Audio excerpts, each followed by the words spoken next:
Uryu. Or you were a streamer? Sometimes the announcement goes out before the stream starts. Just sometimes. You're a It streamer? happens. It has been known to happen. Or you? Uryu indeed. Dead stream? Dead stream? Oh dead no. scran? Oh no. I have returned. The sleeper has awakened. That one is... Warcraft 3? It is Warcraft 3. Is it? There Okay. are a couple of lines there that are just stuck forever, and they will play at random, and there's nothing I can do about it.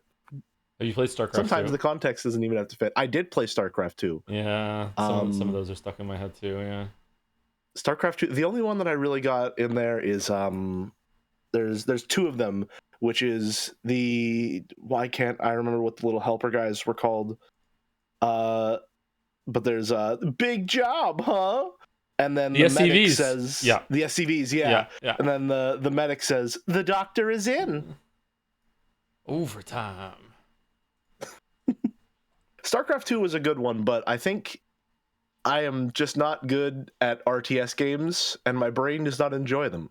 Really? I think StarCraft 2 is probably the best one ever. Like, there's some other games do it a little bit better than it in other areas, but overall, I think StarCraft 2 is probably the best RTS ever made. I think. I know that it's a me problem because I can tell going from Warcraft 3 to StarCraft 2 how much of an unbelievable improvement it is mechanically. Yes. And I still didn't like it. So I know that I'm dealing with a really good game that my brain just is not meshing with. And then I played Red Alert 2. And that did not go well. Really? I love Red Alert 2. Red Alert 2, no. I don't know if I was just feeling impatient that week, but I crashed out pretty bad. I stopped playing entirely.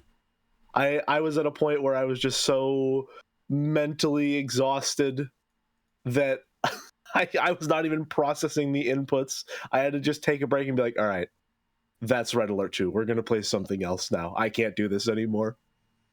I can see you crashing out of the gameplay. I don't know if I would enjoy the gameplay Red Alert 2 anymore. I think I watched one of those streams of you doing it, and it didn't look anything like it does in my mind.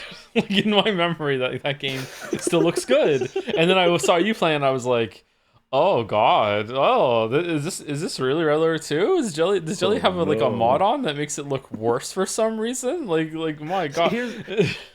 Here's the thing that stops me from enjoying RTS games generally. I'm someone who is very easily overstimulated by sound. And when I get overstimulated, I stop thinking, right? And RTS games constantly give you audio alerts so that you're aware of everything that is happening across the entire map at all times. And so when I have 7 different unit lines playing every single time I'm selecting and moving a unit, and there's a million different sound effects layered on top of that, and then I'm getting alerts because something's getting attacked, and then someone calls me on the fucking ham radio to give me a message, I cannot function on any higher level whatsoever. I can appreciate that, yeah. I feel like that's one of the reasons why, I mean, it's even the main reason why RTS games have never really taken off, is because they are overwhelming to play. Have you tried playing They Are Billions? I have not, no. I've heard of it before, but I didn't know it was an RTS. It's kind of like an RTS game. There Are Billions is, in my opinion, the closest you can get to playing a multiplayer match of StarCraft without another person against. Because it's timed. You have to macro and micro at the same time. It also does have a pause button if you want to be strategic about it too. Yeah. It's interesting. It's a pretty good time. Do you want to be I got pretty good at the micro and macro towards the end of Warcraft 3, but Merrick, until my dying day with Red Alert 2, had to keep reminding me to Qmax. It is just something that is not, it does not come naturally to my brain to queue up all of my resources in advance. And then you get cooked a little bit later than that because queuing is bad at the high level, so you just want to queue, but not too much. Yeah. Can you see the screen? All right. I can see the screen. All right. I need to lock in. This one is really important to me because I have gotten all of these first try for the entire Umineko stream. Is it Beautiful Joe? Is this the new Donkey Kong game? Let's try it. Donkey Kong. It is the new Donkey Kong game. It is the new Donkey Kong game. Well done. Well done. Oh, man. I would not have gotten that. Perfect Gamedle streak. It has been an honor. This is Deathloop. It is Deathloop. It is Deathloop. Good job. Good job. Was this good? I'm a professional. I've not played it, no. I haven't played it either. I heard mixed things about it on release. Yeah, me too. But it looked very interesting aesthetically. This was an arcane game, right? Yes. You should play after. I played I played through 2017, and unfortunately the streamer sickness meant that I killed every single story relevant NPC because it was funny. So I didn't really get to see much of the story there, but the gameplay systems were engaging whenever they functioned properly. Wait, did that Prey come out in 2017? It is, in fact, a 2017 release. That game is 8 years old. Oh my! It sure is. Oh god. Oh. No. Actually, yeah, 8 years old. Yep. Had to do some backwards math real quick. And then I played a little Moon Crash at the end, and Moon Crash was really good. I really enjoyed Moon Crash. I streamed Moon Crash. I got Bofud on Moon Crash actually. you got Bofud? I got Bofud, yeah. Like legitimately, like someone in chat said, "Have you played Bofa?" And I was like, "No, what's Bofa? I don't know Bofa." And then someone said, "Bofa, these nuts," and I was like, "Oh shit!" That was the first time I ever got Bofud. And they shot. Yeah. Get a Moon Crash out. Yeah. I liked Moon Crash. I didn't finish it though. Bandle. All right. Can you hear it, Jelly? Let's see. Can we hear it? Yes, we scram. Yes, we can. All right. Here we go. 2019, 600 million views, medium.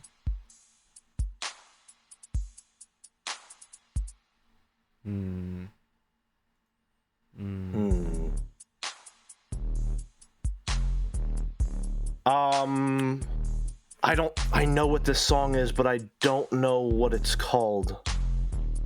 How does it go? I think it's... Is it... Sorry to put you on the spot.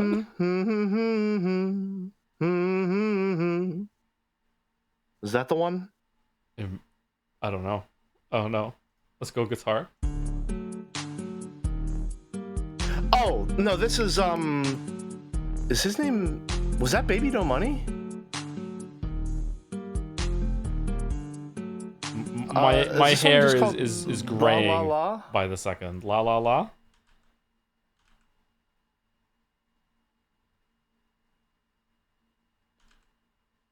Y2K? No. It was that, yeah. Oh, Baby No Money, yeah. Okay. Good job. Yep, there's Baby No Money. I've never heard of this song before. Let's glorp it.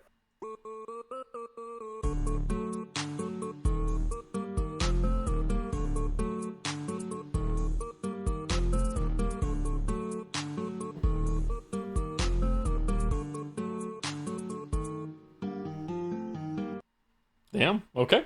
I don't know this song. Well done, Jelly. She's so talented. You're just sweeping today. Holy shit. All right, are you gonna get Joedle too? Third par isn't too much of a sweep, but I'll take it. This is bullshit. Hold on. Hold the phone. Wait, that card. This could be any. All right. Sweep. Well, I feel like is it a? I'm trying to enter through my mind bank. See, the problem is that I don't watch VODs, so if it's before Outer Wilds, it doesn't exist to me. Inscription is a good guess because of that card, but that card is a reference to BioShock Infinite's stupid puzzle at the beginning. It probably is Inscription. Let's see.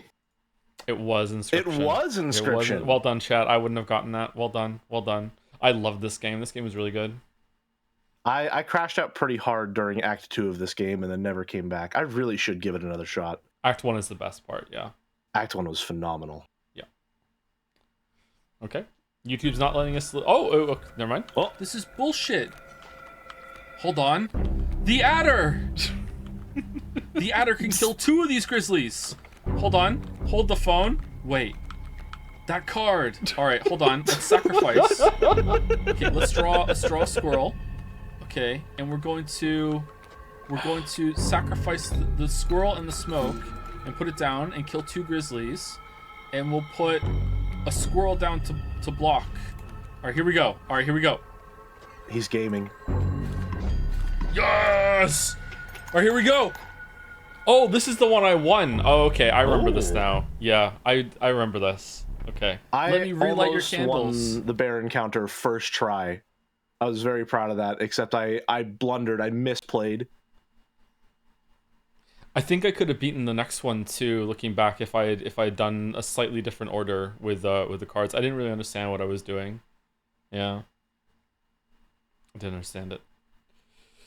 What do you mean, the one you beat the first act on your first? I didn't beat the first act on my first run, did I? Or no, hold on. The first act of Act 1, the first part of Act 1. I can't remember what they're called in the game. That's kind of a spoiler, actually. So maybe we shouldn't talk about that anymore. All right, small kids are cursing. Okay, this could be anything. This looks like it is a small kid. How much playtime? 11.3 hours. 11. Is this kindergarten? Kindergarten 3? Just taking a random guess? Kindergarten 3? I don't know. I've never heard Okay, of that's that. not it. Monkey? Gorilla Tag? It has a monkey in it? I've never heard of Gorilla Tag. Gorilla Tag? It's a VR game. It is Gorilla Tag. You're doing so well today. I've never even heard of this game. Gorilla Tag? Listen, you gotta understand. What I lack in practical real-life skills, I have in vague knowledge of videos game. Not specified. So Steamdle is random? It just randomly takes a bunch of like reviews and that's it? I guess so. Huh.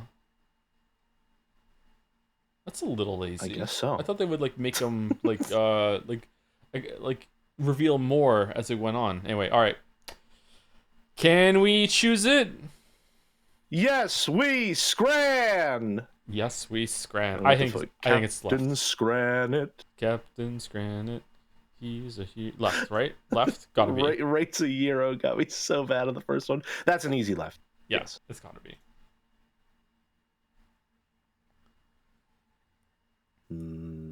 Okay. I know Scrandle hates right, so it's gonna be left. It's probably left because that looks pretty awesome. It also has the Japanese and pint buff. Yeah, I think easy left. Yeah, I like the bacon on the right, and even I would eat this, but not too happily. I think the bun looks vaguely stale. Yeah, I'm not too keen on the one on the right. But I do like that kind of bacon left. Okay, all right. Easy right. Okay, Easy right. well it's not the fucking C8 Glorp Joms Yuri cheese dog. Right looks so good. Right deserves pretty awesome. Like a 92 awesome. Or something. Yeah, 88. Come on, 88. It deserves a 9 out of 10. 90? Yeah, it deserves a 9 out of 10. Unlike Expedition 33, chicken ham and leek pie versus pigskin and salsa. I don't know. That looks kind of vile. People really like the pigskin and salsa, which for me with texture issues that is abhorrent. Yeah, but I know that people love that shit. I don't. Right, it's a nice photograph. I don't know. At a glance, you might not understand that it's pigskin. Left just looks bad. It looks like it has an eye and it's judging me. Ugh. Is that even cooked properly? Look at that part there, right? And this part here? Or is that just the ham?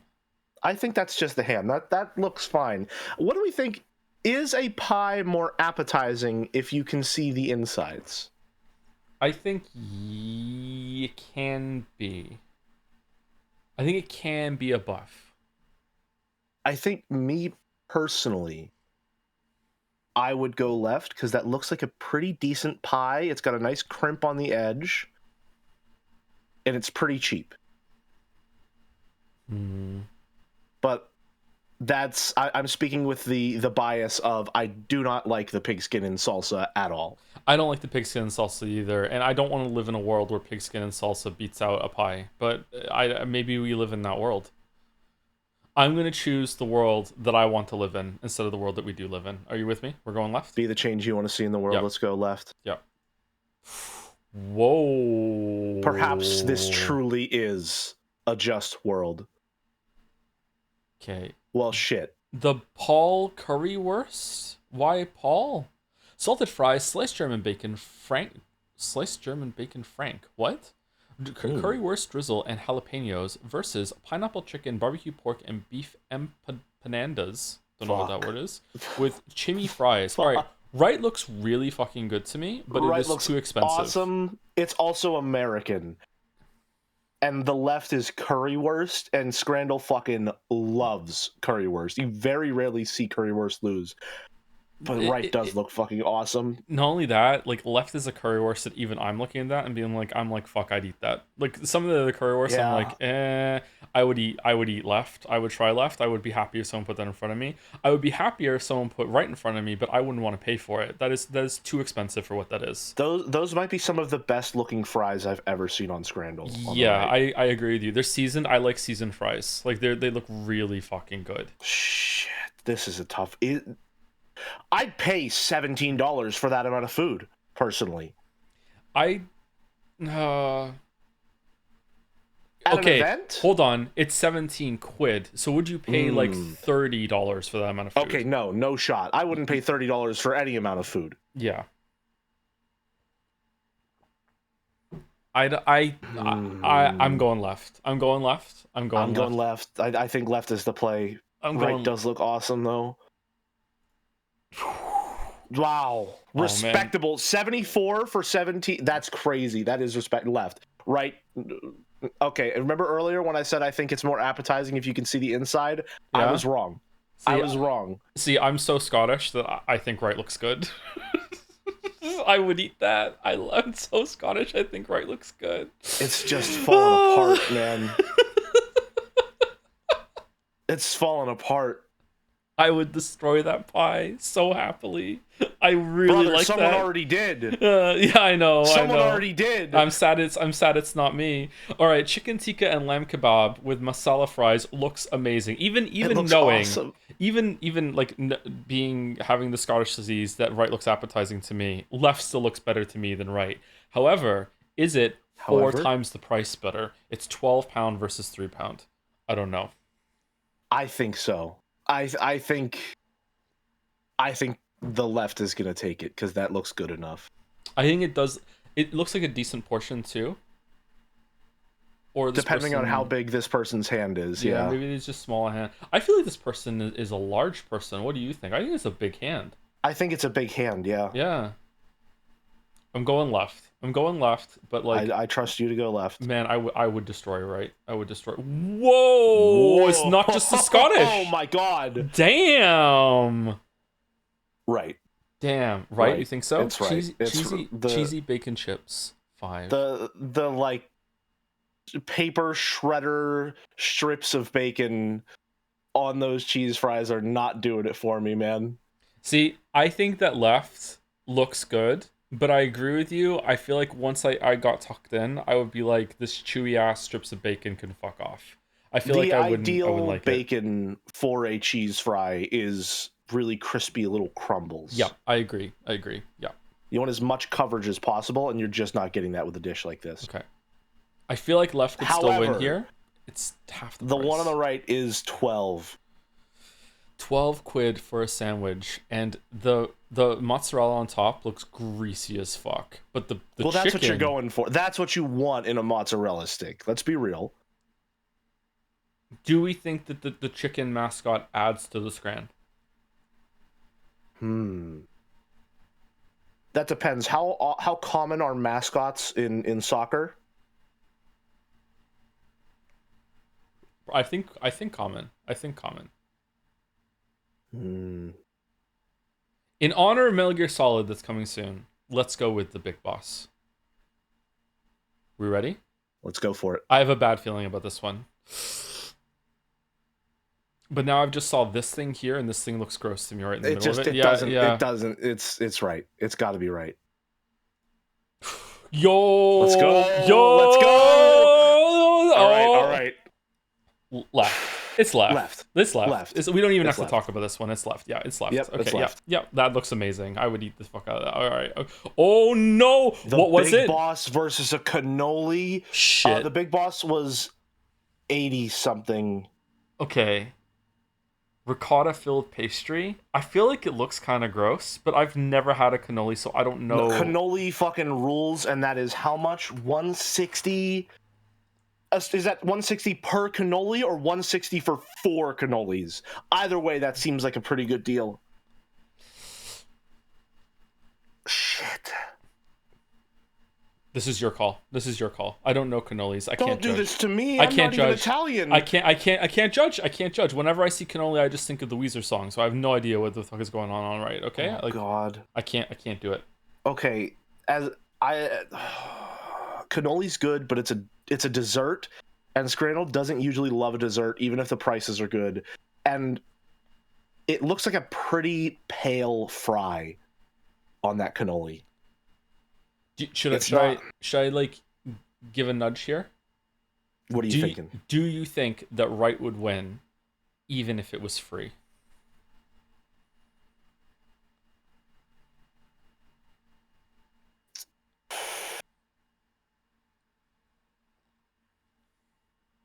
Four cannolis for free? I think that would win. You think it would win? I think so. So does the act of having to pay a pittance drop it down below 80% or whatever?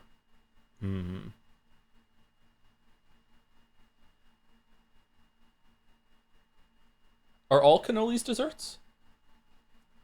I believe so, yes. Can you have like I'm sure someone out there has made a savory cannoli, but generally they tend to be sweet. I think it's left. Really? But it's Brazil. It's Brazil, though. Cheap Brazilian cannoli. That sounds like a code phrase. Wait, is ricotta cheese? There's a cheese in this cannoli? Yeah. Sort of like, you know how you use cream cheese in a dessert, like a cheesecake or something like that? Cheese is common. Okay. You just mix it with sweet. Oh, okay. More of a textural thing. Okay. Fair enough. We know that left scored pretty well. Yeah. We know that. However, I know that right is going to score pretty well too, because people are crazy about cannolis. It has the Brazil buff, and also it has it's like only 160. Like, it's really cheap, and I don't know if it's 160 for one, but if it's 160 for all 4, it's a steal. I'm taking my hands off the reins. You're going left? I'm letting you Whoa. make the decision. All right. I'm going left.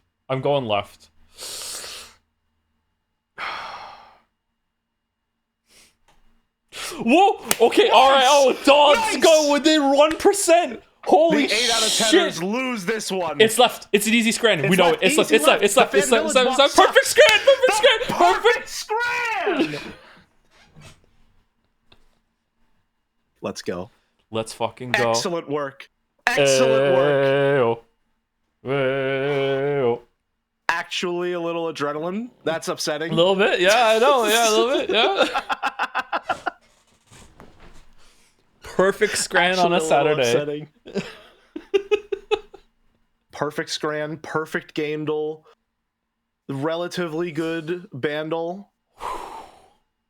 Damn. Now we're gaming. You know what? I feel like that was probably the best earned perfect scran of all time, because it was like there was decisions there. That felt like a tough one. Yeah, it was a tough one. It was tough, man. It was tough. Yeah, I can't. The cannoli. I was so scared about the cannolis. It's Holy hard shit. work committing to a 12 quid sandwich, I gotta say. Luckily, the big boss had it in him, you know? Oh man. I was at the gym today. And my heart is pumping a little bit more from doing Scrandle than the pull-ups I did. Oh man. I've updated some of the tags and notes. Please refresh the gallery for Storm Fan. Okay, sure, I can do that. 1 second.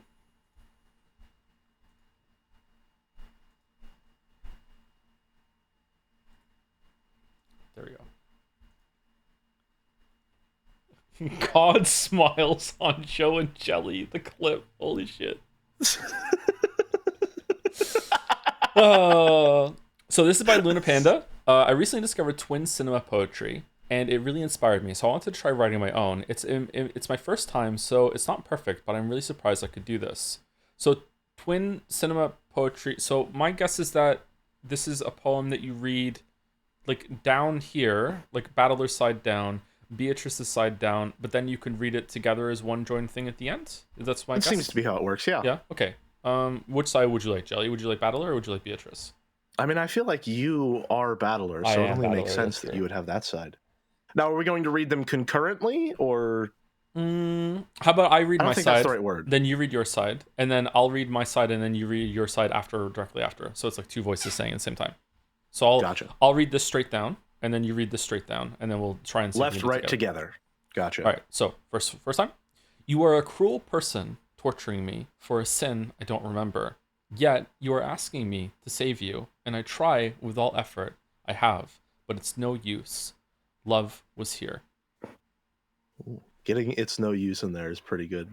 Mm-hmm. Pretty good. My love is not enough for you. You've forgotten who I am anymore. You gave me hope to leave with you from this game. To see with love, you left this place hopeless, but it wasn't enough. Okay. So, you are a cruel person. My love. Torturing me. Is not enough for you. For a sin. You've forgotten. Ooh, I don't remember. Who I am anymore. Yet. You gave me hope. You are asking me. To leave with you. To save you. From this game. And I try. To see with love. With all effort. You left. I have, but. This place. It's no. Hope. Useless. Love was here. But it wasn't enough. Nice. Good job, Luna Panda. That is very, very impressive for a first shake at that, Luna Panda. Very, very creative. Very creative. That must have been a lot of fun to write. Mm-hmm. The strength to keep a straight face with useless. Useless? Thank you for sharing, Luna Panda. Thank you so much. Yeah, thank you very much, Luna. I wrote a poem when I was a teenager that you could read backwards, and it had a different meaning once you got to the end. And it was very simple, but it's kind of cool exercise. Yeah. I don't think I've ever really dabbled with poetry. There's something in me that's like embarrassed about it, unfortunately. Yeah. I still have some shame expressing myself with flowery words. Which is strange because I say some truly heinous shit live in front of a crowd. I feel like we live in a time that is like always on a couple levels of irony and doesn't want sincerity, and poetry is one of the most sincere art forms that there is. So I feel like that's probably why I think poetry is probably in possibly the worst place it's ever been since it was discovered. Like poetry discovered, like we found it in a cave. We found it in a cave, yeah. But yeah, there's been a lot of poems that I like. Anyway, going through an architectural exhibit, and here we see the Shakespearean sonnet. Discovered in a cave. By Outset, what the fuck? Umi streams trying out new things with new tools. 2 funny little gags from Marin Castell's puzzle. I actually had a really, really similar experience to Joe. I too also got mad at the Go to Jessica contradiction and was convinced George had to be one of the killers. In that sense, it was validating. Oh, I'm glad that I could validate that. Yeah, I still think I really enjoy the section still because I think it was worth it to give you a mystery to pore over. But I do think that it is like the mysteries in Umineko are not fantastic, I think. But I was enthusiastic about this, or enthusiastic enough about this, that I asked Lurf if they could give me some resources to play it myself, even though I didn't have the game. I wanted to see if I could solve it myself. Ooh. It was a lot of fun. I did manage to solve it first try. However, keeping in stride with my usual Umineko accomplishments, it was because I didn't really pay attention to any of the logic errors that are present, and I just sort of went from like a thematic basis after I got enough of the mechanics down. Like I got about halfway through it and I was like, all right, so it could be Battler, Kyrie, and Rudolph, or it could be George, Ava, and Hideyoshi, but Byrne obviously fucking hates Angie, so this is clearly a Yes. ploy to get her to realize that Battler could be a killer too under the right circumstances. So obviously, it's Battler, Kyrie, and Rudolph. Yeah, you can definitely look at it from like a meta, like what would the writing be wanting to do here level. Mouse and I were doing that with some of the questions that were in Sekimea last stream. Yeah, I think that's a cool thing that you can do. So go to is eating the key. I love this. They Nanjo. destroyed the key immediately. I love this Nanjo. Look at this Nanjo. So solemn. Destroyed the key immediately. No. Thank you, Hudson. I do love that everyone in that entire story.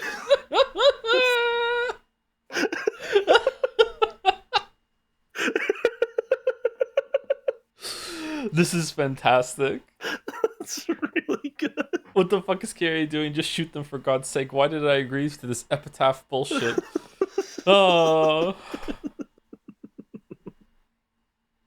It's really good. I was gonna say, I like how everyone in the story was just like not even a character. They were pretty much just like a tool to exposit narrative developments. Yeah, I really like that too. Yeah, that's definitely the more that Mouse talks about, are they called Honkaku or whatever? I can't remember what the word is. I think Honkaku and Shin Honkaku. Yes, like it definitely seems that Ryukishi hates that, and like stuff with Erika and maybe even all of Umineko is set up to as like a takedown to that kind of mystery thing. And a lot of that doesn't land on me because, like I said, like last stream or the stream before, I can't remember.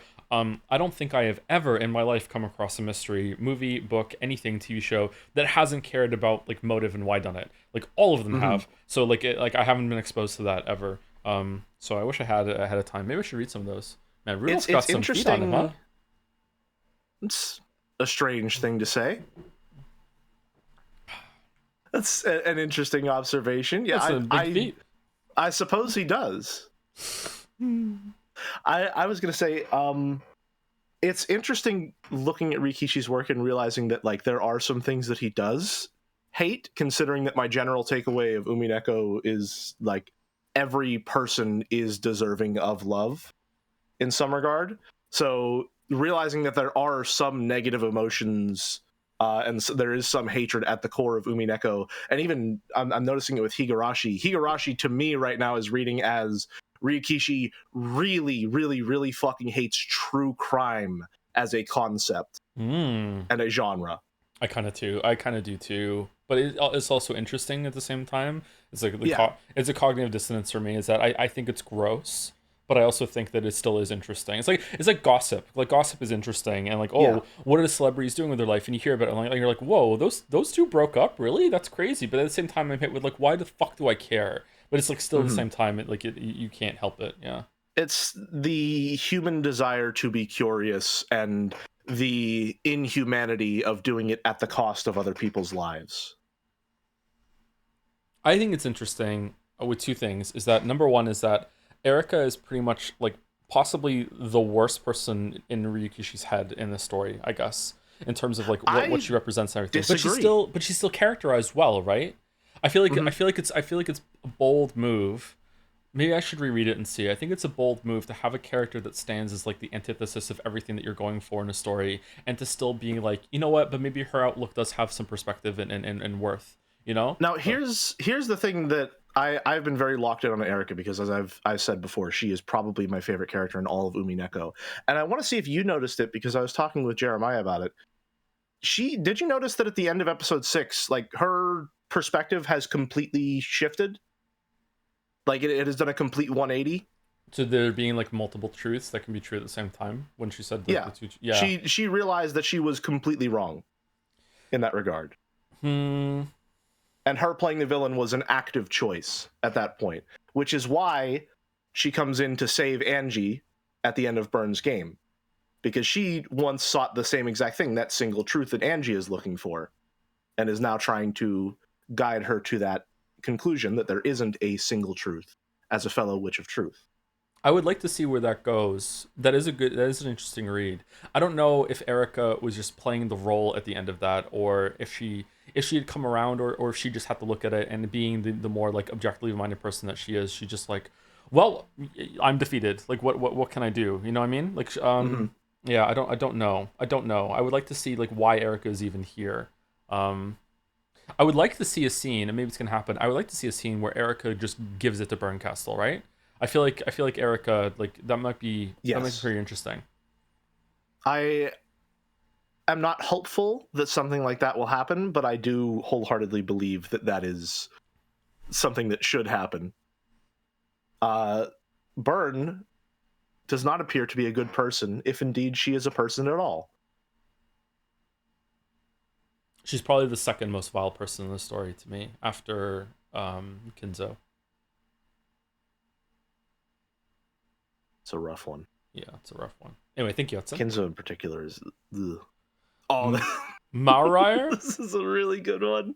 Beatrice This the is a really Golden, good one. Carpenter, Beato Chan. Oh, interesting. Don't be sad, Ann Chan. You can be Gap.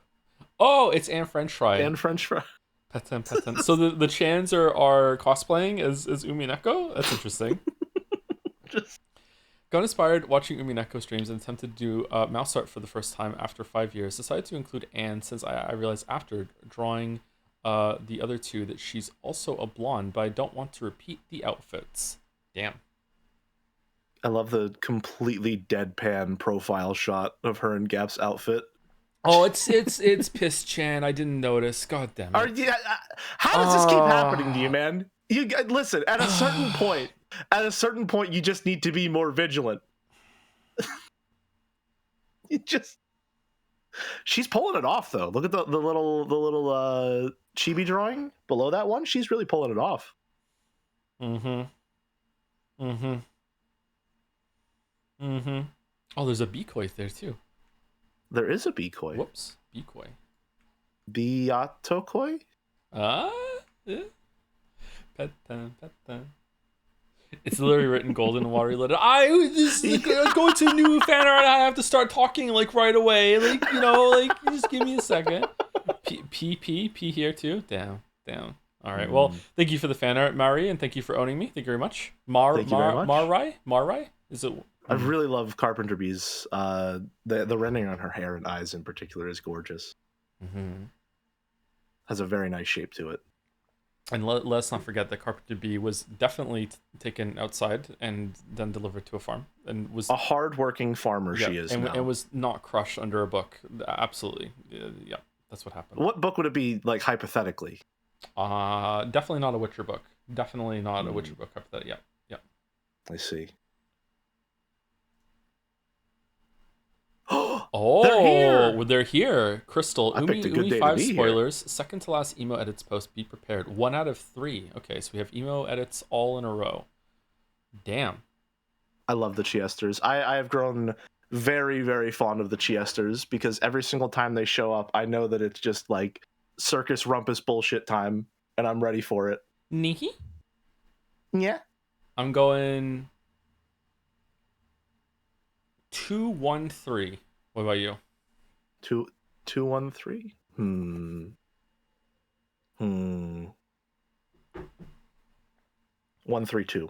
1-3-2. Damn. We agree on one being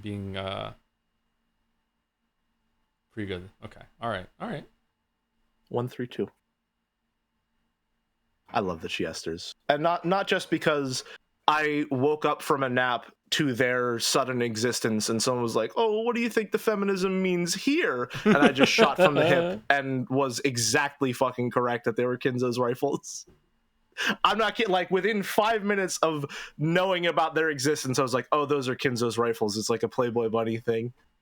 And I was right. I thought I would have gotten that faster considering how much like chanification is in the community and everything, but nah, I was slow on the uptick with that one. You gotta have a certain level of mental affliction, like me. Speaking there of has Kinzo, to be something really wrong with you. Is Kinzo next, Balder? Wow, Kinzo is yeah, next? no, he's pulling that shit off. He's absolutely pulling that shit off. I thought we saw Genji before. No, was it Goda? Am I getting the G's mixed up? I feel like we have seen Kumasawa as well. Kinzo is definitely pulling this off. Actually, he's 100. It's the pose. It's 100% the pose. Yeah, the occult vibes are coming through big time. Yeah. Do you think he was crying for V3 and that's why the mascara is running, or what? Naturally, yeah.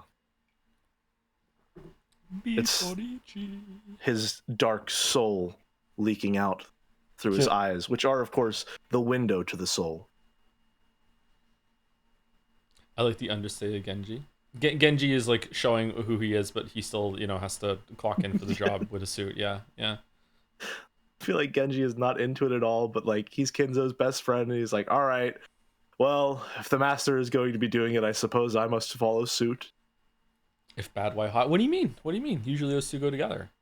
And we have, oh, damn. Ooh. Kyrie, Angie, and Rudolph.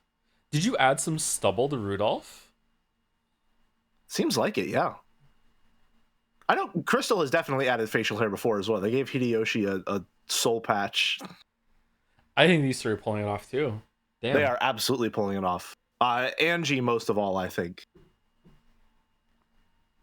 Yeah, I would agree with you there. I think it actually surprisingly goes Angie, Rudolph, then Kyrie. Kyrie does look good, but I would put Kyrie last of these three. Mm-hmm. Did you notice, by the way, I didn't notice this until I think last week, that Angie's little armband mirrors Kyrie's? These ones here? Yeah. No, not in this art specifically, but hers is a red armband with a golden eagle on it, which is just like the red arm belt that she has there. I didn't notice that. I didn't notice that until last stream. It's a very fun little detail. Oh, there. the heart, the broken heart on the tie. What could it mean? Oh, that's good. The heartbreak killer. The deets. Kyrie has a good background too. Okay, all right. Yeah, these are good. Thank you, Crystal. The lace designs are very nice. Thank you very much, Crystal. By Lurf, Pop, Cute, and Cool. I did a henna of Lambda Delta, my favorite character. Really? Lambda Delta's your favorite character? In anticipation for stream today, she ended up staining super well. Might share updates in the future so you can see the final result. Enjoy episode 8. P.S. You should read your DM sometime for no reason in particular. Whoa, what's going on? I suppose Lambda Delta would leave a pretty sizable stain, huh? One Sekime image next. What how is henna applied? I don't know. I think you use like a very little like pipette. It's paste. Paste. Yeah, it's like paste that you apply. Is it with like a tiny little brush, or is it with like a pen nub, or what? I think you literally pipe it onto the skin like icing. Oh, okay. Which is it's a strange way of describing it. Can you feel it go on the skin, or is it just like if you close your eyes when you woke up, you would have something there? Yeah. That. I wonder if I would fall asleep if someone did that to me. That might be very relaxing. There's something kind of hypnotizing about like that sort of thing. Mm-hmm. I think it'd be nice to try at least once. I like the idea of having a tattoo, but I am too afraid of a permanent addition to my body to get a tattoo. I'm worried that my skin is going to react badly to getting a tattoo. I think I'm going to go get a tattoo and just get literally get a straight line for the first one and just be like, hey, like how does it just break the ice? Yeah, just how does it feel? Like how is the healing? Just like see what it's like, and then just have like a straight line on my forearm or something like that. Just get a golden eagle emblazoned on your upper forearm. What could go wrong? Thank you for sharing, Lurf. I will get to my DM soon. I'm gathering up my laser to do it. Surprisingly, soon. Oh, this is okay. I've seen this one already. This one is oh crazy. Man. So this is gonna be impenetrable if you don't know Sekimea, but like it is still a very just funny visual no matter what.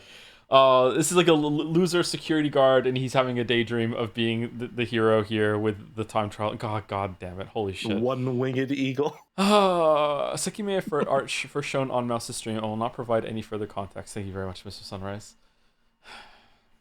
What's going on? It's Katay City. Oh God, fucking damn it! Here's the thing. I haven't been able to catch all of the Sekime streams. I was talking about this yesterday. So usually what happens is I will catch the first 30 minutes and the last 30 minutes. And usually that starts with, sort of like indignation, excited, like, all right, ready for some bullshit, let's see what's going on. Sometimes Mouse has bar graphs and charts and is connecting all the dots. She has all the pieces, and it's just like, all right, we're so ready to get into this shit. I'm fully ready for whatever bullshit this visual novel is about to throw at us. And then the last 30 minutes are, I can't believe they're still doing this shit. Where's Sai? What the fuck is going on? What do you mean there's two of them? It has often ended like that. Now and then it does end with like, God damn it, this is a cliffhanger. Well, I want to see the next couple lines. Yeah. But most of the time, especially during the Shroya City arc, yeah. Mouse of the stream. Stopping point in sight. Pick a point, pick a spot and die.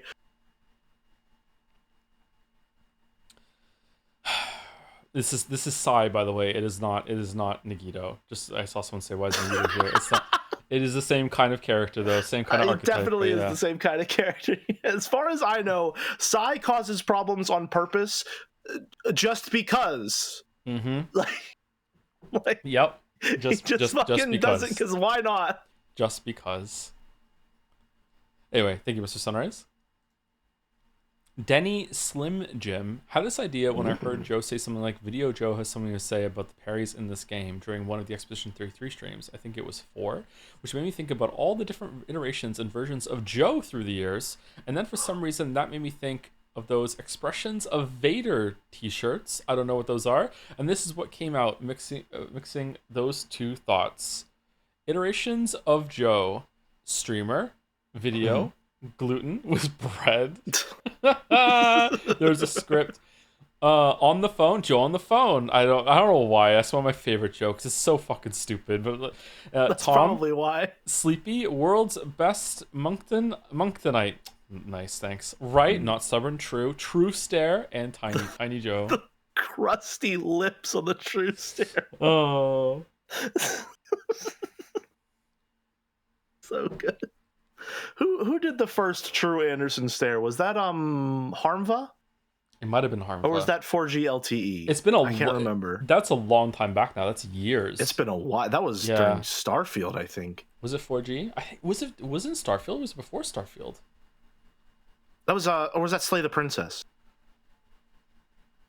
Is the Tom meant to look like a Terrence and Phillip character because of the Canadian thing, or is that just a happy accident? It's 4G LTE, gotcha. Behind the scenes thing for fun. Base of almost every face I draw. Previous face, now base Joe face. Base Joe face. Interesting. John. Some developer commentary. One of my favorite things that exists. Would you buy this t-shirt, chat? Would you buy this shirt? What's this appear? KJ? Artist signature, perhaps? Unsure. Reluctantly, I would be concerningly tempted. I think I'm at a point in my life where every time I put on a graphic tee, I get like a sharp pain through some nerve ending in my skull that reminds me of every single outfit Jeff Keighley has ever worn to the Game Awards. And I have to ask myself, is it truly worth it to be like those who come before?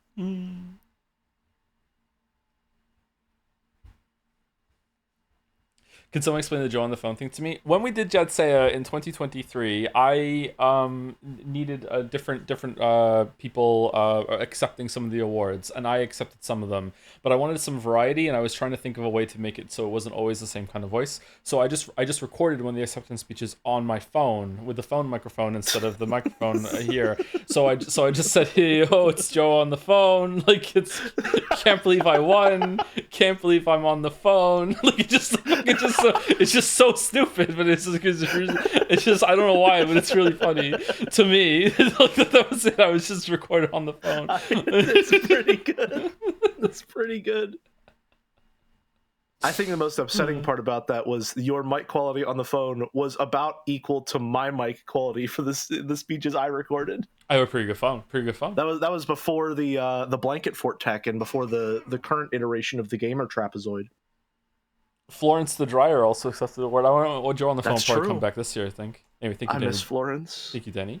By Madison Bake, Joe is whimsical. Suggestive imagery warning next. Okay. Not sex warning, suggestive imagery warning. Interesting. Wow, that's a lot of tags.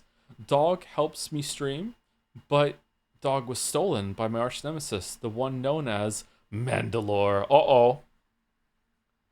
Stop sending sink pissers over here. Shell of Bonbon. Mandalore is the turtle? Really? Wow. Decoy on here. Joms, Glorp. I do like that Mouse Walrus and I are the expeditioners. Which one of us do you think is Gustav in this case? And dies and is replaced with someone identical but slightly more grizzled and mysterious. Spoilers.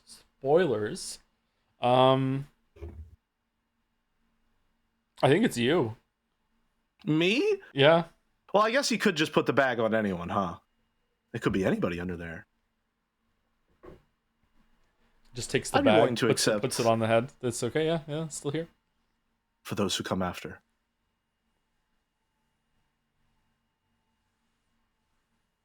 Gustav is Gluten Joe, Verso is Modern Joe. I was just reading that one too. Yeah. Walrus is barefoot, so he's Lune.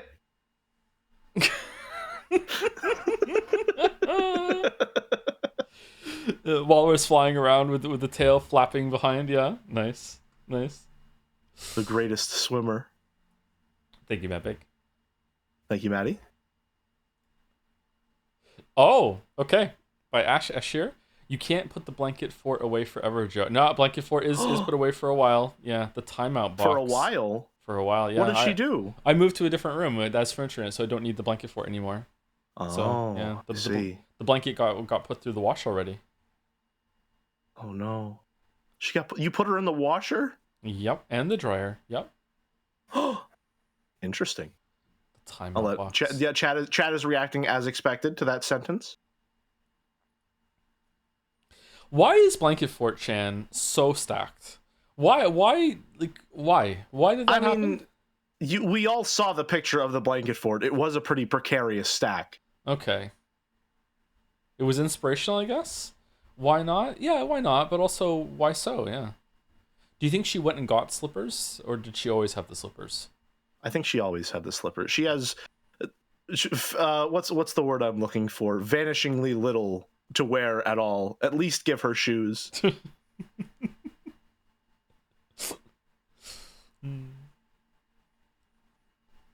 Oh, I haven't said thank you to anyone. Hold on. Let me start throwing some thank yous out interspersed here. With this on screen for no reason. Thank you, Drinking Anxiety, for the resub. 8 months, 13 hours ago, while the stream is down, I think. Thank you very much, Drinking Anxiety. And thank you, Parkier and Honda, for resubscribing when the stream started, or right before the stream started, for 9 months. Thank you, Parkier and Honda. Buy a marble for the race. What? Iodine deficient fetus. Mawara penguin drum. Oh, Mawaru penguin drum? Very strange, very avant-garde show. I love it, even though there are parts of it that are not good. Penguin drum. Penguin drum is delightful. Oh, this looks like an older one. Or is it just like an older style? Let me just say for the crowd, I have to play to the crowd real quick. Ringo has done nothing wrong. There you go. I have to get them on my side. I've heard the Beatles. The Ringo has done a lot wrong. All right. For the Takura family, destiny is an ever-spinning wheel pointing passionately in their direction with equal tides of joy and sorrow before ticking on to the next wishmaker. With their parents gone, twin brothers Kanba and Shoma live alone with their beloved little sister Himari, whose poor health cannot decline any further, so she's invincible. On the day Himari is given permission to temporarily leave the hospital, her brothers take her out to the aquarium to celebrate, where the family's supposed fate is brought forth with her sudden collapse. However, when Himari is inexplicably revived by a penguin hat from the aquarium souvenir shop, the hand of fate continues to tick faithfully forward. With her miraculous recovery, though, comes a cost. There is a new entity within her body whose condition for keeping her fate at bay sends the boys on a wild goose chase for the mysterious penguin drum. In their search, the boys will have to follow the threads of fate leading from their own shocking past and into the lives of other wishmakers vying for the penguin drum, all hoping to land upon their chosen destiny. Okay. Oh, that's Seizon Senyaku. a little What was bit the line the antagonist crazy. delivered in the finale that we found really funny? I think it was something along the lines of, "Is that so?" I don't think it was delivered exactly like that, but it was very resigned and clearly pissed off. Is that so? Penguin Drum is a trip. It is also a brothing good time. Uh-oh. Uh-oh? My cursor's broke. Oh, it fixed itself. Okay. Phew. Anyway, thank you, Ash Escher. Luna Panda again. Deadly Nightshade. Let's learn poisonous berries together with Joe. Deadly nightshades, they are deadly. Don't eat them. I am not an expert on this, so don't take my words on it. So you should eat them. Interesting. Interesting. Is this deadly nightshade in a different classification as like a nightshade? Tomatoes are nightshades, aren't they? Like there's a night. What? There's some things that we can eat that are classified as nightshades, or is this just a nightshade berry? Listen, man, my knowledge extends to video game box art. All right, I can't help you any further than that. Yes, tomatoes are nightshades. Okay, but do these count as the same kind of nightshades, or is this different? I don't know why I'm asking. Just things pop in my head sometimes. Potatoes and tomatoes are both nightshades. Yeah, potatoes are too. Yeah, if you eat enough of them, you'll die. But if you eat enough of anything, you'll die. Yeah. Is this like another situation where I find out that vegetable isn't actually a technical term; it's a culinary one, and vegetables don't actually exist? Yeah, that's the second layer of tomatoes or fruit. Actually, they're vegetables because it's a culinary term. Yeah. Do we think that this character will be in Silksong? I hope so. Which is shadow dropping like tomorrow, right? I think so. Yeah. Jeff Keighley himself said it in his stupid fucking gamer tuxedo with his graphic tee and his sneakers that don't match his outfit ever. Thank you, YSF, for the bits. Morning, Joe. Morning, Jelly. Can't believe it's almost over. The real Umineko is about the friends we made along the way with Satapon crying in the rain. Thank you, YSF. I'm surprised that whenever we got to the choice in Umineko, where it did become a game, no one, at least that I saw in chat, said, now this is where Umineko really begins. I didn't see anyone say that either, but I'm sure someone did. I'm sure someone must have. Someone must have. We finally got past the tutorial. Mouse literally said it. All right, there we go. I was too busy panicking about having to answer questions. Thank you, Lady Nika, for the resub. 31 months. Excited for another Umineko stream with Jelly. I always love them. Sad they didn't happen more often. The theorizing and literary analysis is so fun. Literary analysis. I have trouble saying that word. You gotta look at the ups and downs. All right, the downside, not a lot of Jelly streams. The upside, Umineko gets finished. I have Mouse gave us times today for the chapter, general run times for the chapters, and said, quote, multiply by 1.25 times to 1.5 times if you two are riffing a lot. We are a complicating variable in the temporal length of chapter 8. We're an hour into dolls and fan art, and it is a light fan art this week too. Yep. Thank you, Mouse. Thank you, Mouse. Thank you. Stream uptime 58 minutes and 40 seconds. Thank you, Isaac. Does stuff for the sub 2. We've spent the hour pretty well. We did get a perfect scran. So we did get a perfect scran. That is true. We did get a perfect scran. It was worth it for the scran. Yeah, and for the vine. Anyway, sorry. Thank you, Isaac. Does stuff for the resub. Something Eterna Noctis. Oh yeah, that's still a thing. I just woke up. I don't have it in me right now. Oh, I'm sorry. I really want to play. I really want to play Blasphemous 2 for some reason. I want to stream that. I wonder if I can squeeze that in at some point, maybe in October. Is this your way of keeping Jerry at bay? A little bit. You won't stream Pentiment, but if you stream Blasphemous 2, maybe it'll hold back the hordes for long enough. Yeah, Pentiment has entered into the same realm as the Rain World people for me. That is, it's just I kind of just don't want to do it anymore on principle. Yeah. Oh no. Yeah. On principle. Yeah. Oh. It's the spite streamer. Is Sifu in the same realm as that? Not yet. Not yet. Not yet. Why is my Chrome messing up?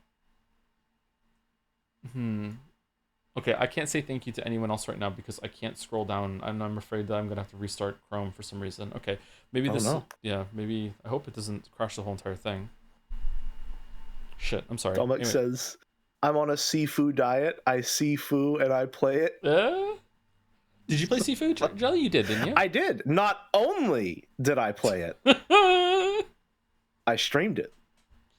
And I crashed out pretty hard on the final boss, and then I said, nope, don't like how that stream series ended. I'm playing it again to redeem myself. And it was a great time. It was a very, very, very good game. I should probably play it. You really should. You would love it. You really would love it. By Denny again? Denny Slim Oh, for fuck's sake. It's the Scrandle cheese panini Muppet. It really started to look like this to me. You nailed this. This is exactly what it started to look like. It's perfect. Didn't make it a chan exactly, but here's the cheese panini from yesterday's Scrandle Muppetized. Wanted to draw it after seeing Joe's description of it after seeing it for the 5th time. It's exactly what I thought, yeah. Yeah. It's pretty good. I haven't been able to draw in months, so I was trying to incite chanification. I think this counts as a victory. I called cheese paninis the Ojo-samas of grilled cheese sandwiches. I love that there's a little line here that this is like 2 big teeth. That looks so good. Yeah. I was looking at that more of there's like a mustache. Mustache works too, yeah. Oh, maybe that fits the Muppet kind of style more actually. Jelly, what does that mean? Don't worry.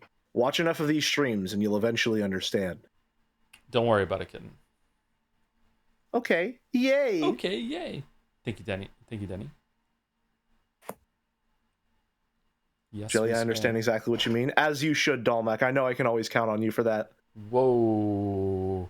By Maddie, the living example of why men die earlier. What are we doing? Everything is scrannable. Trust your vibe. Bustling fungus. Wild Scrandle coon. The self-proclaimed forager. See, it looks edible. Yeah. The end. The end. I don't know. I don't know how many people were being ironic or really were putting me on blast for that take when, like, it's dangerous. It really is. It's dangerous. Man. This is now the second Chan Kun Jad's cinematic universe character that Maddie has created and killed in the same fan art. The first was Partition Chan from Half-Life. The vines here on the panel lines, that's so cool. That's very good. I like this a lot. He looks very Inscription-esque. Yeah, I see it. Yeah, I can see where it comes from, yeah.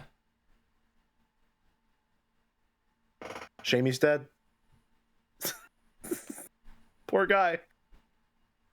P.S. Joe, since I can't directly message you via the normal stream subscription bit messaging, I'm using this opportunity to send you a personal message. Hope you are doing well. Also, I saw that you had a play history on the game we made a deal on of Steam. No chat, it's not a porn game, shut up. How was the experience so far? I'll let you know soon, Maddie. Was this message written before or after I did I showed like hours played or last played in Dragon's Den? I can't remember if this came through or not afterwards. I feel like I need to corroborate Mouse's Pennsylvania forager backstory and say that when I was a kid, whenever we went out to like recess at school, which is, I know I'm really speaking to our voter base here by invoking recess right now. All right, I'm really trying to get to the core of what our viewers respect about us. There was a chain link fence that was right up against the woods. And there were like honeysuckle plants that poked through there, and everyone would always go and eat the honeysuckle plants. I don't know if "eat" is the correct term, but like the stamen you can eat was sweet. You can eat honeysuckle? I think that's what it was. Yeah, you suckle on the honeysuckle, I suppose. But yeah, I thought it was a flower. Yes, it is. You can eat flowers. Yeah, I guess you can eat flowers. Right off the bush. Just like yeah, God so intended.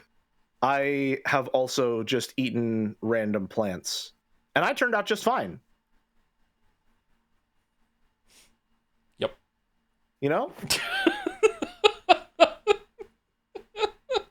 It builds character. Perfectly normal, gastrointestinally stable person. Hey, out of the two of us, I'm the only one who can't tank gluten, so that's true. That's true. That's fair.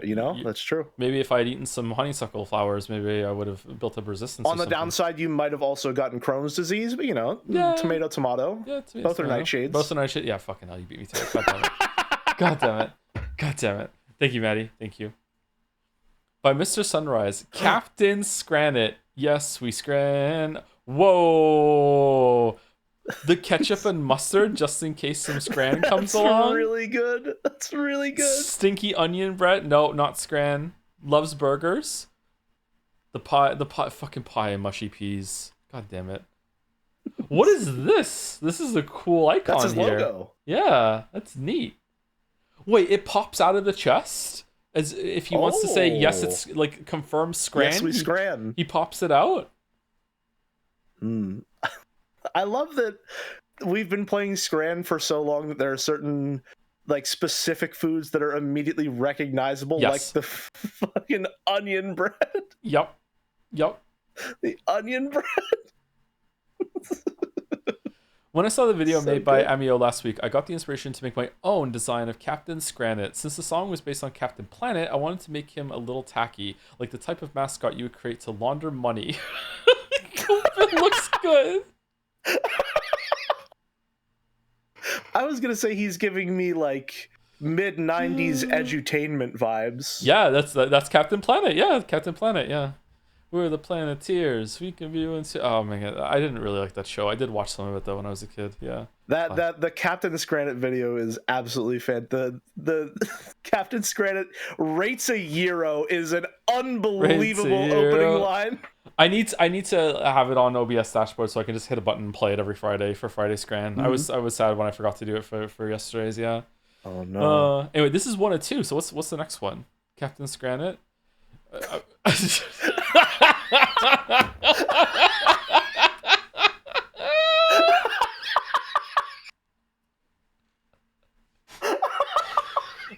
I'm afraid you're too late, Captain Scran. It's already Friday, and even you won't be able to get the perfect Scran.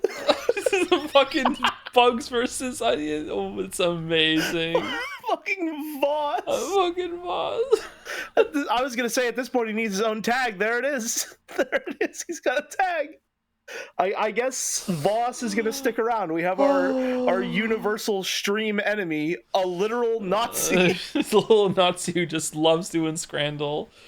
Oh, hey, we defeated Voss today. We got a perfect Scran. Defeat him today. Yeah, we did. We did. The Voss bit is my favorite bit. Really? That's your favorite bit? It's my it's bad really fucking ass Voss impression gloating to Indiana Jones that he's not as good as Scrandle as he is? What the That's really good. Oh.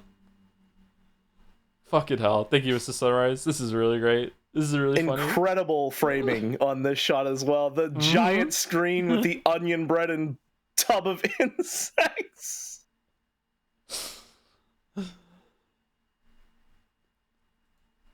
As much as I do love tub of insects as a phrase, bucket of bugs rolls off the tongue. Bucket of bugs. Bucket of bugs. Bucket of bugs. Bucket of bugs. Anyway, thank you, fan artist. Thank you very much. Do you think that's what her friends call her? Bucket of bugs, Chan? Oh, it's like a friendly term. Yeah, probably. Yeah. Ooh. Okay, let me stop streaming to you, Jelly, for a second, and let me fix my windows because something is fucking in the state of Denmark, and I don't understand how to fix it. I still can't scroll over here. Good thing I've never been. I think maybe I might have to like restart Chrome, or it's just for whatever reason it doesn't like to read my mouse wheel input right now.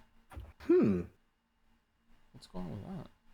Oh, thank God they were still doing fan art. I was asleep. You don't value the community and their artistic endeavors. Wow. That's what I'm hearing. Wow. You missed what I'm hearing. You see dozens of people pouring their hearts out to draw Nazis doing Scran, and you say, "Wow, I'm asleep for that. I don't need to see that." You see them draw a blanket fort looming over Joe's stream setup to get him better mic quality, and also she's absolutely stacked, and you say, "No, thank you. Unimportant to my extreme experience." I dare say, stream memes are emboldening chat morale in this moment. They are. Jelly guilt tripping master. Ooh. See, it's coming from someone you trust, so it hurts even more. Anyway, thank you to a bunch of people. I couldn't do it during the fan art because my window broke, but now I've fixed it. So thank you to Cheshi8 for the resub. We're approaching the end of Umineko, but here's to many more peak streams. I do wonder what the next VN is going to be. It won't be right away. It'll be like a couple weeks, maybe in a month or two, before like another VN is chosen. But I'm curious what we're going to go for. I like the sandwich strat for this sort of thing. Thank you, Cheshi. My vote goes for Hotiful Boyfriend, even though it's not in the running. It is a classic. A lot of people, it's been around for a long time. Yeah. Thank you, Higurashi. I would not, under any circumstances, under any light, godly or otherwise, endorse someone stream Higurashi. Yeah, I'm not streaming Higurashi again. No. It was just for April Fools, and that's it. Never, ever, ever. No. You would need to fucking wipey the VODs immediately. I don't think I can do it. Yeah, I don't know. It's a weird predicament that I'm in, because on the one hand, I really admire Ryukishi as a writer for Umineko, so I want to go back and like see what else he did. But on the other hand, I think Higurashi might make me like lose respect for him. So from what I've seen and heard of it, so yeah, I think I'd rather skip that one. I'm sure it has some good parts. Don't get me wrong, but I don't know if I agree with that, because I'm looking at the stuff that he's doing not as good in Higurashi, and I'm seeing that as like, wow, he's grown so much as an author. The pacing especially, he has improved so much in Umineko. The pacing in Higurashi can be very, very rough at times. Not all the time, which is good, but there are certainly moments where he is a bit long in the wind. I think that I could tank, and I would appreciate the development. I think there's just a certain subject matter that he might get into that I think I would be like, oh my god, like what, why? I think that's where I would lose points in respect. Yeah, I can definitely see that being the case. Yes. Yeah. Thank you to Puka Boy for the resub. Can't believe we're so close to the final Umi stream. Truly the end of an era. Very interested to see the Jelly Jonah breakdown of the entire story and its themes with a Shannon smile. I don't know if there's going to be another solo one, by the way, or if this is like, if we get through enough today, it's just going to be Mouse and I next Saturday. I'm not sure if there's going to be another one in the middle of this. Like, Oh, this is a tier 3 sub. Oh, thank you so much, Puka Boy. Oh. Keeps me up at night wondering like how many like tier 2 and tier 3 subs differences I've missed over the years, and been like, I didn't say the extra thank you. Shit. Thank you, Dominic, for the bets. Can't believe we're almost done Umineko. It's been a great ride, but it surprised me how the time passed. How? Weirdly, I think I'd enjoy the reread more as opposed to like Outer Wilds. Okay, what are we doing? Where I want to wipe the memories of my brain so I can experience the first run again. I actually shared it with my father, and at the end I asked, "Don't you find this pretty neat, Pa?" He disowned me. Oh well. Also, Shori, I have weird typos. I've got some odd problems with my keyboard.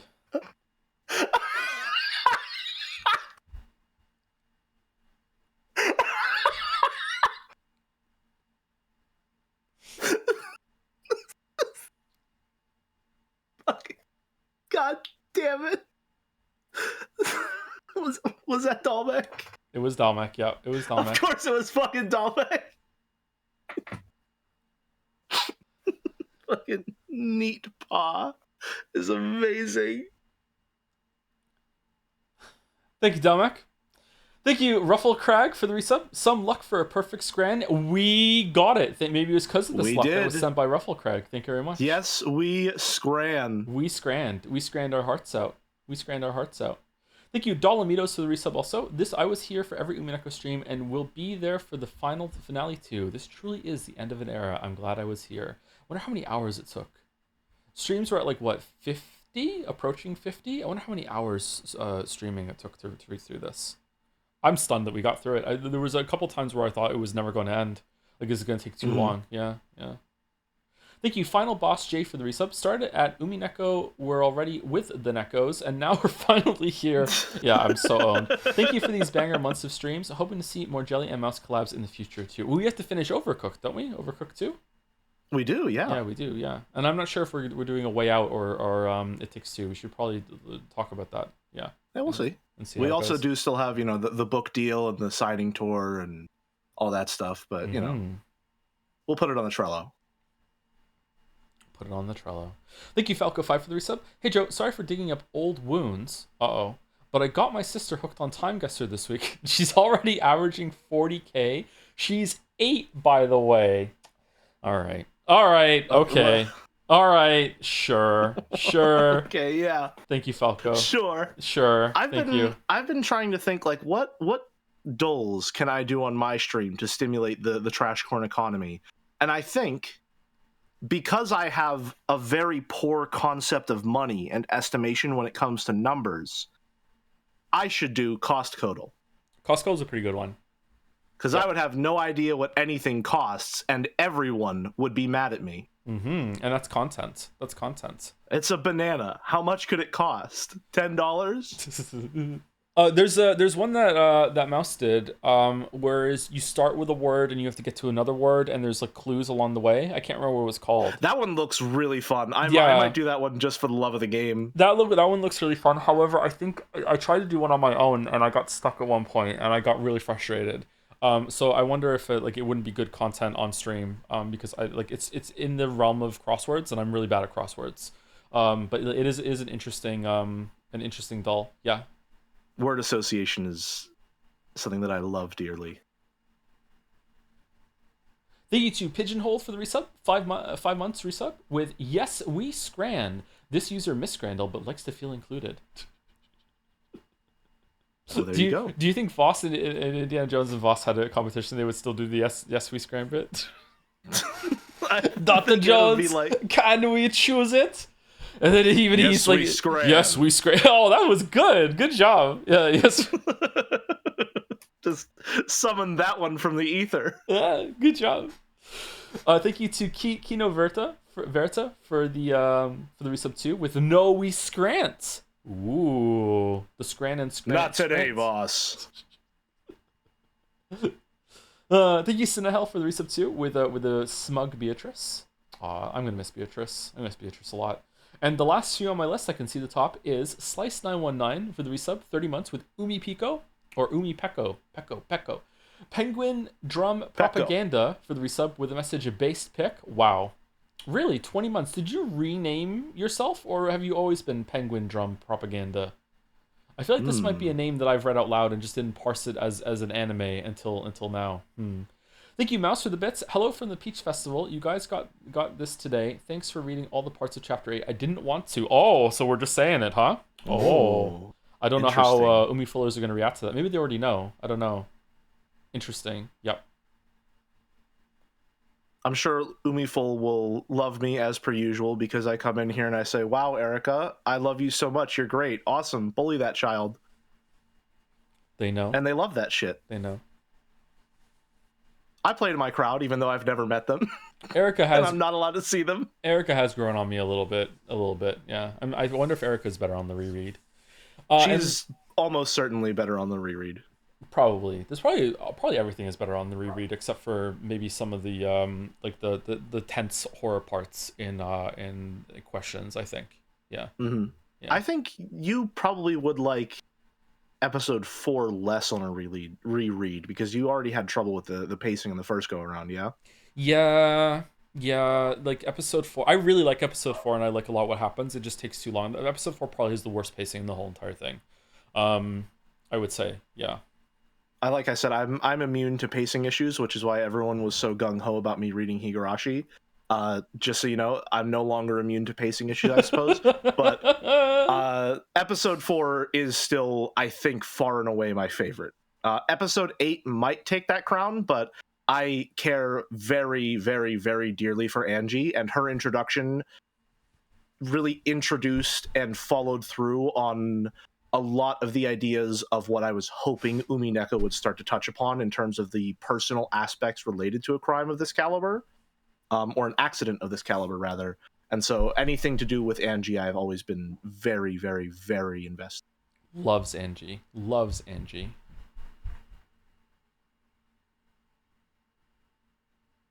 Is Jelly reading Higurashi, or did he just read a bit? I am reading Higurashi. I am not streaming it. I am not blogging it. I'm not doing anything like publicly. I'm just having it in my own time. I just finished episode 2, chapter 2, whatever they're called, Watanagashi. About to start 3 this coming Monday. Having a good time with it. It has its low points, as I'm sure most literary works do. But unfortunately, or no, what's the word I'm looking for? Luckily, Rena exists. And so anytime she's on screen, all is well. I think Angie is Mouse's favorite character too, isn't she? Ooh. Or Mouse definitely likes Angie a lot, I think. If Angie doesn't have a single friend, I'm dead. Nice reference. Nice meme. And the last 2 on the list, thank you to Casa Apparat for the resub. Go, Joe. You're almost at the finish line. Keep up the good work. If you don't have anything planned for next leap year, please consider Sayo no Uta, the Song of Saya, for a leap year VN. It's sure to be an interesting experience. The leap year gambit? Interesting. Interesting. It's still got Sayo in it. Nope. Okay, cool. All right. Yeah, it seems like a pretty enthusiastic negative response. All right, definitely going to do that. All right, cool. Lock it in. And thank you to Hasfam for the resub too. 18 months. Thank you very much, Hasfam. Oh, 2 more just came in. Thank you, Hasfam. 2 more rounds of bits. Paus says, and they call me crazy for offering the reasonable centrist alternative when they're throwing out Saya no Uta. Oh my god, that was fast. So much hate. That's right. The 4-letter VN we all know and love. Echo. Oh no. Echo. Thank you, Henry White, for the bits. Watch all Big Top Burger because you mentioned it. I can't believe it all starts with selling burgers and then it's insane cats lore. The moments of happiness. Yeah, it's really good. I really like Big Top Burger. Yeah. Catchy. Do. I'm not even going to entertain marking that down as locked in. Yeah, of course. Okay, let me get the Umineko up, and then we're gonna take a short break because I am just dying to use the bathroom. Oh my god, I need to pee so bad. I want to get on my soapbox for a second with these breaks. Joe, you make a point to usually say like, hey, get up, stretch around. It's not good to sit for too long. Let me just say real quick, these past 2 days, I have been dealing with some very, very bad lower back pain. Get up and walk around for 5 minutes. I would not wish this upon my worst enemy. I have been sitting far too much lately. Stand up and go take a little walk. That also, is not a joking statement. That is very important for your health. Deep vein thrombosis, which was like an epidemic in the late 90s and then just kind of went away and no one talks about it anymore. Something to worry about if you don't know about it. How old is Jelly? I'm 25 years old. Sciatica too? What's sciatica? What's that? Sciatica is like it's like a pinched nerve in your lower spine or something like that. Causes, causes pain usually on like one side of your lower body. It's very weird. Oh my god. I actually don't remember what happened last stream at the very end. So hold on, let me do the music and then we'll take a short break and then we will come back. And I'll stream it to you when I get back, Jelly. Alrighty. Okay, mute the microphone. Be back in about 5 minutes. 3, 2, 1.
Hello, chat. We're back.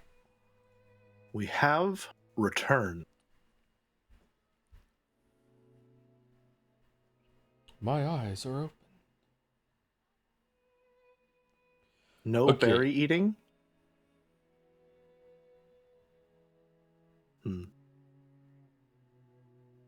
Scatter? Oh, I see.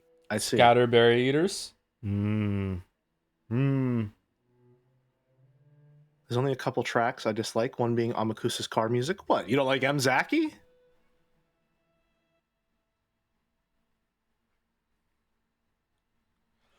Okay, so what happened last time? We went through the problem mystery solving, and then went over to Battler celebrating and saying like, "Hey, Burncastle, come to the party. Everything's fine. Let's like get along." And then went over to Featherine. Oh, there's Ava's diary. Okay, so that's the key. Okay, so that's what we're doing. All right. Okay, I remember now. Oh, we have a Prime sub that's directed at me. Should I read that real quick? Sure, go for it. All right. Thank you, Jude Dude, for 3-month Prime sub. Hey, Jelly. Really loving the Umineko streams you're doing. It's refreshing going through the Vienna second time around, especially with the guests you have on. My favorite is the one named after a digit. Toe, I think? Anyways, his soft spot for Erica as his favorite character is really refreshing. Should have him on more. Wow. I'll see what I can do. Wow. I think we'll be having him on next week, actually. Wow. Thank you, Jude, dude. Thank you. +2 pin. Is it a pin too? Is it? I'm not seeing a pin. It's just a reaction now. When a chatter says something funny, +2 pin. Thank you, Julio Godot, for the bits. Hey, Joe, I know you've gotten Bofid, but did you pick up the Hava in Expedition 33? Hava? What's Hava? Have a good day. Have a good day. Have a nice day, Lamael. Wow. Hey, I got it, actually. Nice. Owned. Okay, so I am them, her, them, and that. Okay, so we have assignments. Yep. All right, ready to go? Can you stream it in Discord? Oh, I'm sorry. 1 second. Ready to roll. The doctor is in. Oh no, that was involuntary. In the rear with the gear. Big job, huh? There we go. All right. The discussions over Burncastle's reasoning game were getting passionate at each of the tables. At some point, each table had started competing to see which could solve it first. Burncastle, haven't Angie and Erica arrived yet? They should have been here by now. Want to make a bet on who arrives first? I can understand Erica being late, but what about Angie? Just what kind of pit did you toss her into this time? Way too quiet? Okay. Okay, I'm moving to -11. Let's see if that's too loud. We'll do 2 lines and then I'll check. How rude. She's sitting on a sofa sipping tea. Hopefully the sorts of tea you drink suits Angie's tastes. Okay, is it better now or no? No music? There is music. It's just quiet. Yeah. It's just very quiet, yeah. Okay. Good point. How rude. That tea would suit anyone's tastes. Erica would even lick the last drop of my tea from the bottom of a miso pot. That farm is dying to ask how miso comes into this picture. Still, it's Erica. This will be a long-awaited reunion. That's right, come to think of it. Can't wait to see how long it'll take her to solve Burncastle's game. This sort of game is what that kid's best at. She'll probably read it from start to finish 3 times and just say the answer right away. Probably. I look forward to seeing her give the correct answer immediately with that smug look on her face. Come now, this is Erica we're talking about. She'll probably pull out some twisted logic and say it was possible for someone other than Bandler's family. Good point. In fact, I'd like to hear her proud, twisted logic even more than the right answer. Apparently, Bandle and Beato were looking forward to the reunion with Erika. They know her so well. Yeah, fucking Vienne just puts me on blast all the time. They had already dueled with Erika in 2 separate games. I know, I was there. But now there was no distinction between foes and allies. They truly wanted to welcome her to this party after the show as a friend. The Golden Land. All cast review, if you will. Still, it's a bit unexpected. What is?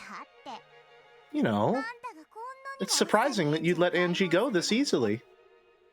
Making sure that Battler and the others couldn't see her face, Lambda Delta sniggered. Is it really so surprising? Of course it is. I thought that being you, you'd torture Battler with one tough puzzle after another before releasing her. Or that you'd at least try to give Angie some weird ideas and have her turn the game around in the end. You know what, Lambda Delta? Good idea. Let me... And I thought I knew you better than anyone else in the world. So embarrassing that I was wrong. I'm sure it is. But don't worry. You obviously do know me better than anyone else in the world. Oh shit, my controller. Yeah. Yeah, of course. After all, I love, adore, and understand you more than any other person in the universe, Star. Lambda Delta was flustered by Bryn Castell's apparently friendly words, which were very rare coming from her. Battler-sama, pardon me for interrupting your conversation. Angie-sama has returned. Oh, she's back? Great. So, she okay? It seems as she was soaked by the rain, but Kuwasawa is bringing her a towel now. When Battler heard this, he breathed a sigh of relief. Then, he turned to face Bryn Castell, showing her a forced smile as though apologizing for still suspecting her just a little. Sorry, is Mouse debuting her own plus and minus 2 emotes in chat right now? Oh, are they the 2 Sekimea? Oh, God. That's amazing! Now you're gonna have to put a chat warning anytime someone's joining, just to hear the chat rules. Also, Seki spoilers and emotes. Egg. Egg. There are 2 Sekimeas. There are now for the plus and 2 minus ones, yeah. Not even my favorite time eggs. Chrono Trigger is my favorite time egg. Do you think that the reason it's an egg in Sekimea is because they wanted to do an egg timer joke? It's probably something to do with that, yeah. Like, I'm guessing it was just a magical gem at some point, and then they just made it become an egg at some time later on, yeah. Or is it just that, like, eggs are ripe for literary symbolism? Probably. Maybe it's gonna hatch at some point at the end. Ooh. And there's a smaller Sekimea inside. Oh god, no. No. I thought I was understanding Sekimea until last stream, and now I'm realizing there's so much about it that I did not understand. And it's and I don't know if it's like, some of it obviously is fair, but some of it is kind of like, I don't know if that's fair or not. Like, one of the mechanics of the Sekimea I don't know, let's not talk about Sekimea. Bryn Castell showed no reaction and simply continued to wear a blank expression with a slight smile. Angie-sama has returned. I'm back. Battler! Angie's back! Angie! I'm glad you're okay. I was worried. She stared at Battler as he dashed towards her with a relieved smile. Angie's expression seemed somehow indifferent. That Battler. Looks like he thought I had you hanging by chains in a cave or something. No. I didn't think you'd go that far. I was just having some tea at the house of one of Bryn Castell's friends. It was delicious. Did it have dried plums or miso in it? Of course not. As Angie spoke bluntly, she walked right past her brother and exchanged a few whispered words with Bryn Castell. What is it, Battler? Huh? Oh, nothing. Nothing at all. If he said he was lonely because his little sister was being so cold, Beato would either laugh at him or scratch him. What? Scratch him? After all, Angie was a girl at that age. She might be in a bad mood for reasons a boy like him couldn't understand. Taking note of this and having satisfied himself that Angie was okay, he made to walk away. Battler, Angie is calling for you. Huh? Oh, sorry. I've been trying to get your attention for a while. Don't ignore me. I wasn't really ignoring you. What's going on with you anyway? You look like you were in a bad mood for a while now. I imagine Berncastle gave her something strange to drink and pretended it was just some rare sort of black tea. I have no business with you.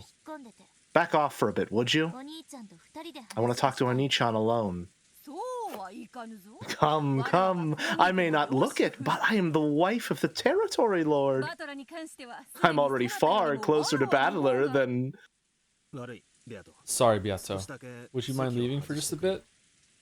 By now, Battler realized that Angie's issue was more than just a slight bad mood. Beato puffed out her cheeks as though she wanted to say something more. However, she just let out with a sigh and walked away like Kirby.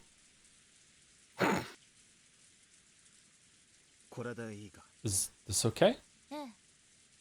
It is. After all, this game is between me and you, right? I'm the player. You're the game master. No matter how many pieces get between us, in the end, it's still a direct battle between you and me. Well, it's true that I'm the game master, but it's not like I'm fighting against you or anything. This final game was held so you could be invited to the Rekenjima of 1986. Games are played to decide who wins and who loses. There can be no game unless you have foes and allies. Don't try to trick me. What are you talking about all of a sudden? You had me totally fooled.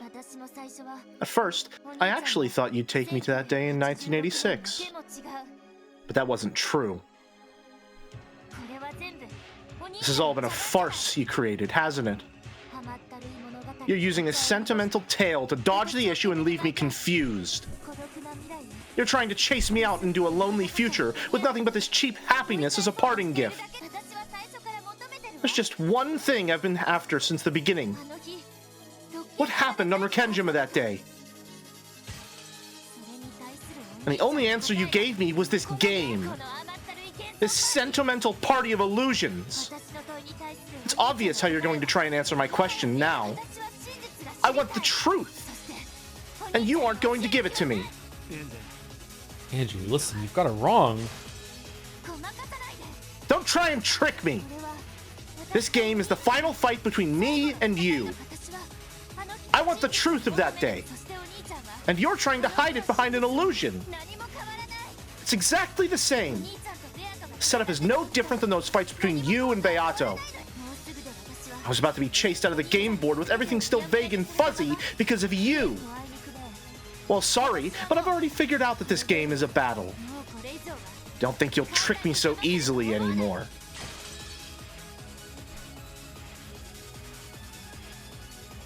Uh-oh. Uh-oh. Angie's shout tore apart the peaceful atmosphere. The family members and illusions gulped and watched the scene, wondering what was going on. Beato tried to run up to Battler, but he motioned for her to stay back.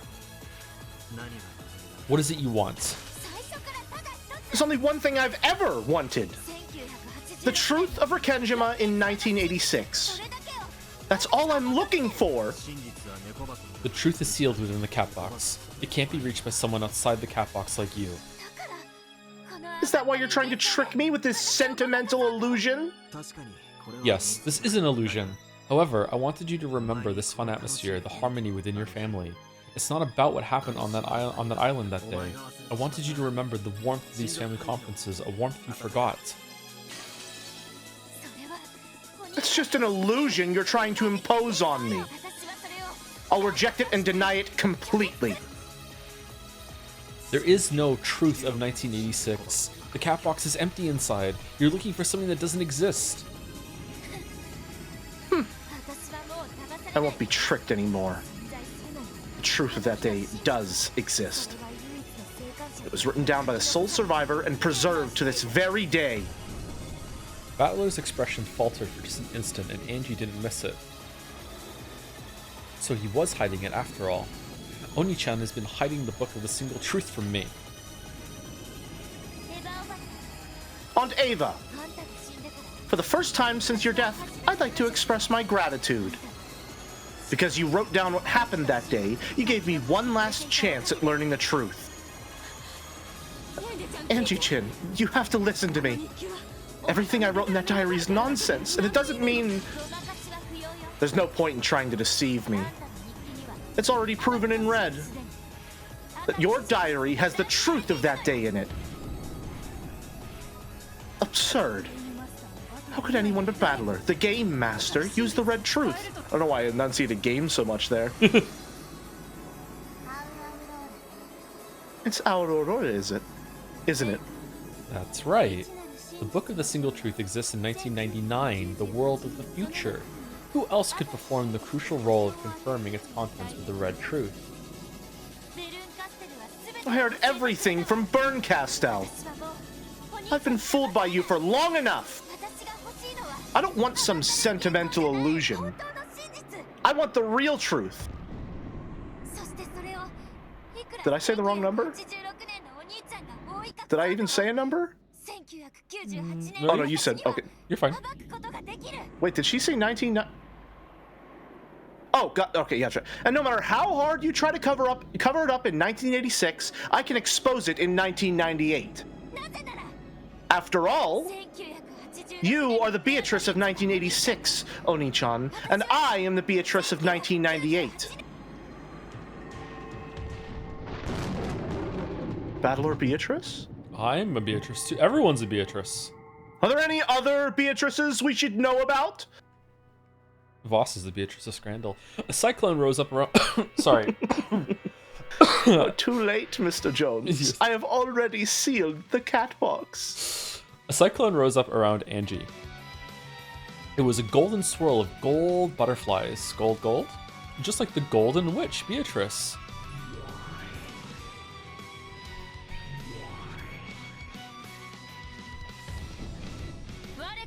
Yo! Oh, shit!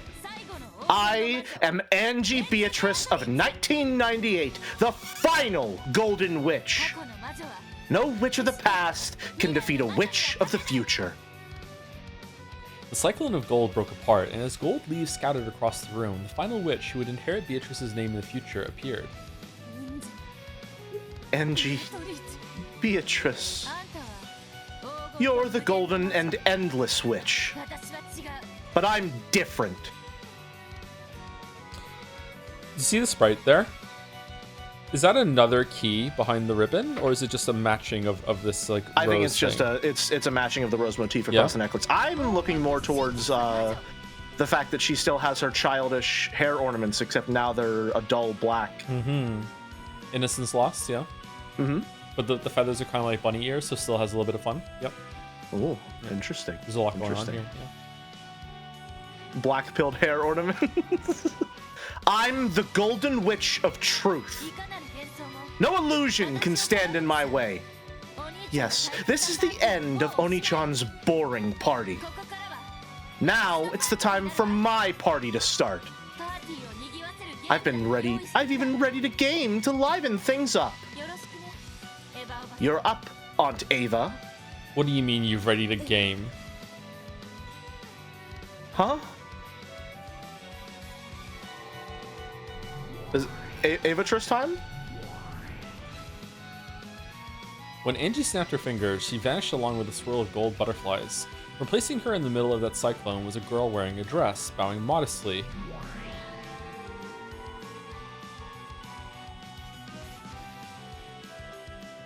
Do I have to do a dolphin laugh? You. All right, Mr. Krabs. That's pretty rude, you know. Inviting everyone to a party except me.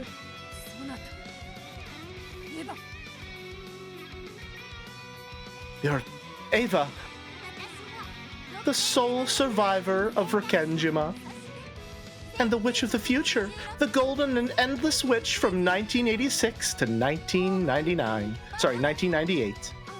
In the world of the future, Bandle-kun's sentimental illusion is more fragile than a flake of snow on a lake. Okay, let's have some fun. Come, try to remember, all of you, remember your endless theory making. When Ava held her hand to the heavens, light gathered there and took the form of a bottle. Is it goat time? Yes, a bottle. A glass bottle with no label. There was no alcohol inside. Sealed within it was a fragment that let off a pale, sinister light. Battler, this is bad. She must not smash that bottle. Smash. Oh, smash.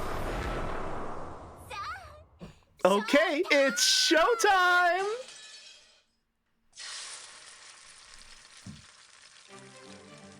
The bottle was slammed against the floor and smashed to pieces. As soon as the fragment within it touched the outside air, it flashed white and burst. At first, it seemed that nothing had happened.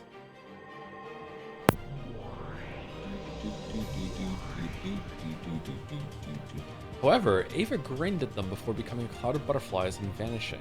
At some point, Burn Castell must have vanished as well. What did she do? It was probably a fragment she brought back with her from the world of the future. Perhaps we could call it the contents of the catbox in the future. What does all this mean, Sumari? What? At that moment, they heard a thundering roar. It was as though large chunks of hail had started falling everywhere. An earthquake accompanied that noise, and the whole mansion creaked. Dust began to fall from the ceiling. At the same time, it seemed as though the curtain-covered window glowed with a pale light. What on earth is going on? Kyrie, look outside! What the hell is that? Everyone rushed to the window in response to her voice. Of course, Battler and Beato went too. It's so weird to see them, like, Leviathan casually interacting with Kyrie. Yeah. Whoa, what? Then they drew the curtains, looked at the scene outside, and were stunned into silence. How beautiful. Was that? Oh no, you're all main characters, right? I saw Kinzo and just kicked into high gear. Kinzo's words echoed the first impression felt by all who looked out at the scene beyond the windows. Not all beauty is benign.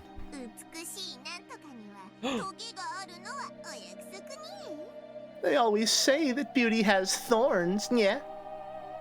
Though everyone found the scene beautiful, they all sensed impending misfortune behind it. From it. Outside the window, countless small objects, pale, glowing fragments of crystals, lay strewn about everywhere like a fallen hail. The world fantastical perfectly summed up the scene that lay before them in the glowing rose garden. I saw something move over there. Hey, is someone over there? Wait, huh? A person just grew out of that glowing fragment. What the hell is going on? 7 Sisters of Purgatory, battle formation. With those words of Lucifer's, everyone finally realized that they were being surrounded by danger. Goats. They're here. All of the goats. One by one, the countless fragments shook and burst, and dark, large bodies rose up from inside each. They were giants with goat heads. One after another, they appeared from the insides of broken fragments. Those fragments lay all over the rose garden in vast numbers and made the ground glow so that everyone inside was forced to shudder. 45, wide area surveillance. My radar's filled with white. We're either being jammed, or the vast number of readings is making a count of enemy numbers impossible. Even as she said this, the glowing rose garden outside the window was being filled with giant goats. The fragments carrying the goats weren't just in the rose garden, they were spread evenly across the entire island. Not just the rose garden, but the entire area around the mansion was being covered with goats by now. Why Can't believe goats? all my goats are washed. Allow us to speak. Know that we are completely surrounded. Yeah, we noticed. I'm so glad they're here. They're so valuable. What'll you do now, Battler? Only one thing to do with uninvited guests. Let's chase them off. Who are these people? I'm guessing these aren't your minions, right, Beato? Are we about to have the fucking Avengers Endgame of magic battles in Umineko right now? Is that what's about to happen? One last fucking send-off? Is this gonna be peak? Oh no. The goat forms they hold are probably just imitations of the pieces on this game board. They aren't Riche's or Leah's minions. This is something worse. I see. So they are manifestations of message bottles. Message bottles? The ones Beato made? Not quite. These are fragments of what people in the future have imagined. I'm not gonna lie, I can't help myself from smiling at the thought of this being like fucking everyone is here, smash ultimate fight. You think they're gonna throw shotguns to each other? They might, honestly. They might. Endless possibilities are hidden within the catbox. Because of that, those outside the box can imagine the insides to be any one of an infinite number of things. It would seem those endless delusions are the true form of these creatures. What will those goats do to us? I wonder. It doesn't look like they're here to give us a handshake or a pat on the back. Those people. Those lowlifes, making up and passing around stories, imagining the tragedies that might have unfolded around us on this island. I found it so fascinating that I never talked about the truth, that they kept on creating tragedies one after another for their own enjoyment. I see. So, they're fragments from the future, imagining the catbox in 1986 however they please. In the world of the future, any and all interpretations can and do exist. Unless we deny them, everyone will be able to claim that their own view is the truth, and that they will remain on this island. Love Umineko. So we're doing a literary analysis battle right now, where you're allowed to have your own opinion so long as it's not refuted by the text. Oh, this is me. Even then. What a fix we're in! Looks like we're surrounded and fighting for our lives. Having to swap between so many different intonations and deliveries is crazy. That's why I just read everyone the same. What are they doing?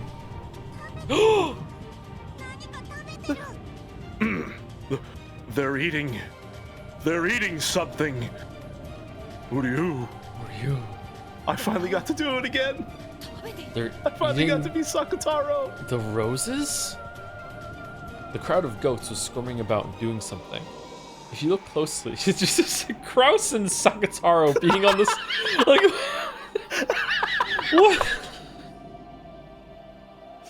What the fuck? If you look closely, you could see them sticking their heads into rose bushes and munching away. You shouldn't just eat flowers if you don't know where they come from. What are you doing? And it wasn't just rose bushes. Light poles, the bricks of the flower beds, even berries, and even the stone paving itself. They were biting all of it. The ghosts were just chewing through shit, almost as if they were trying to eat up the whole island. Is Rakenjima Scran? Yes.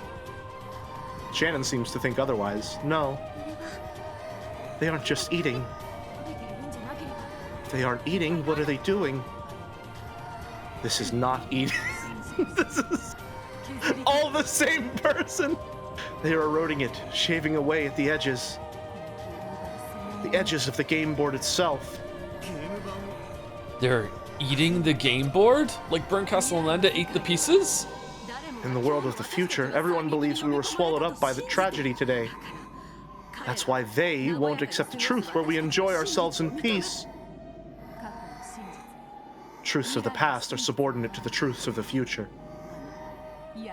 The merciless future fangs and jaws of those goats refuse to accept our truth and are eroding it, replacing it with the kind of truth they expect. Damn it. This is our truth.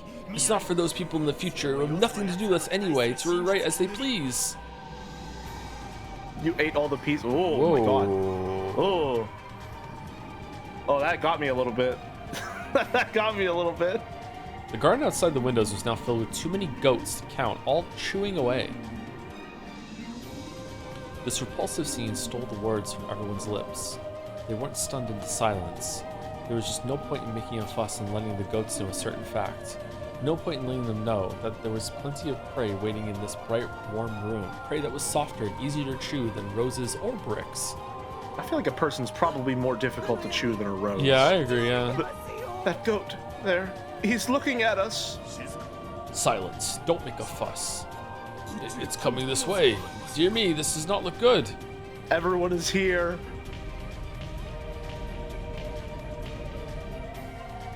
They saw one of the newly born goats head slowly towards their window. There was already a huge swarm of them in the garden, so it was no surprise that when one of them looked around for new prey, it would see the light from this window. Its immense, eerie body slowly approached. As it grew closer, they could finally see it clearly. The eyes blazed despite being cold, ruthless, and reptilian. What if it be a giant goat in Silent Hill F? Possibly. Those cruel fangs and jaws could tear apart and crush anything. Any fangs that could chew through brick would hardly have a problem chewing through humans. Its massive body had to be taller than the windows themselves, and it was lumbering towards this window. So it feels like these goats are much larger than the goats that were in the earlier episodes. What do you think? I think so, unless we just haven't really been getting a good concept of their size earlier. Yeah. We need to find the goat that's putting up loser flags. If only this window was made out of special Usharmiya bulletproof glass. Not even bulletproof glass would stop that thing. Wow! It's coming, it's running towards us! I thought that all he was going to say was, wah. Allow me to speak. Know that this window shall not be breached. The power of Cornelia's seal formed a shield around the glass. The goat was blown back, unable to even touch the glass because of this power. That's my goat right there. That's my goat, Cornelia. Yep. Loves sealing windows. Its weight made the earth tremble. They could feel that clearly, even inside.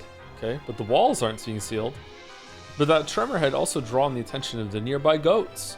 A pack of goats started shuffling towards them, and a fight broke out as each charged forward, trying to reach this new prey first. Let them fight. The window protected by Cornelia's seal would probably be safe. However, there were many windows in the Great Hall. For the first time, those windows became a source of terror instead of sunlight and a lovely view. Gertrude.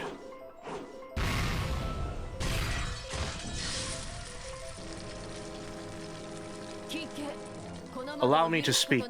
Know that this window shall not be breached. Gertrude sealed another window. And then for every side character we have in Umineko, there has actually been an equal number of windows in the entirety of Rikenjima Mansion. It's all been leading up to this. And they're all gonna seal one. The ghosts trying to break in through that one were thrown back. But at the same time, they heard the crash of yet another window being smashed. Scattering fragments of glass everywhere, the massive goats broke through the window frame and entered the building. Well, that didn't last very long. And then, oh, never mind. All right, well, bit averted. Stay back. Everyone stay back. Return of the Kraus counter? On the first twilight, the six, chosen by the key. Those words really were coming from the goat's mouth, along with a steaming, foul breath. However, it didn't get a chance to say any more.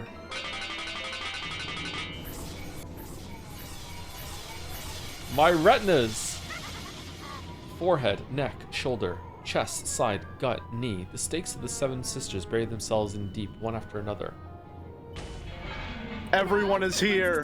What rough, unappetizing flesh for piercing. I'd hate to have to gobble up any more of these.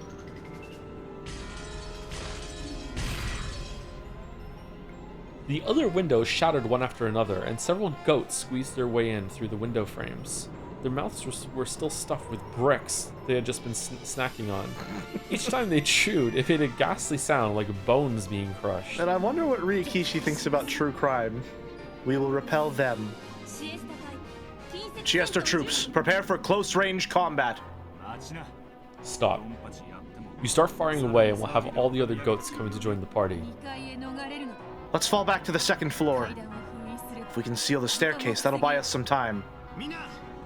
Everyone, upstairs! Hurry! Why can't they just go to the tea party room?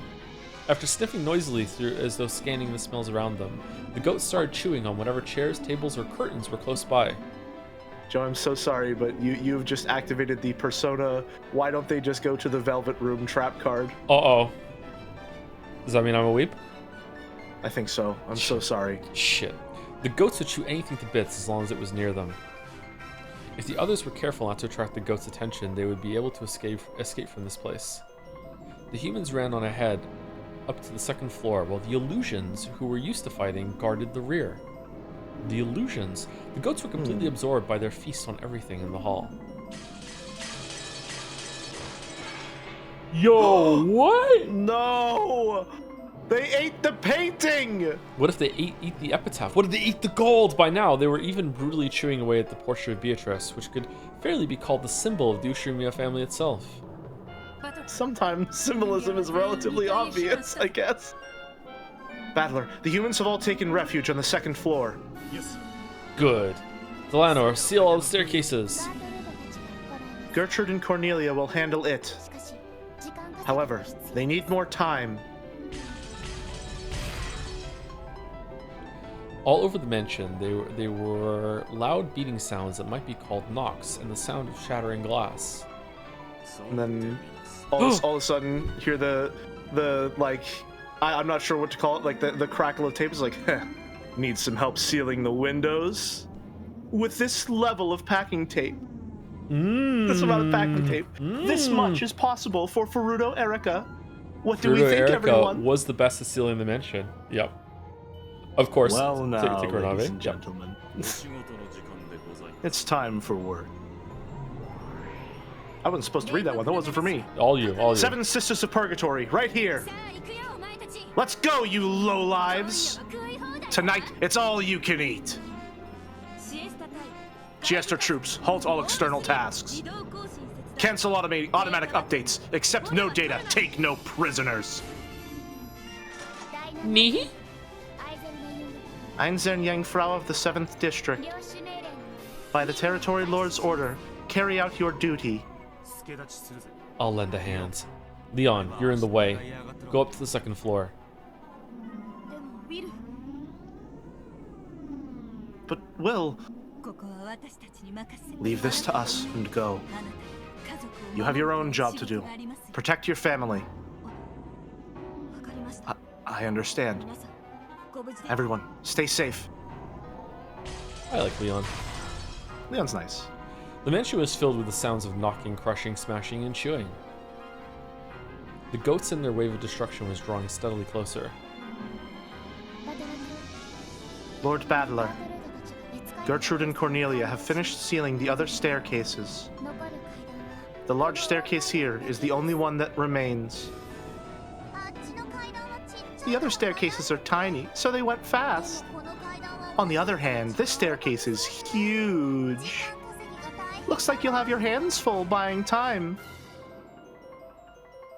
Where's Berncastel and Angie? What are they doing?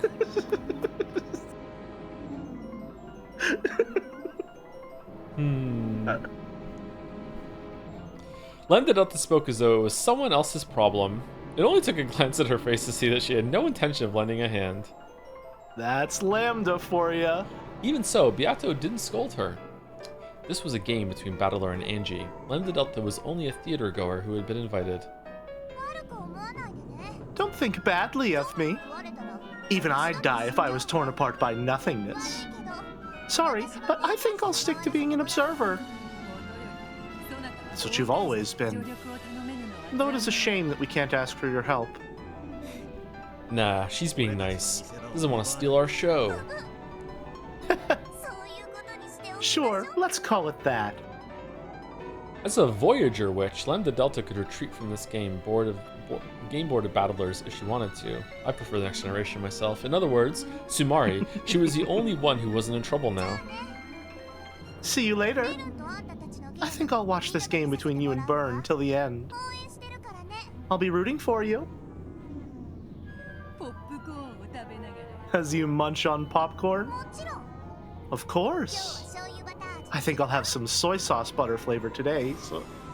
With that, Ew. I don't... I mean, I'd try it, but maybe... Lambda Delta vanished with a pop. And a cute. As soon as she did, a black hole opened up in midair, and Gap fell out of it. Battler, Riche. Could you come here for a second? You should probably see this. Sir, you're gonna want to see this. Right now? Yes. Let's go. Everyone, we're counting on you to hold this position. When Gap snapped her fingers, a large hole opened up under Battler and Beato, swallowing them both. They were spat out into an inky blackness. Both of them were floating in the night sky. Rikenjima lay far beneath them. And as soon as they realized this, they shuddered. This is...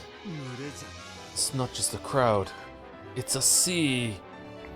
It's an ocean. It's an ocean. It was no longer a crowd of goats, but an entire sea of them. Just as Rikenjima poked out from the ocean, the mansion was now poking out from a sea of goats. People in the future really are amazing. Just how many of them have imagined the tragedy on this island? It's nothing more than the worthless drivel of those outside the catbox. Let's clean this place up. Do you think Schrodinger would, like, you know, give his theory? Do you think he'd, like, elaborate if he knew this is how it'd end up? That's an actually crazy thought. Imagine, like... if you knew this was how it would be Yeah, I used. know, right? Like, it's... and that's just gonna keep going as time goes on, too. Like, yeah. I think he would think it was hype and still go for it. How long ago was that? I don't know. Is Schrodinger dead?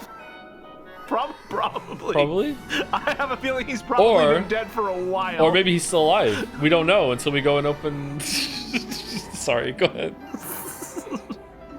I'd say he's rolling in his grave, but we're not really sure if he's in there, huh? Look over there. It's hard to tell, but look at the shoreline. The shoreline? The goat line? It's easy to make out the harbor. Look closely. See it? Don't tell me. Yeah, you're probably right. They're eating it. Eating the whole island. I ate her. Come, try and remember, fragments from the future.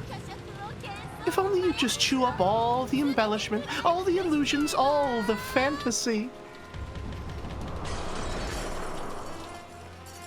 As Ava yelled this to the heavens, hovering about the raging sea, hail fell down with a pale glow. Each was an unlabeled bottle with a fragment inside. They poured onto the island, were smashed to bits, and the fragments inside them scattered everywhere. Every now and then, the fragments would split in two, then split in two again. And every single one of them burst and gave birth to a massive goat. So Ryukushi hates historians, huh? Just hates them. To say it was like a bamboo shoot springing up after the rain would be a vast understatement. The goats writhed about like a bubbling, boiling water in a pot. They ate away at everything they saw. They didn't just eat the harbor, but the trees and rocks, the entire coastline itself. Hundreds, thousands, no tens of thousands of goats continued to eat. They were chewing away at every bit of Rikenjima of this final game the battler had prepared. This is going on a while, huh? Yeah. Yeah. Too bad, Battler-kun. The future wants a tragedy on this island. Even Angie wants the truth. Don't worry, we'll chew up all the embellishments, illusions, and fantasy for you. By now, Battler and the others had to admit it. The future wanted a tragedy. Even if the truth of this island had been a gentle, peaceful thing. The future didn't want that. The truth they wanted was painting over the past. The past is such a fragile thing. Even the catbox is being chewed apart. Just who are these people? Are they really so determined to plunge us into a tragedy? That's all I wanted to show you. Hope this helps a bit when you're making strategic decisions. Yeah, thanks. Now I feel like crap. Then let's go to the study next, if you don't mind. Goldsmith wants to talk to you. Gap snapped her fingers, and another black hole swallowed them up and spat them out in the study.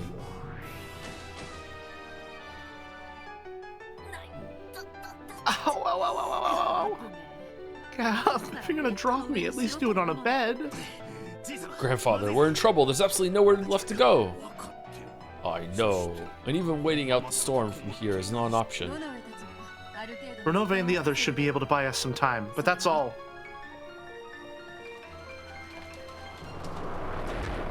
If they just holed up in the mansion, it would only be a matter of time before the swarm of goats got them. Trying to repel a few of the goats barging into the mansion would be like using a cup of bale water from a boat with a hole in it. Someone said Kinzo transform into the dragon now. I forgot he did that. Ooh. I forgot that Kinzo turned into a dragon at some point. That was episode 4. That was episode 4. That was a really Yeah. good finale. I forgot that he turned into a fucking dragon. Man, that was so long ago. Holy crap. Oh, thank you I to know. Positive Player here for the resub. Just came in 3 minutes ago. Thank you guys, Positive Player here. Thank you. Can fight defensively for a while, but it's only a matter of time. We need to think of something while we fight. Can we escape? Where to? Is there any way for us to leave the game board? The outside of the game board is beyond the range of our territory. Only a Voyager witch could leave.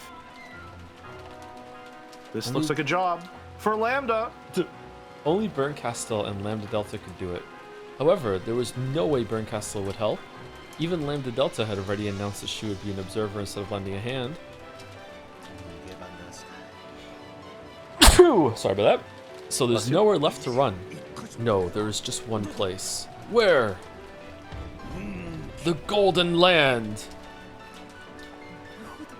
I see. Is that our only option now? Indeed. If only Bandle says that he believes in magic, we can all go to the Golden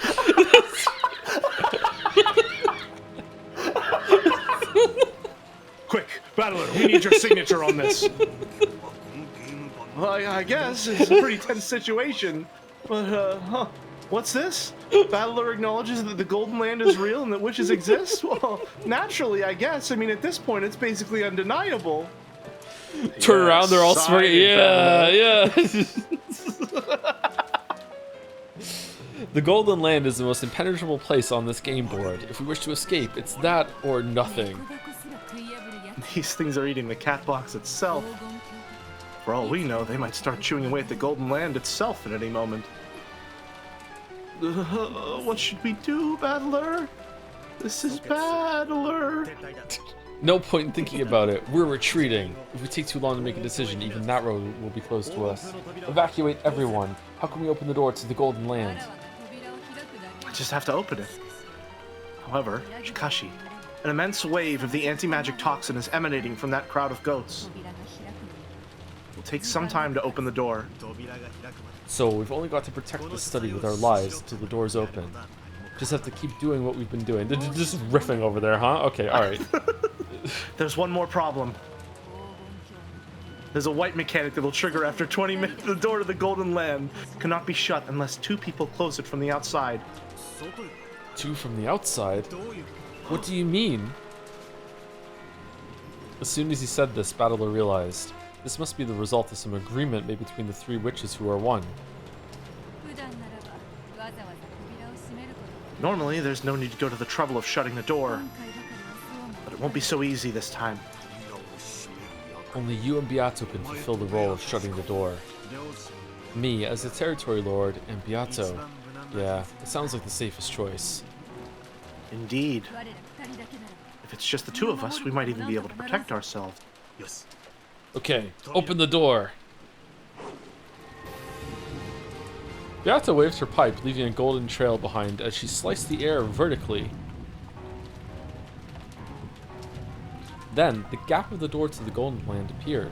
It looked like nothing more than a thin golden string hanging from the ceiling. If you look closely, you could see that the string was getting thicker very slowly. The door to the Golden Land certainly was opening, but so slowly that you couldn't even tell if you weren't careful. At this rate, it would probably take quite some time before it grew big enough to let a person through. Grandfather, Gap, we'll need you to be our inner line of defense. Yes, there may be goats climbing up the outer walls. Very well. My rifle hungers for some prey. Understood. It'll be fun dropping those things into the abyss. Join the Rekenjima Mansion as family.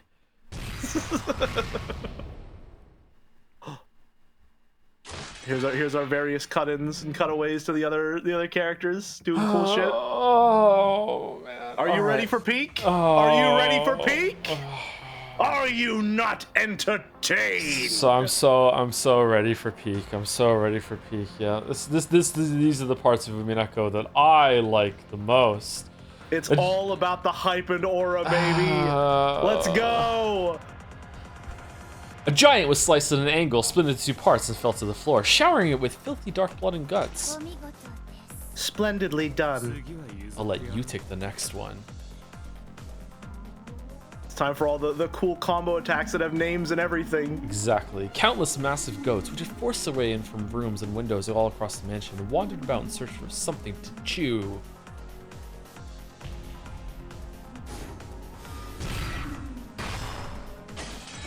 That. Several of the goats noticed the group of people huddled around the staircase and lumbered closer, but they were pulverized by merciless attacks. Ronave's shields easily halted the charging goats, and Virgilia's magic spears were pinning the giants against the walls. When did she get a wand? Delanor's and Will's blades were also slicing easily through goats. The pinpoint strikes of the Seven Sisters of Purgatory could pierce the vitals of and finish off any opponent, no matter how large. Even Goda couldn't stand a chance. The Chiesto sisters were holding their own too. They had blasted enough goats to bits with one shot from their high-caliber firearms that you couldn't count the kills with both hands. So 11 then. And Gimli in the background was still saying that still counts as one. Given a limited number of opponents, they were more than a match for these goats. However, they weren't just up against the crowd, but an entire ocean. It was like a pebble trying to face the approaching waves of a stormy sea.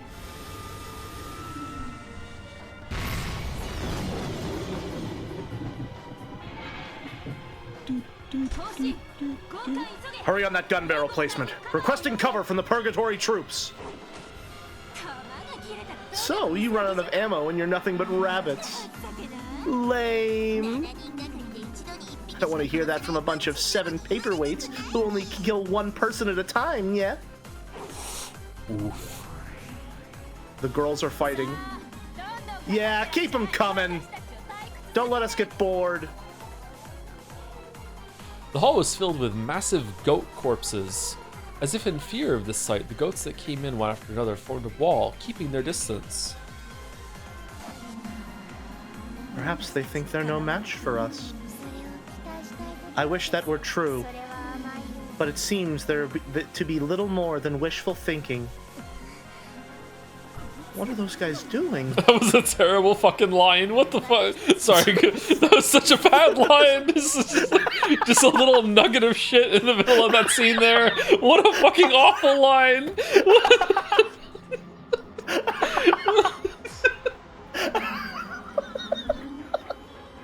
Sorry, it kind of stunned off me for a second and I had to say it.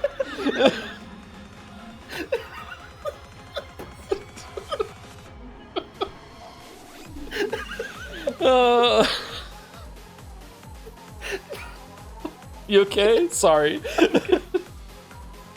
Okay, that one hit my giggle trigger a little. They're looking at us and whispering to each other. Apparently, they have the intelligence to talk together and cooperate. The goats surrounded Can you give them the at a bad distance. line a delivery with like 30% more? What was the line again?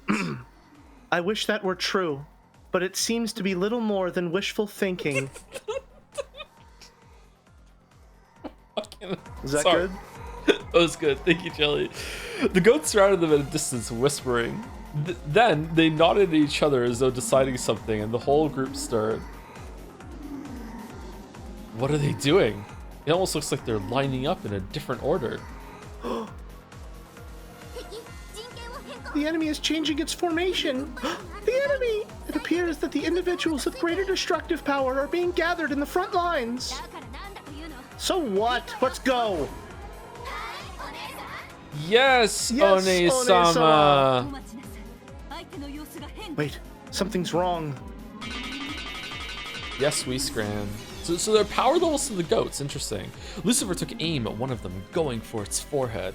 The other 6 sisters followed her lead, trying to pierce the vital organs of all over the creature's body. The more, like, literally sound... Wow, that's surely not a word. The more sound your argument is in regards to the evidence of the text, the stronger your goat is. Oh, that's probably it. Yeah, that's probably it. Is this goat gonna catch, like the snake out of the air with its goat hand? No.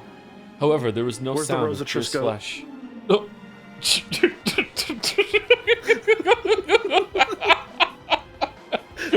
The strongest of all the goats, leading the pack.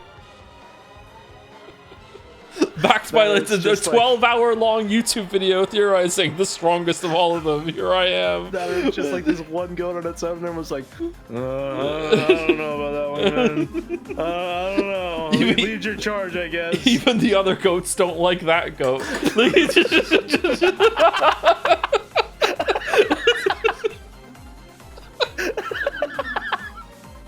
The 7 sisters of Purgatory were knocked back, unable to cause even the smallest wound. Where's Sakataro? What? What just happened? Those guys are talking about something. The goats kept whispering the same thing over and over as they slowly approached the 7 sisters. All of them whispered unanimously. 7 sisters paperweight theory, 7 sisters all fantasy is fictional. The 7 sisters of Purgatory are illusions, personifying stakes for ceremonial sacrifices. They're actually paperweights. They're actually paperweights. As they whispered curses that denied the 7 sisters' existence, the goats lumbered closer. The anti-Chan toxin. Get back, Purgatory troops! We'll cover you! It's time you learned your lesson, goats. Chester Sisters Winchester theory. I think that's coming after, actually. Yeah. It probably is, yeah. Yeah. You're right. With your interpretation is that like all the goats are like the ones that still have some fantastic element are getting cut down because they believe in it, and then the goats that are left are the ones that are like more like grounded in reality and everything. Yeah. Ooh. Yeah. Definitely, you're right. The golden bows, yeah, of the Chester troops mowed down the wall of goats with a shower of bright golden bullets. Some of the goats were torn to pieces, but some of them seemed completely unaffected. Then the goats who were uninjured all whispered as one. The Chester Sisters Imperial Guards have Maria's rabbit dolls as their vessel. The other guess I had? No. They're actually rabbit dolls. Maria's imagination, fantasy, fictional beings.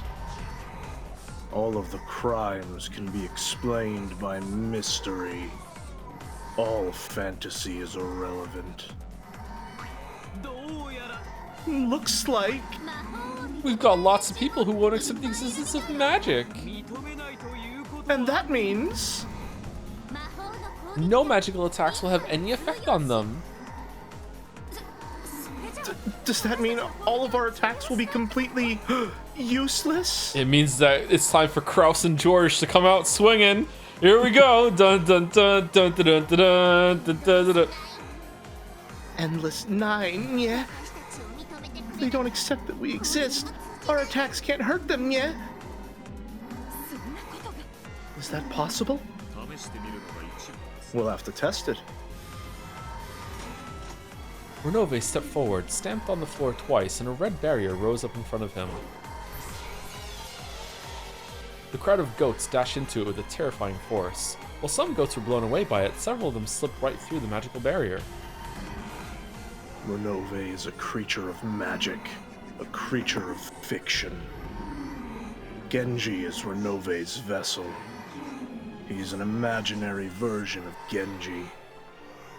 I see. So even my attacks will not affect some of them. There was no longer any point in Virgilia trying to out her magic spear. Now that some of the goats had decided that her existence was fictional, she could no longer hurt them. Well, some of them you could still hurt. You should still thin them out. Even these great demons and great witches, as well as high-level furniture and weapons, were overcome with fear of the crowd that surrounded them, a crowd that would not be affected by any of their attacks. What are we going to do? We'll keep fighting until the end. You don't have permission to die in battle. Fantasy is all fiction. Fantasy is all fiction.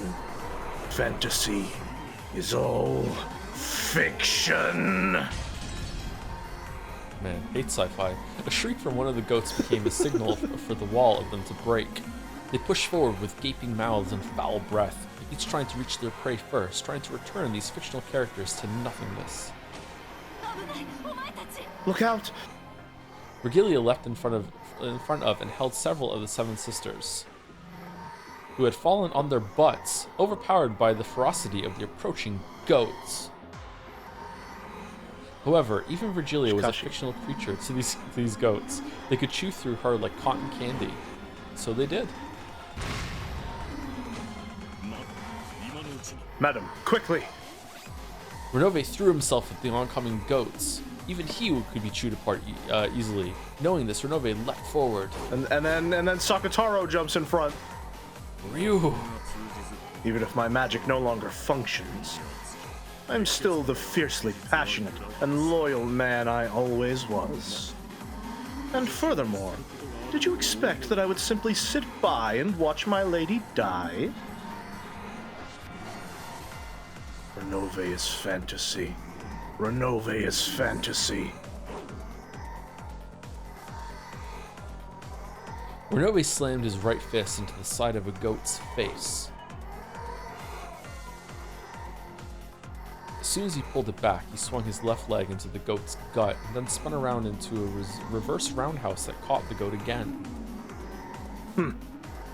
Renove knew. He could do less damage than the mosquito bite against those who didn't accept his existence. This was the height of anti-magic defensive power. Endless 9. Why the fuck did I just get chills? What the fuck? Endless 9. I just got full body chills. What the fuck? You're locked in. Why? Surely it's just too cold in this room. Renove is fantasy, a fiction, an illusion. The goat swung its log-like fist with a sound like a storm. Renove dodged by a hair. Next time parry. Had he been an instant slower, that massive arm would have crushed his head like glass. Renove, dodge it! Renove, stop this! Run! I, Renove, cannot help but rise to the challenge when I see a lady in a pinch.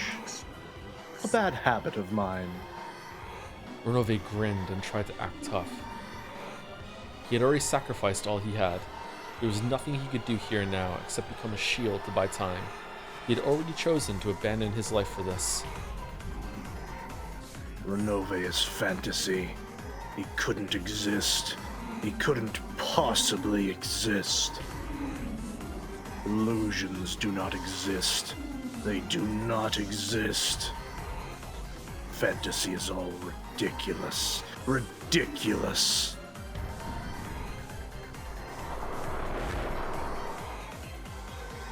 The goats kept coming, trying to feast on Renove. None had any pretensions in making this a one-on-one fight. Nothing mattered except chewing apart fantasy. Even just a nibble.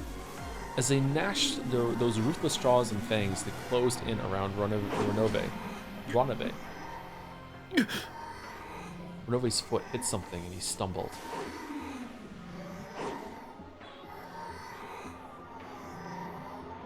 At the same instant, several massive arms reached out and lifted him up. Renove-sama! What are you you doing, Chesters? Shoot them! If we had to do anything, we would have already done it, yeah? The rare sad and somber Nya from Chester 410 there. Yeah. Everyone, please stand back. I should be able to buy you some time as they savor my flesh. However, Shikashi, I think they'll find that Renove has quite a few little bones in him.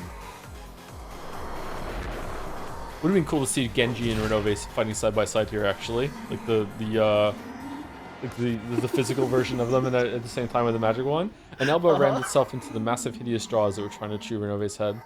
It's run over. Of course, the goat did moan, but that did nothing but deprive just one goat of his right to the first bite of Renove's head. Many jaws opened wide, trying to crush him and throw him down into those heartless stomachs, which would permit no cheerful illusions to exist. This is how Jad's reacted whenever Mouse said that Chan culture could be a little exclusionary. Uh-oh. I won't accept fantasy. Won't accept. It's possible to explain everything with mystery. Possible. Fantasy is fake. Everything is mystery. Jerry hates these people. All of the many arms the list of Renove were sliced off. Really? The Seven Sisters used this chance to fly forward and grab Renove, dragging him back. We're so Renault back? Which of you mentioned mystery? Seems like this is a transition to a different part of the scene now, so let me just say thank you to Ed J. Muggs for the resub. 3 months. It's my 3rd month of patronage during Umineko on a peak day. Thanks for all the fun, Toa. You're very welcome. Thank you, Ed Edge Muggs? I don't know. DJ Muggs. There we go. There we go. Mispronouncing names is the thing we do here. Thank you. Does Delanor's blade work on them? I see. If our foes are calling it a mystery. Blood-red longsword in hand, Delanor slowly walked forward. It's peak. Behind her walked Will, tapping his back with his black blade. She has grown on me, actually. If you don't think this is a fantasy, then let's have your theories. I cannot wait to hear your explanations.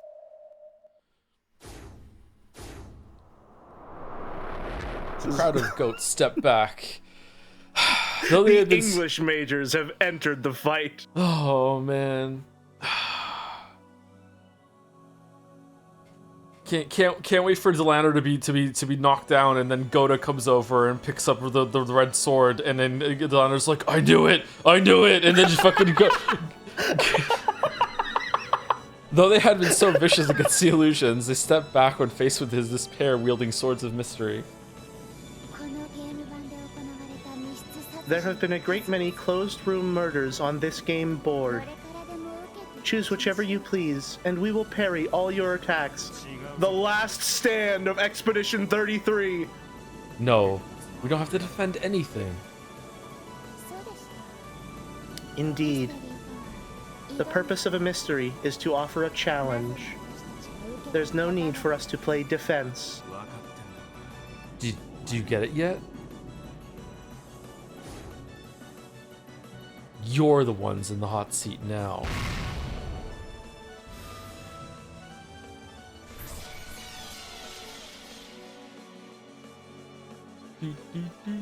She's dual wielding. It's peak. Blue truth cut the goats apart. That blue truth dwelt within each and every one of the riddles from Beato's game so far. What about the closed room with the chain? First game, second twilight. What about the closed room with the chapel? Second game, first twilight. What about the trick to killing Nanjo? Third game, ninth twilight. There was no end to the blades. Oh, it's back to Nanjo.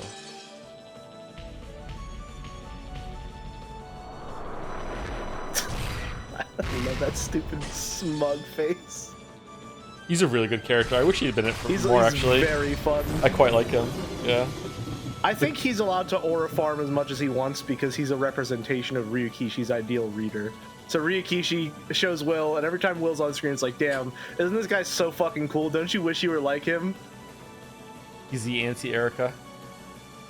Uh-oh. The countless riddles Beatrice had left behind became blades, challenges that tore the goats apart. If they wanted to deny fantasy, they would have to make a counter-argument. They would have to deal with every single trick as a mystery. However, while most of the goats called themselves anti-fantasy, they hadn't thought of any answers for the mystery. Though, every now and then, goats with answers did appear. I mean, it is the Answers arc. Someone outside the Ushumiya family was hiding on the island, and...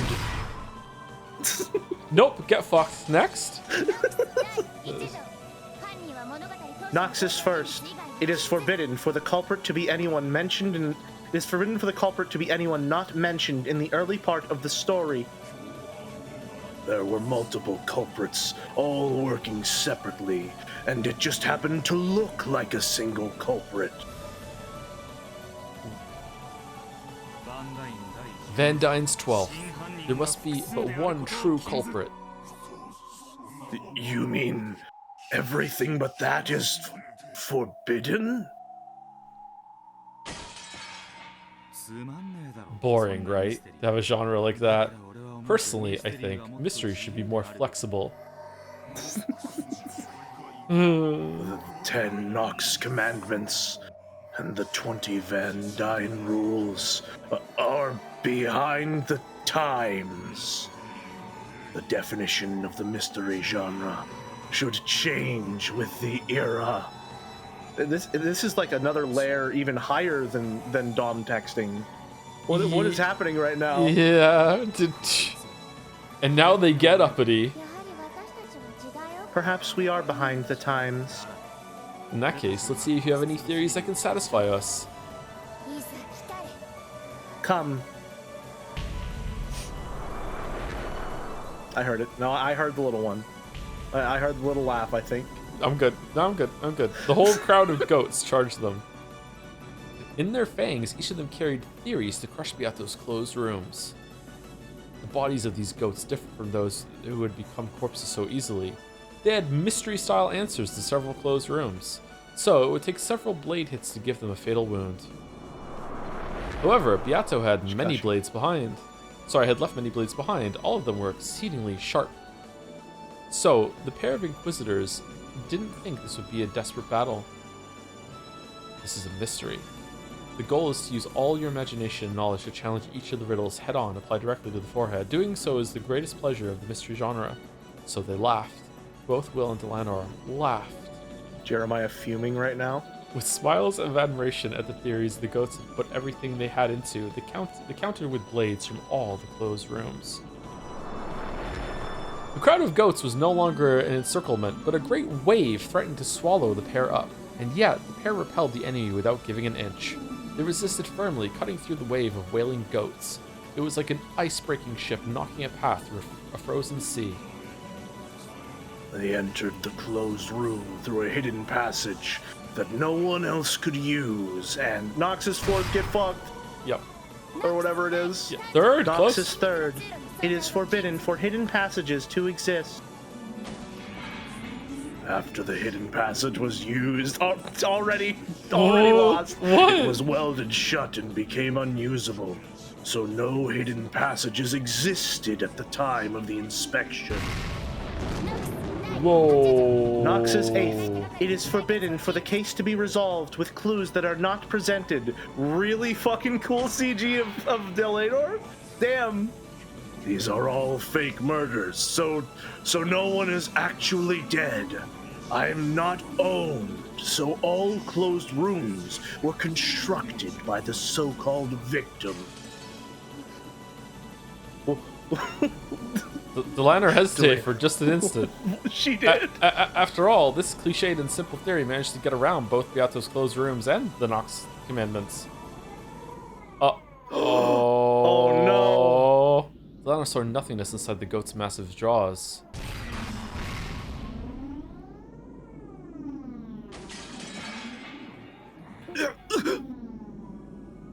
Van Dyne's knife. If no one's dead, there's no mystery, so the laws don't have to apply. Get fucked. Get out of here. It's forbidden to have a crime without a court. Okay, there we go. Yeah. The goat's jaws seem to close around Delanor's head. What? I'm sorry. How many times has that not been the case? Who cares? Let's keep going. However, I'm becoming a goat. However, the upper and lower jaws were no longer connected, so the upper half merely slid off to the side. I guess even the great Nox forgot to forbid fake murders. There are many splendid mysteries besides murder. Who knew the world had such wonderful mysteries? The goats weren't about to back off and let the pair have a nice long chat about the mystery genre. The next massive figure immediately enveloped them. It was all George. George did it. Will's blade drew a diagonal slash across its chest, but it only cut through its clothes, leaving no wound. 20 wedges don't work on this one. Oh no. Oh no. Delanor also hit it with a long sword, but still, it just cut its clothes without leaving a mark on its body. Could this goat have a theory that doesn't violate Nox or Van Dyne? Nox and Van Dyne are meaningless.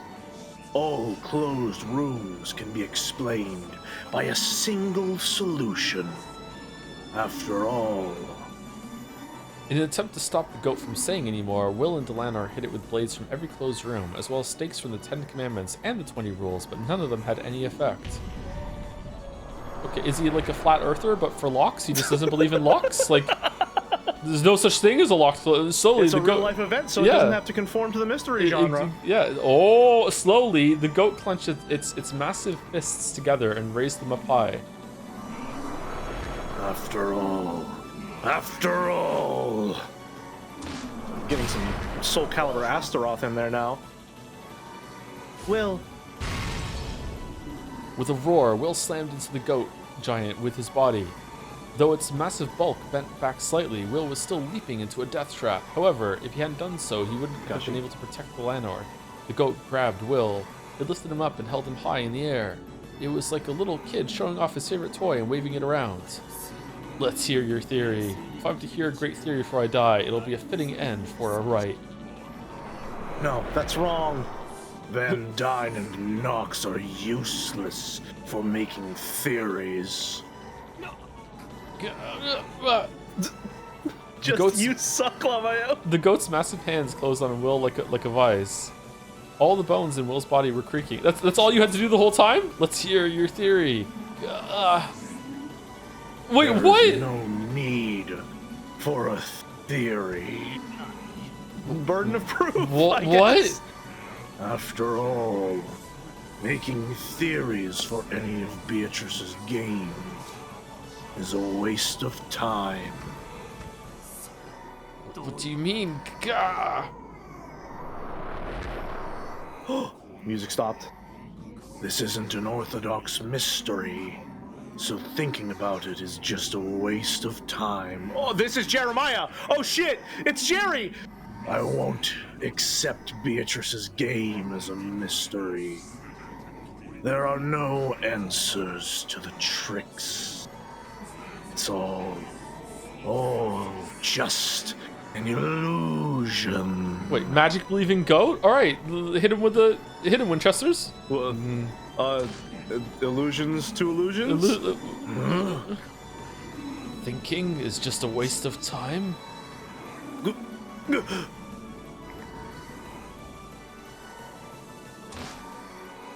Will's head was lowered so his face couldn't be seen. However, the arm of the goat was holding him was shaking. The embrace of those log-sized arms with superhuman strength was being slowly pushed away by Will's shaking arms. Thinking is just a waste of time? You say that and you call yourself a mystery novel reader?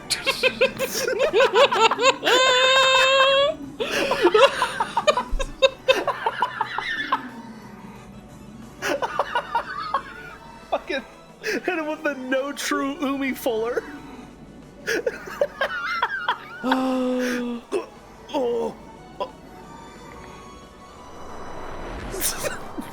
Even Renove and Virgilia are fucking creeped out. The mystery genre is like chivalry. You fight with the noble rules you've created, with pride in the stance you've taken. Is it worth being a coward if it'll help you win? Does losing make the whole fight meaningless if you fought with everything you had? I don't care how ridiculous your theory is. If you think small bombs blew them up around that table, you stick to it until they're real. Until you find a way that the small bombs got on the island so it doesn't violate the rules. It's fucking small bomb. This isn't about winning and losing. It's about applauding the will to fight, even the most dire circumstances. It's a small bomb. It was just pieces of the explosive that also blew up the shrine outside on the island, was wrapped up in candies and fed to them as proof that they found the gold. There you go. We made it work. Now it's established. Locked it. Once again, though, Will being Ryukishi's ideal reader, just telling everyone, like, hey, listen, man, you have to come up with fucking something. That's how you engage with the story. The goat's arms were now spread wide, and it looked as though Will was now the one pushing it back. I'm sorry, are they doing a Metal Gear Rising, like, riding Armstrong, like, back and forth right now? Oh, thank you to Pause for the Bits. Unironically, the best episode of the entire VN. Huh. Another reason not to read Fate, I guess. Will's face was covered in shadow and couldn't be seen. People like you who call themselves mystery readers even though they never even try to solve the mystery. You're the ones I really can't stand. What do you mean? Some people just like the vibe. What do you mean? Will slammed his forehead into the goat's now unprotected head. If you call yourself a mystery reader, be proud to join in on a battle of wits. If you call yourself a mystery reader, it's about time you realized giving up is nothing to brag about. Will hit it with his head over and over again. His forehead had been torn apart by the goat's fangs, but he kept on hitting it. Van Dyne and Nox may be behind the times. The mystery genre does progress with time, just like the world around it. However, there's one thing that never changes. Shikashi? That is pride. What is a knight proud of? Not victory. He's proud of his courage, which lets him stand up against anyone without fear. Disappointed, genuinely disappointed that Sakataro was not on screen for that line. The prideful lion. Yep. Will couldn't forgive the kind of coward who could turn tail from a fight and then brag about it. People who call themselves mystery readers but have no pride are the only people Will just can't stand. The only readers Ryukishi doesn't like. The only readers Ryukishi doesn't like. Really? Those are the only people, Will, huh? Okay, alright. You know, I can excuse the racism, but the checking out on the the goat, unable to put up with this anymore, threw Will down to the floor. Then he lifted his fist again, determined to crush Will to pieces this time. Come. You probably will beat me to a pulp, but that'll be no victory for you. You'll destroy your own pride with your own hands. Pointless. Pointless. This is no mystery, so why make theories? Thinking is just a waste of time. Useless, useless, useless. Die, die, die! A fist like a cannonball swinging down towards him was the very last thing Will saw before he shut his eyes.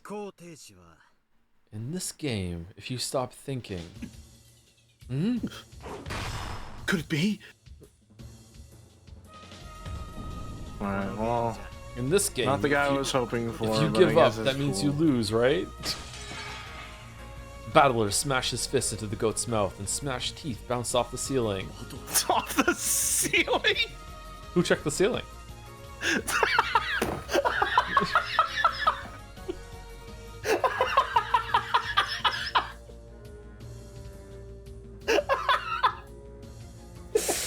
We're just playing all the hits today. It really is Endgame. Even all the jokes are here. Battler-sama. If you stop thinking, it means you've given up on the story being a mystery, which means, as far as you're concerned, this game is a fantasy. Battler lifted up his arm, realizing that, yeah, so magic works on the goat. Yeah, me and Battler, yeah. So magic works on the realizing this was a single, Lucifer and Chester double O jumped. If you stop thinking, you don't deserve to be an actor on the stage. Stop trying to sound smart and go eat some popcorn from the stands or something. Ooh. The goat lifted his fist again and swung it down at Battler like a hammer.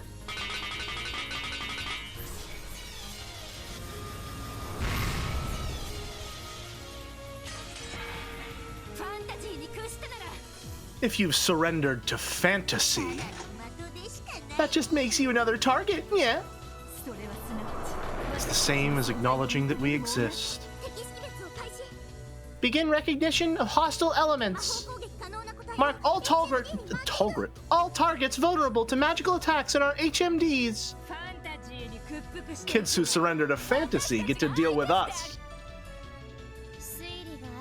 And if you have a theory, we will hear it out. We'll welcome those people with open arms. Out of respect for them, we won't hold anything back. Oh, but it would seem that this is Bandle-sama's time to shine. Well, I'd like to listen to all your favorite theories, both mystery and fantasy.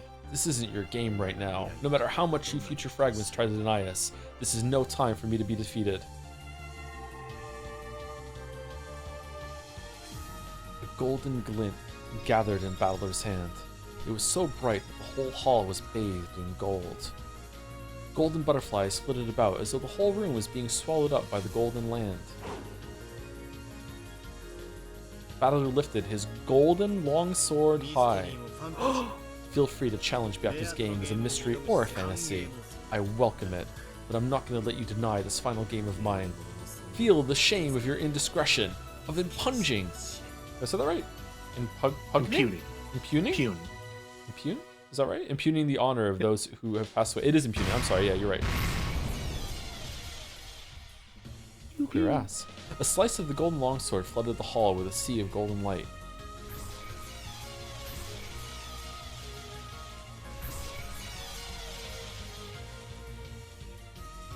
Then, the whole group of goats clambering about the hall turned into clouds of gold butterflies and scattered. Even so, only about 100 of them had been wiped out. Before long, the massive crowd of goats outside would probably come pouring in. The seal of Gertrude and the others are working on will be finished in a bit. Sorry, but I'll have to ask you to hold out here a little longer. Of course, Lord Battler. Otherwise, we wouldn't get the show off. You know, you two could try fighting just a little. But we're just the MCs. I thought they were going to say lovers, not fighters. Aura. Their excessively blunt refusal drew a few strained smiles. However, it had lessened the tension in the room just a bit. Bandle-sama, leave this to us. We won't allow the erosion to proceed any further. And not one of us will be left behind. Of course. We are all precious pieces on Lord Battler's game board. Seven Sisters of Purgatory, the Chester Sister Corps, and everyone else nodded forcefully. Yeah, I'm counting on all of you. We'll definitely protect this final game I made for Angie. Where is Sakutaro? Everyone is here, where is he? They managed to hold their ground down below. The door to the Golden Land continues to open slowly. It will still take some time, though. That's right. We better start buying some time ourselves. The sea of goats that covered the ground below them was jostling about more and more. By now, even the sea surrounding the island had disappeared. The horizon was gone, and the chewed-up island was now floating on an eerie emptiness like space. The goats that flooded the edges of Rikendrima seemed to be spilling off the sides. Looks like that's it for this game board. As long as there's a game master and pieces, the game board will always be laid out again. As long as you have two people together, you can create any sort of game. Any sort of. True.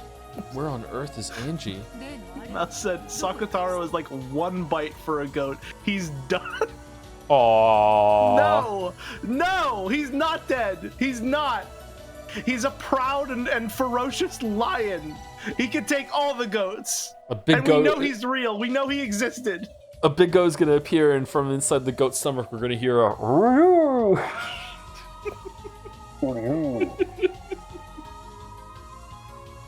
Don't count me out just yet, Maria. Where did you hide that? That's right. The chapel. What's happened to the chapel? It's still there. chapel looked like a white building floating in the pitch-black sea of goats. Yes, this was strange. There was no way those goats, who consumed everything, would go out of their way to avoid just the chapel.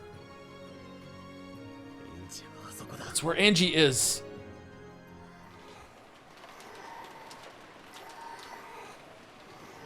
I'm starting to think that maybe the goats are a metaphor.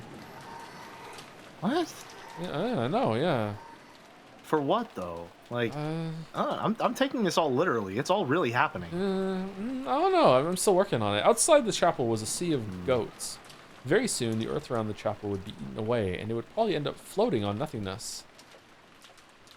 The rampage of the goats, as they devoured everything and recited the tragedies they had imagined, was truly making a lot of noise. However, none of that reached inside the chapel.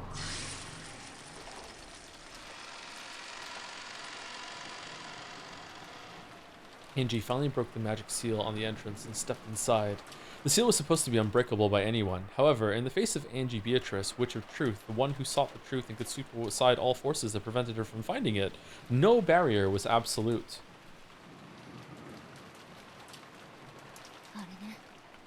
There it is. A single book, tightly locked, rested on the altar. It was the hidden diary that Ushirimiya Eva had continued to write in, even in her later years. The book of the single truth. It was the one Featherine had shown her in the world of 1988. Why is it 1999? What the This time I have the key. I gripped the gold key that sat in my pocket, the key Oni-chan gave me. As I approached the altar, I saw that the book of the single truth was wrapped in a strange bending of the light. So, this is the seal of the Game Master that Berncastel talked about.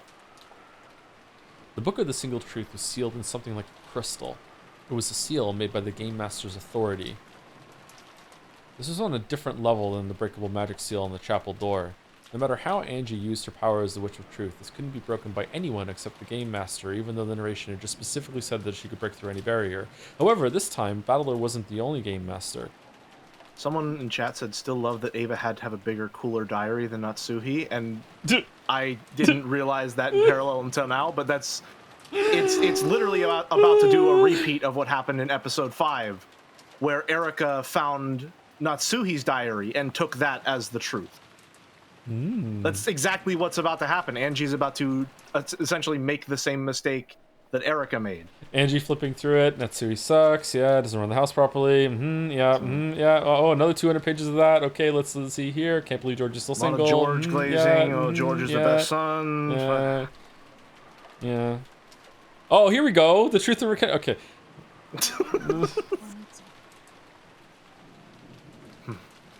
So sorry, Oni-chan. Berncastel is a Game Master too. I just need to take this to her, and have her break the seal. Angie slowly approached the altar. Will Angie really do as you say?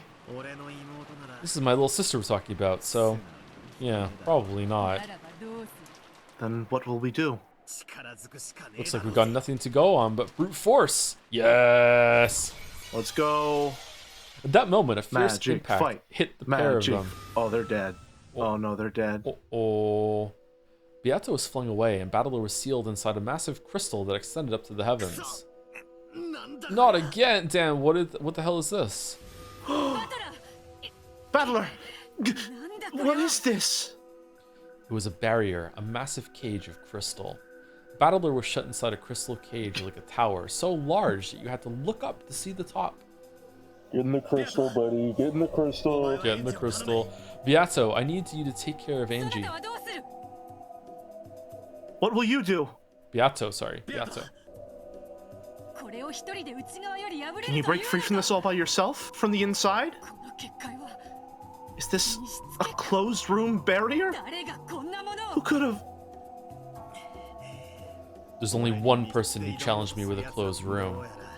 Looks like our final guest has finally arrived. You don't mean...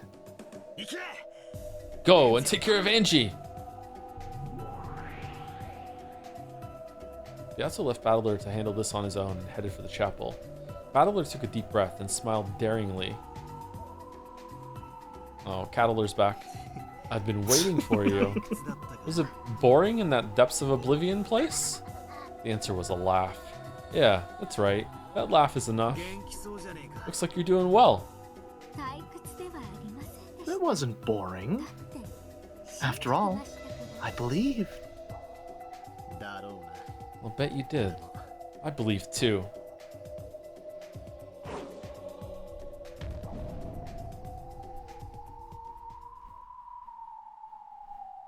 Battler flung off the cape of the Territory Lord.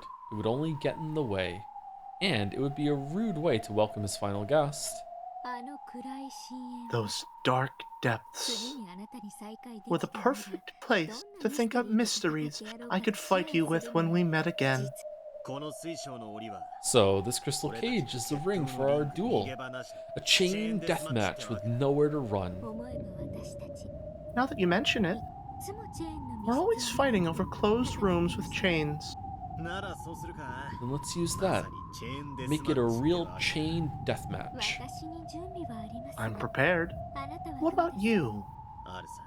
I am. I told you, didn't I? I believe too.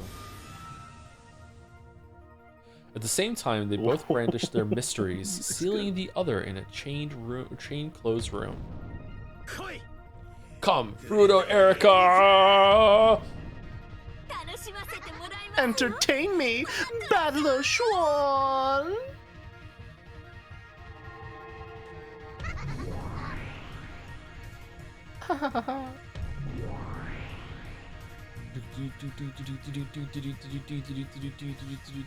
At the same time, they were both sealed inside a closed room locked with a chain.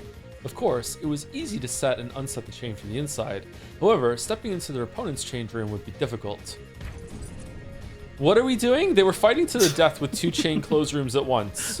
There could be no better closed room duel for these two, who had battled with theories concerning chained rooms so often.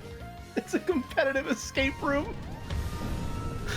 Let's do a handcuff battle. Let's handcuff ourselves. Who can get out of the handcuffs first? Oh, I'm gonna get you. What do we do? Fruto Erica committed suicide, died in an accident, died of an illness, died by some reason other than homicide. It wasn't a suicide. It wasn't an accidental death. It wasn't a death by illness. I really was killed by you, Battler-san. It was a murder committed by slipping poison gas through the crack of the door, by filling the room with water and drowning you, by sucking the oxygen out of the room and making you suffocate. There was no poison gas. There was no drowning. There was no death by suffocation.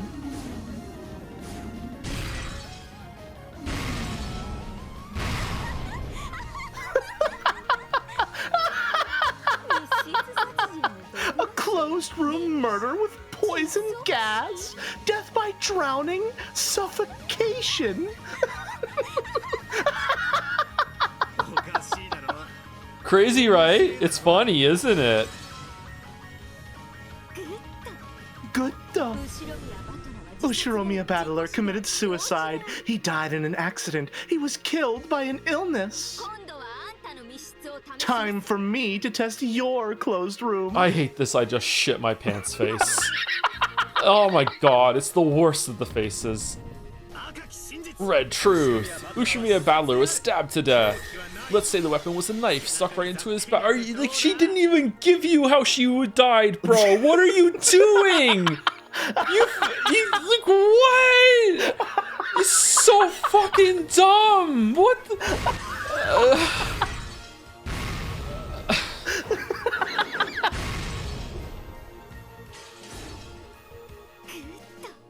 Good though. Nothing beats a classic closed room. Then why don't you try it too? Why don't you give me how you were killed? No. I'll take that challenge with the red truth. Fruto Erica was stabbed to death. Oh, mirror match? The weapon was a knife stuck right in her back.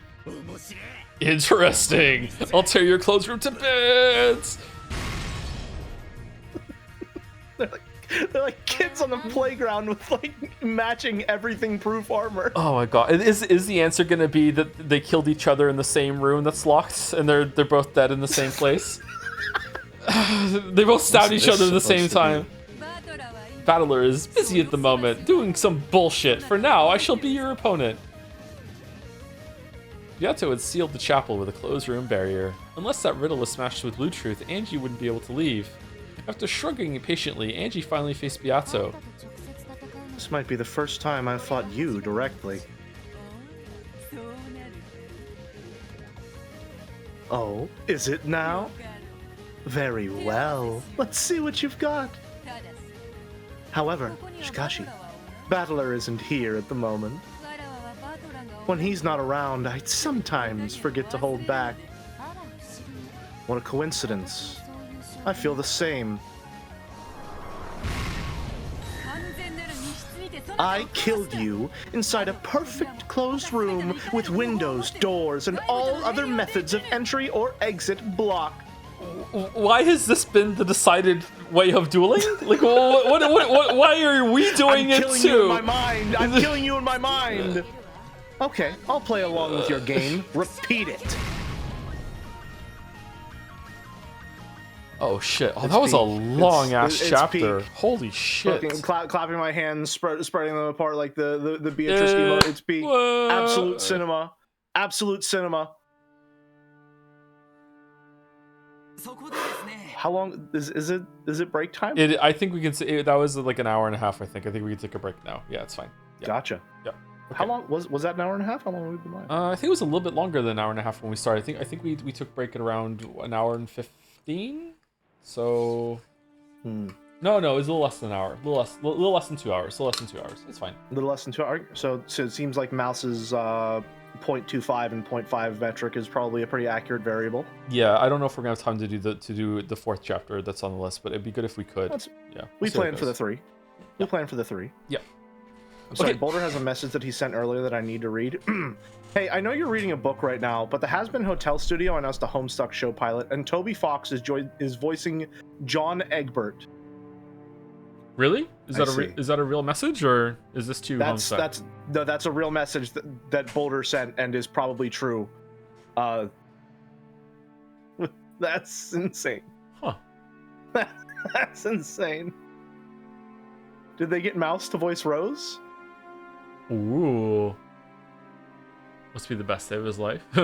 Oh, thank you to RevRec for the resub too. 7 months. Say what you will about Kraus, but he ain't got a kill count that we know of. That's not a good thing right now. He needs to pull his fucking weight. What? All right. Anyway, let's take a break. Which is good because I really need to go to the bathroom right now. I need to pee. I've been drinking too much water. Anyway, muting us in 3, 2. Get up, stretch, 1. Walk around.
Yeah.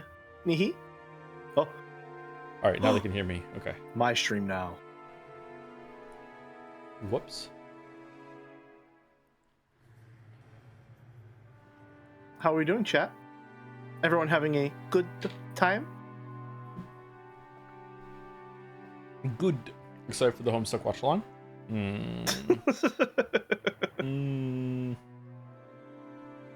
I'm so fucking scared, Jelly. Why are you scared? What's there to be scared about? Okay, next chapter is an hour, a little over an hour long, so this should be the shortest chapter that we're doing today, unless we go to chapter 4. Okay. Jelly, I'm using this time to finish Higu 4. You'll never catch me now. I beg to fucking differ. I will catch up. Lurf, if you're here, we need to go into fucking Hinamizawa Overdrive. Can Homestuck get on One marble? chapter a day. It's not a Japanese studio. You know what? Homestuck gets a marble. Homestuck gets a marble. Oh! I should have said Oyashiro-sama Overdrive. That would have been way better with the alliteration.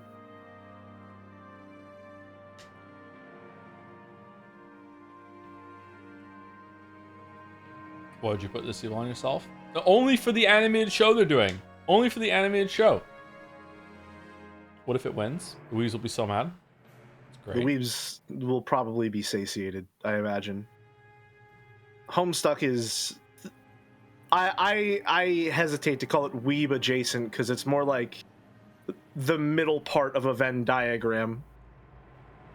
Oh yeah? So, oh shit, I almost said spoiler. Fuck. Oh! Oh No! Oh my god, I almost said a really big spoiler. I need to get better at watching my mouth when it comes to spoilers. I just say shit.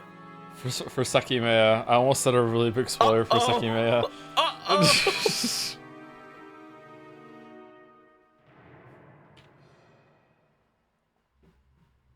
I'm okay spoiling stuff that happens on other stuff that we've gone on the channel, although there is like a limit of that. Like speaking freely about Expedition 33 is just something you have to expect right now. Just like speaking about Umineko on the other streams is something you have to expect right now too. But like I wouldn't spoil like Disco Elysium without a warning right now because it's been a while. But yeah. But Sekimeya is not my stream, so I'm not going to spoil Sekimeya on this stream. Well, or at least I'll try not to. Boulder You've says, seen the first act. Oh, there you go. First act of Homestuck. I want you to look me in the eye and tell me that's at all possible to adapt into an animated show. Not only could you do it, it would be easy. Easy. Do you think that Umineko could be adapted into an animated show? It's been attempted, and I hear it's bad. It's very bad. It's quite terrible. All of episode 1 is 2 episodes of the anime. Wait, did they do the whole thing, or did it get canceled after a couple episodes? I think they didn't get through the entire thing. No, I'm pretty sure it's just the questions arc. So it was quite bad. It was quite bad. I'm pretty sure it's also made wrong. Like it's if you watch just the anime, it's actually unsolvable.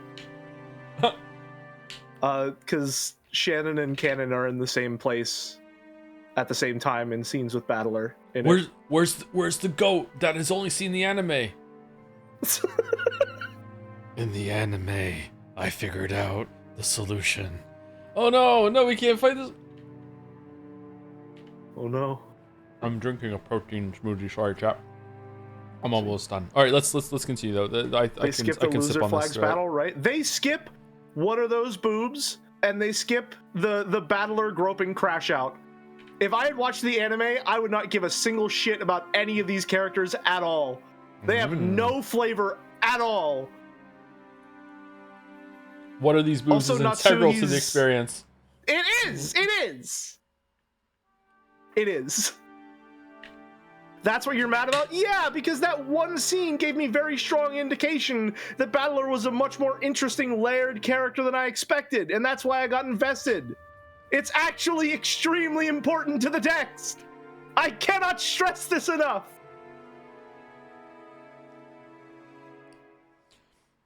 Sun's up, another day goes by. Oh, the time like 1.5. Yeah, 1.5. Okay, so I'm pretty sure the VOD watchers will probably put it at 2 times speed. Really. Yeah. You see, you have to pay on YouTube to unlock 3 times speed. What the fuck is that? Fuck? Yeah, What? you can pay to win now on YouTube. It's fucking bullshit. That's insane. It messes with my muscle memory too, because like the times 2 speed is the one on the furthest to the right, and now there's like I hit on it automatically, and it just fucking like it's like, hey, you want to pay for this? Okay, anyway, sorry. I think introducing faster times to watch videos is a sign of the downfall of attention spans and people's willingness to actually engage with the media they consume. Yeah, probably, but I still watch everything on times 2. You don't need to watch it that fast. There is enough time in your day and in your life to fully appreciate the beauty which you decide, you willingly choose to experience. Experience all of it. I like watching TV shows at like 10% faster speed, because it's not fast enough that you notice a difference. That's insane. But over a whole show, it saves you like an hour or so of your time. You're like, fucking. That's insane. What do you mean? It's just efficient. It's just efficient. That's a crazy thing to do. That's crazy. Nah. I watch the opening and ending to every single anime I watch, every episode. What? That's crazy. What do you mean? That one's true. That one's true. I'm skipping. Imagine skipping every 10th word in the book. No, the analogy there, or the comparison there, would be that you're just reading faster, Lamayo. You're still reading all the words. I just think that's insane. I think that's like, I think 10% speed is the fence sitter option. Either watch it at the regular speed or 2 times it. There is no in between. It is killing me that someone in the future is watching this and we both sound like chipmunks right now, are arguing over like what speed. Sometimes I will like speed through a VOD just to like see a bit or see a chat message, and I'll tell you what, I feel good about my voice. I used to be very self-conscious about it. When I hear myself laugh at 2 times speed, I want to throw something out the window. Really? It is a chipmunk. Because I have a laugh that's like it's like peaks. Like it's I don't know how to describe it, but at 2 times speed, it's like really chipmunky, and I hate it. I haven't heard you laugh like that in times 2 speed. I haven't heard it. It's rough. I don't like it. It's squeak. I guess so. 62% base for watching the OPs and EDs every time. This is a loss. Yes. This is a loss with the weeb audience. This is a loss. It's loss, yeah. It's loss. All right, let's read. Okay. Let's go. I am... Is it spoilers to say who I am? No, we're good. All right, okay. I don't know who's talking right now, so I'll just take it and let's see. And then you see. We'll set it up so that among the works entered in Company X's mystery novel contest, yet another one of the great Hachijo's works will appear under a false name. Okay, real quick. What do you think is going on with Hachijo? Because I think you said before, and I think we both generally agree that she's not actually the writer. I think that I don't know anymore. I feel like if that was something that was going to happen, that I think that would just be like having like something I would like the story to do and would be interesting, but it's not going to happen. I don't think there's enough time for there to be an idea to be explored that Battler actually survived and was like writing shit with Hachijo in some capacity. Gotcha. Yeah, I don't know. I think I said back in episode 6 that I thought she wasn't the writer, and I thought she was a proxy for either a group of people or another person. I still feel like that's probably right, but I don't know how it could be satisfyingly correct if it's not Battler, now that you've said it, which I don't... Now I'm iffy on it, because, like, if that is the case, it's probably Battler, but then I have problems with, like, Battler surviving, but then I guess that all depends on how the ending shakes out, because it could be the case that, like, he only survives if you make this choice, or is it even like true that. now? Because now that Brinkcastle said, I was about to actually say that everything here wasn't actually true. So that the only reason I thought Battler survived was because in the story on the stage play at the end of episode 7, it seemed like Battler's death was the only one that wasn't confirmed.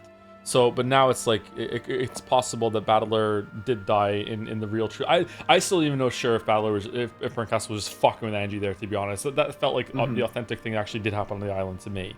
That did feel true. So I don't know, but like, yeah, I definitely I think that Hachijo and what she's done, especially after the rest of the other people that Angie went and spoke to, like Okanogi and that guy that was in the hotel, I can't remember his name, that represented the witch hunters. I think that might just be a lot of setup for narrative framing that we've seen with Hachijo and Burncastle into Feathering, but also just to make it hit harder that there's a lot of theorizing going on to for these goats to be here in this scene right now. You know, I think it could be that. Who's Burncastle? Burncastle, sorry. Oh, they're talking about Homestuck on the screen right now. Okay. No way. Okay. I think this is all me, I'm not sure. Yep. Of course, we'll then move on with a movie version and a TV drama bundled in, where we here at Company X would be honored to accept your manuscript. Oh, it's me. And am I getting prize money out of this? But of course, the 10 million yen prize for Company X's first mystery novel contest will all go to you, and much more besides. Splendid. You've caught my interest. Spring. That's why I've decided not to write up a manuscript for you. What? Madam Hachijo, why? Everything had seemed to be going so smoothly up until then, so this sudden refusal made the people from the publishing company fall over in their sofa. This little scheme of yours is far more interesting than the manuscript I wrote. In that case, it wouldn't be fitting to hand it over to you. It was always a worthless story. I wanted to lure my ignorant readers into lauding it, making them feel as though they'd performed some magnificent reasoning. I was hoping that you children of men would recognize the irony and laugh at your own mistake. But it looks like you've taken it seriously. Yes, I can say I'm ashamed at my own failure as a writer. Of course not. Please forgive us. Please let us use your... I have no need for money, but some pet food would be nice. Pet food? Oh, for your cat. There was a rumor that you had a cat who liked dried plums. Yes, as you wish.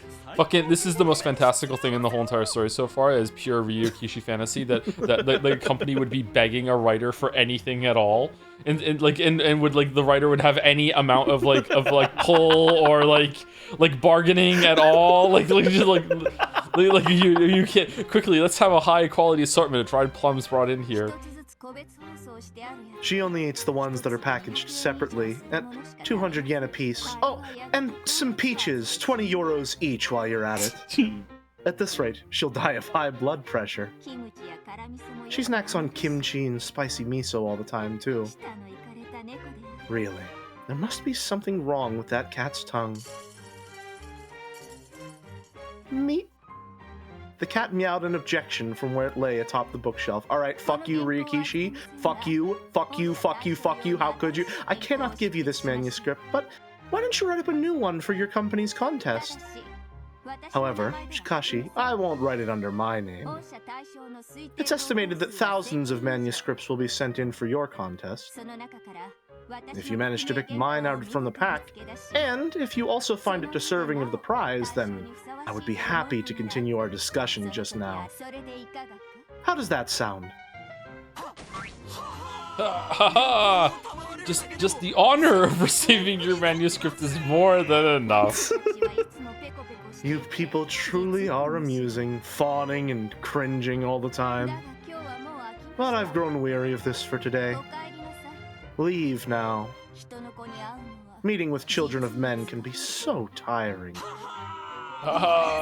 We are deeply grateful for your kindness in allowing us this meeting.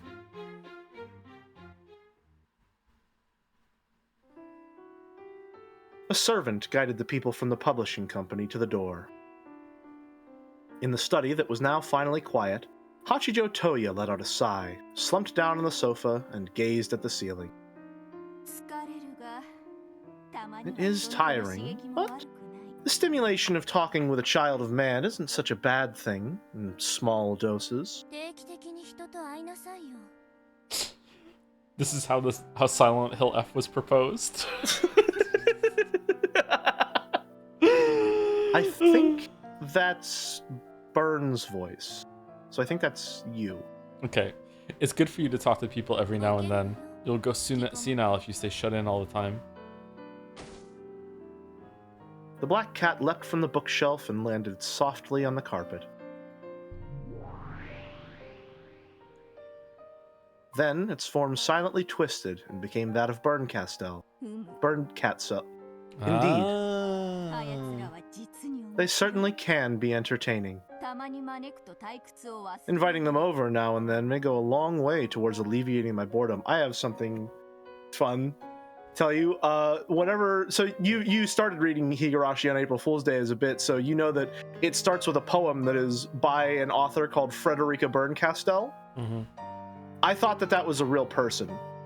Oh. I thought that was like a real poem that Ryakishi was using just to frame his text. Frederica Berncastel is not a real author. That is not a real person. I thought that Berncastel, the character here, was maybe named after like some scientific principle. No, it's a city in Germany. Oh. That's it. Oh, okay. I didn't really think about it. I thought that it was something important or meaningful. Nope. Nothing. Damn. He homestuck to you? So Berncastel is a cat. Someone in chat said is Lambda a dog? Lambda is a yellow lab. Lambda Delta. Lambda... Yeah. Lambda Delta is, I don't know, a bucket of popcorn, judging by how often it gets mentioned. Indeed, they certainly can be entertaining. Inviting them over now and then may go a long way towards alleviating my boredom. At any rate, I think I will write that manuscript when I feel like it. It sounds like they'll even bring a gift for you. What's all this about pet food? How rude. Well, that's how it is. That's what this is. That's what it is. Here. Hachijo picked up a jar from a shelf, then took a dried plum out and threw it into the air. In an instant, Berncastel turned back into a black cat, caught it in midair, and started munching away. Madam Hachijo, your guests have departed. A servant knocked on the door before making this announcement. Thank you. Let me know if that one wakes up. As you wish. Would you like some tea? No. I'm going to write for a bit. Please, do not disturb me. Yes, ma'am. So Bern is just a cat? That appears to be the case, yes. After waiting for the servant's footsteps to disappear into the distance, Hachijo moved to her desk. Oh, I remember. No, okay, so Bern is a cat, and Lambda Delta is the government. Yes. How could I be so stupid? Yep, Lambda Delta is the government, yep. The government is very cute and pop, after all. The desk certainly looked as though it belonged to a great writer. Pages of manuscript scattered across it. Even though the century's almost over, you still write with a pen? The black cat spoke as it tore the dried plum apart with its mouth. Tales are to be written with ink. To me, that is an unbreakable rule. So you write it once with ink, then type the whole thing over again with a keyboard. I used to write my stories like that, and let me tell you, that was stupid. But yeah, okay, shit, pretty stupid, doing the same thing twice. In that case, why does a child of man drop a tale in their mind and then spit the whole thing out again on a keyboard? How foolish of them to do the same thing twice. Look at it that way, and you're doing the same thing 3 times. The voice acting for Burn is very different. She's not flat and emotional. She has a higher pitch. Thank you. Or flat and emotionless, rather. And you as well. You're doing great, Joe. That was a good one. Indeed it was. Even as Hachijo laughed, her fountain pen was already sliding across the page. Beautiful letters appeared almost as fast and proficiently as a typewriter. Doubt.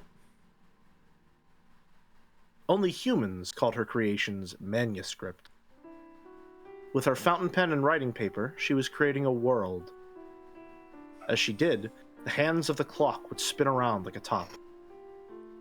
The light and shadows that came in through the window changed their angles so fast, they might have been the hands of the clock themselves. Hi, Ruby. Sorry about that. It's okay. Slowly, she drew a large X across the tightly packed words on the paper. I guess that's Lambda Delta in the background. Having trouble. Also, thank you to Hawktus for the resub, 25 months. Wait a minute, this isn't Clear Obscure Expedition 32 Electric Boogaloo. Hope you have a good Umi stream with a Joms. Thank you much, Hawktus. It's a pretty good Umi stream so far. I'm enjoying it. And thank you, Nightmare Luna 69. Ooh, Expedition 69 for the resub too. Lambda Delta is a Shiba Inu. I could see it. What is it like? Is that a pun or? It's just a cute dog. I guess so. She's Doge in the government. Oh god. Oh god. Oh no. Too political. Having trouble? I can't draw it out well. Writing a manuscript to please people is truly a pain. After all, I don't usually write for other people to read. Shut the fuck up. You should try writing down whatever it is you're saying on that manuscript paper. Berncastel curled up on the sofa, a mocking smile on her face. Normally, whenever Hachijo was writing, Berncastel would never let herself be noticed, much less talk to her. However, Shikashi, Berncastel realized that the other was apparently getting bored with her manuscript, so she yawned and started talking. What is it you're writing, anyway? A tale to give to a child of man. Which child of man? It is a tale I promised to write for Umineko, who once read for me. Ah, you're still writing that. Can't think of anything to write that would give her satisfaction. Looks like Ao Ao's giving up yet again. You always promise to write a story, then get stuck before you're finished and give up. If I had given up, I wouldn't be worrying over it like this. So I wonder if, like, Berncastel's lines in this context are like, you know, people will, like, baby talk as if their pets are talking to them or something like that. Mm-hmm. I wonder if that might be an interpretation of what's going on here. It could be. I think it fits, but I'm not quite sure. To me, Berncastel is a part of the story that is legit magic. I can't see a way to get away from that. But maybe there's multiple versions of that, or multiple embodiments. Yeah, I'm not looking at this and going, oh, so Burn is just a cat, that explains everything. I'm looking at this as like, okay, so she's being represented as a cat in reality, and most likely still represents something more symbolic or something non-human within the story.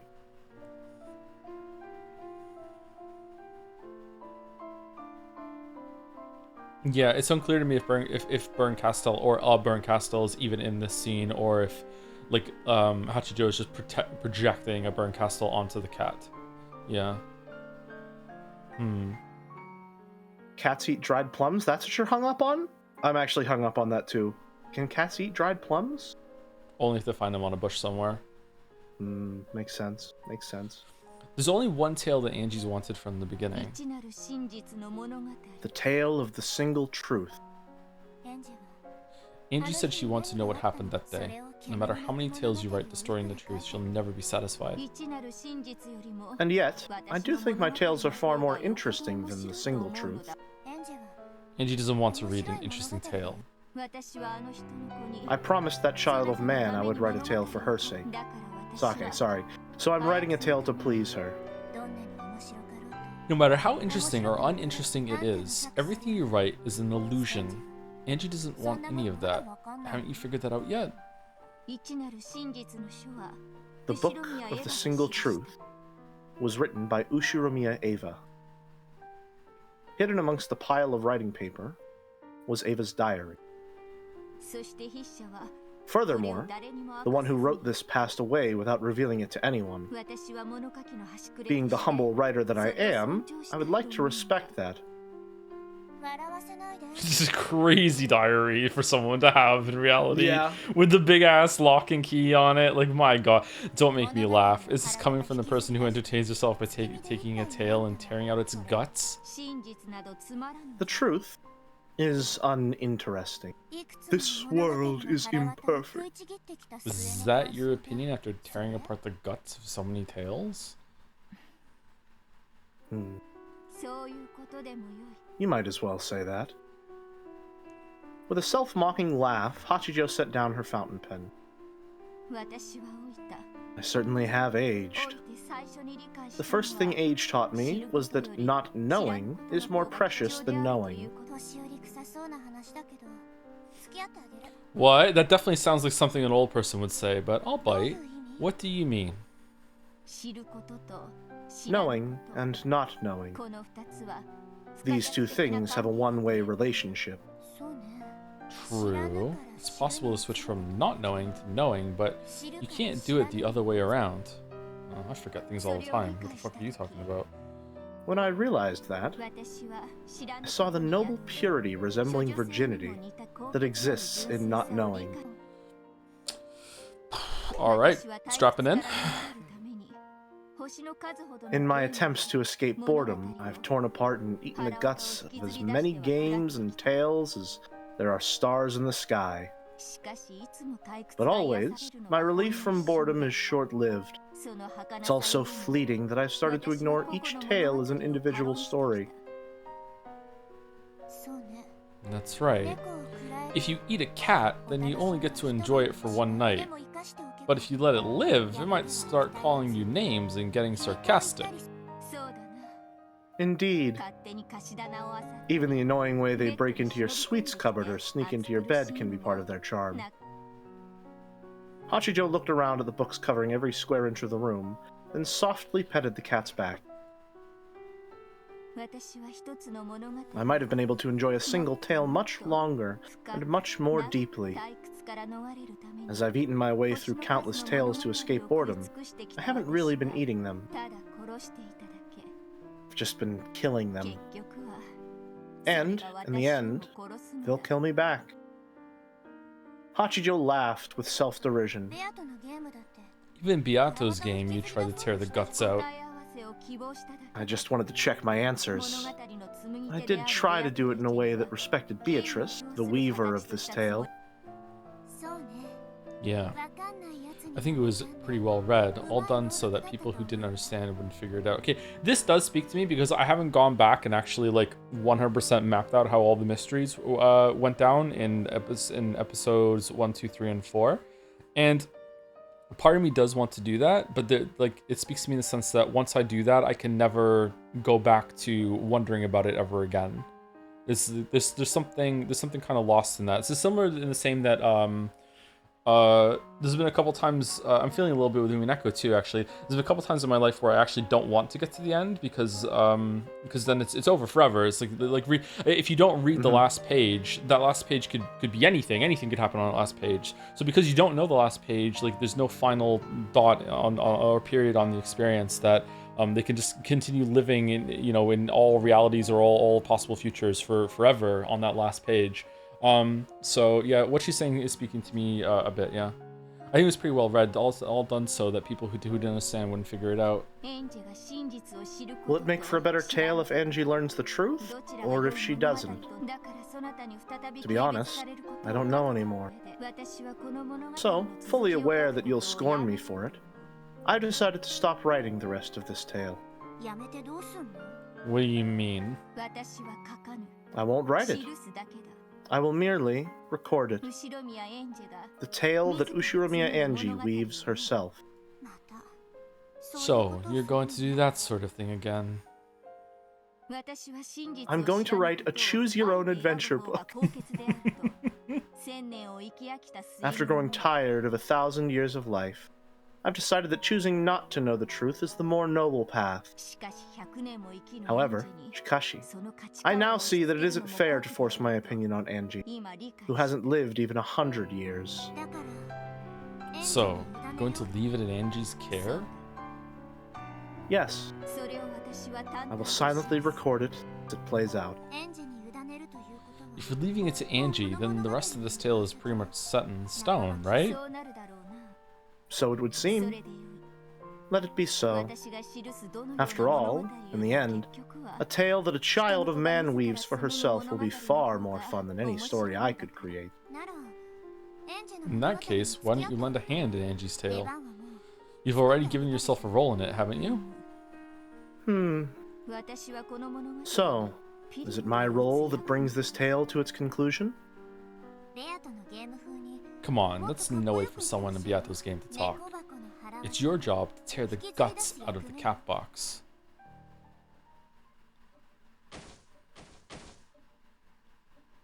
Hachijo chuckled, pushed aside the pile of writing paper, and picked up the Book of the Single Truth. Then, she opened a locked drawer. That is what Angie desires. Perhaps this book's seal is fated to be broken. Angie will reach the single truth. The single truth will break the seal on the catbox, and everything will be exposed to the light of day.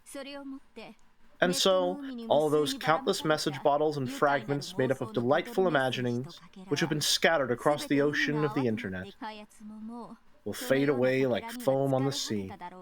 After all, even that person has surely tired of such fragments. It's about time for the kid's journey to end too. Yes, let us accept this task. As our role demands, let's give this journey an end of the line. At that moment, there were sounds of someone in the hallway. The instant someone knocked on the door, Berncastel turned back into a black cat. Madam Hachijo, please forgive me for interrupting. Imagine someone knew what happened to your whole entire family that died on an island one day, and you go to talk to them and be like, hey, can you tell me? It really means a lot to me. And then she starts doing an interpretive dance while waving papers in the air going, isn't it better that maybe that you don't know? And like you can think of yourself what happened to your family, and I still know the answers, but like I don't know, like read all these different versions of what actually happened to the family and pick the one you like the best, because that could just be the truth if you really want it to be. Like it's just like staring at her, just like fucking like, I just really want to know. I'm traumatized. Like I jumped off a building. I just want to know what happened to my fucking my parents. I just really like some closure. It's been really like, haunting me and ruining my entire life. Is that truly what you desire, child of man? Are you so sure you wish to brazenly enter the realm of knowing and transgress the passage of not knowing to reach there? Think carefully, child of man. This decision cannot be undone, and it shan't be made in haste. Oh. Fucking hell. Fucking hell. Please forgive me for interrupting. It was the voice of Hachijo's servant. What is it? If it's a phone call, tell them I'm busy. It isn't that. Toya-sama has woken up. Thank you. Prepare a light meal. Enough for the two of us. Toya-sama? Would that be like a kid, or as you wish? Do you know what the sama suffix means? No, that's why I'm asking. What's sama? It's respectful. Usually, I think it's usually used in a religious connotation. But respectful? generally speaking, Very, very respectful. Yes. Okay. Would At least that's my general understanding. Would a servant say that to like the child of their boss or no? Probably yes. Okay. Yeah. It's like master. That's probably a good way of thinking about it. Yeah. Hachijo stood up. Then she shut the open drawer and locked it again. Inside the drawer lay a glittering golden key. Oh shit! Sekimea vibes from this music all of a sudden. Oh, we're going back to this. Are we back? Let's go. All Let's right. go. I'm sitting up in my chair. Repeat it. The definition of a closed room prevents all varieties of entering and exiting. I refuse. By definition, it's impossible for a closed room murder to take place inside a perfect closed room. The chain might have been repaired after it was destroyed. The door might have been repaired after it was destroyed. With duct tape, maybe. The wall might have been repaired after it was destroyed. My closed room doesn't involve anything being repaired.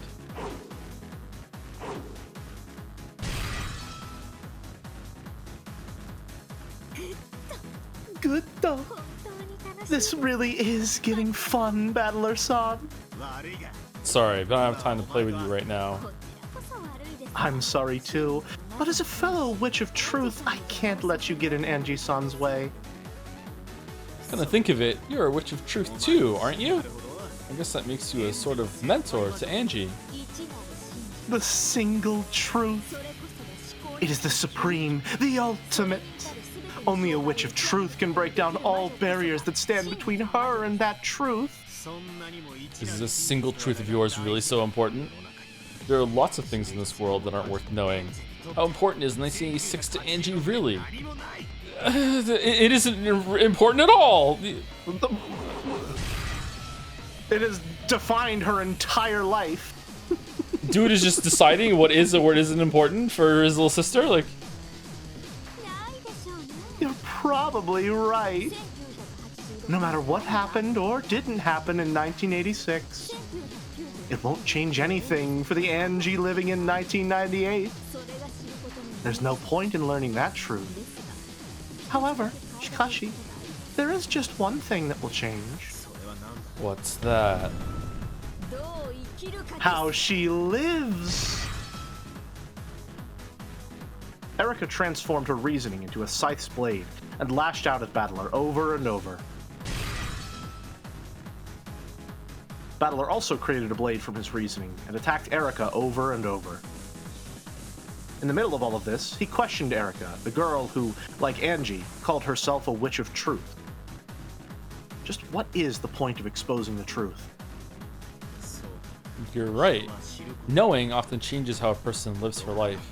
In that case, I have one hope as her blood relative. I hope that at the end of my game, Angie finds a better way to live her life. Knowing may change how people live, but not always in a good direction. There are plenty of things in this world that you'd be far more comfortable not knowing. The number of ticks living in the seats on a train. Those urban legends about nasty stuff in the tap water that Shoya won't drink. The world's full of things you'd better be off not knowing.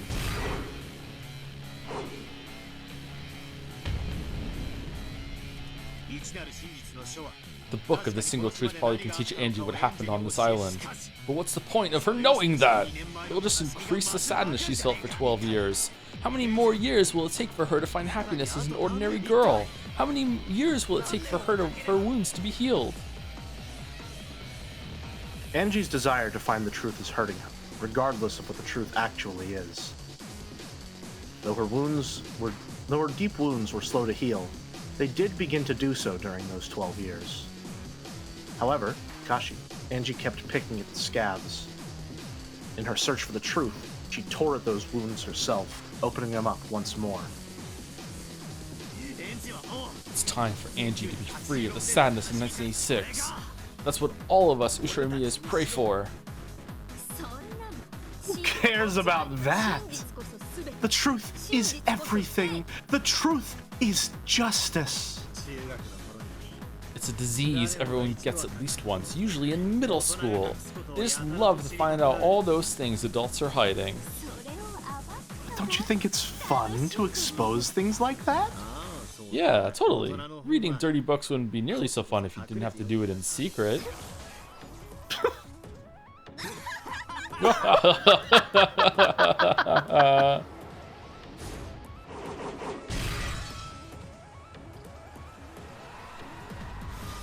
Remember when she sexually assaulted him? Yeah, it was good. It was fun. Yeah, yeah.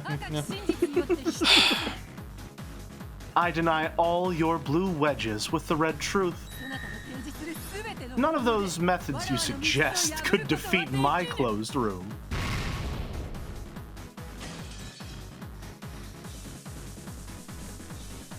Angie was breathing heavily. The Book of the Single Truth was right before her eyes.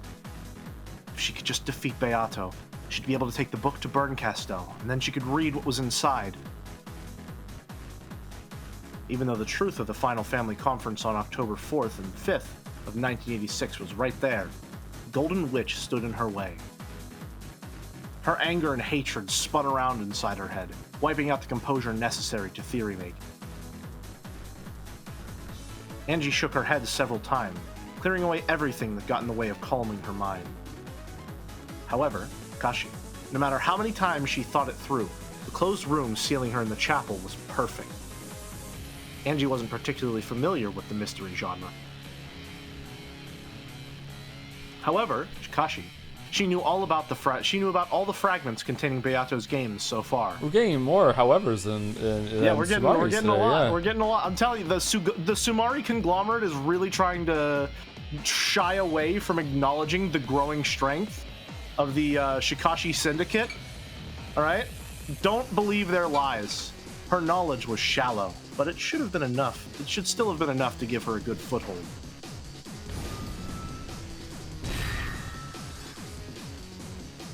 However, Shikashi, no matter how many blue truths she shot at Beato, none of them even made the witch flinch. Beato just blew them apart with a red truth and elegant wave of her pipe.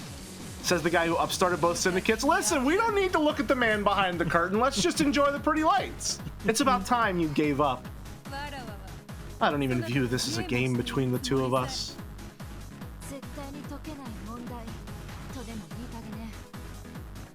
Joe, stop jamming, that's you. Huh? Joe, that's you. That's you. You're Angie now. Am I Angie? Yeah, you're Angie. Oh shit, I am Angie. Oh, I'm sorry. Are you implying that I could never solve this puzzle? I'm just buying time until Bandle finishes dealing with Erica. He's the only one who can bring you to your senses. Bring me to my senses? You're the ones making me do this by hiding the single truth. That's why I'm fighting you. This is my right. As the final member of the Ushimiya family, I have a right to know the truth. Indeed. And that is the purpose of this final game. That's right. Without this final game, I wouldn't have been given a chance to reach the truth. At least for that one thing, I'm grateful. But as for what happened in 1986, as for who took your relatives and your family away from you, as a human, your desire to know the truth is quite natural. However, Shikashi, even knowing this, Bandle decided that it would be best if you didn't return to 1986. I know what Oni-chan is trying to say. He's telling me to look to the future and live instead of being stuck in the past, right? Correct.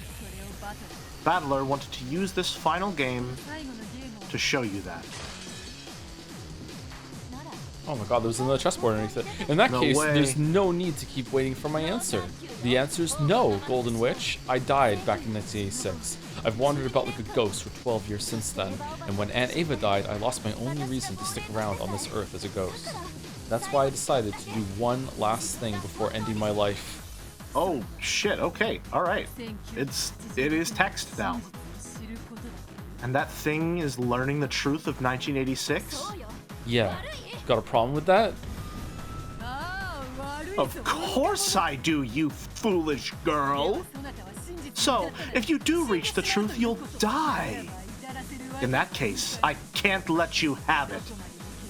I must trick you and blind you as much as I can to keep you alive. Battler wants you to live. Living without truth is no better than dying. I'm trying to find the truth so I can live. You've just admitted that you were searching for the truth so you could die. Yeah, that's right. Then let me rephrase that. I'm trying to find the truth so I can die. I offered up my life when I made my contract with Burn Castell. Also, I could learn what happened that day. That single truth will be the souvenir I take with me to hell.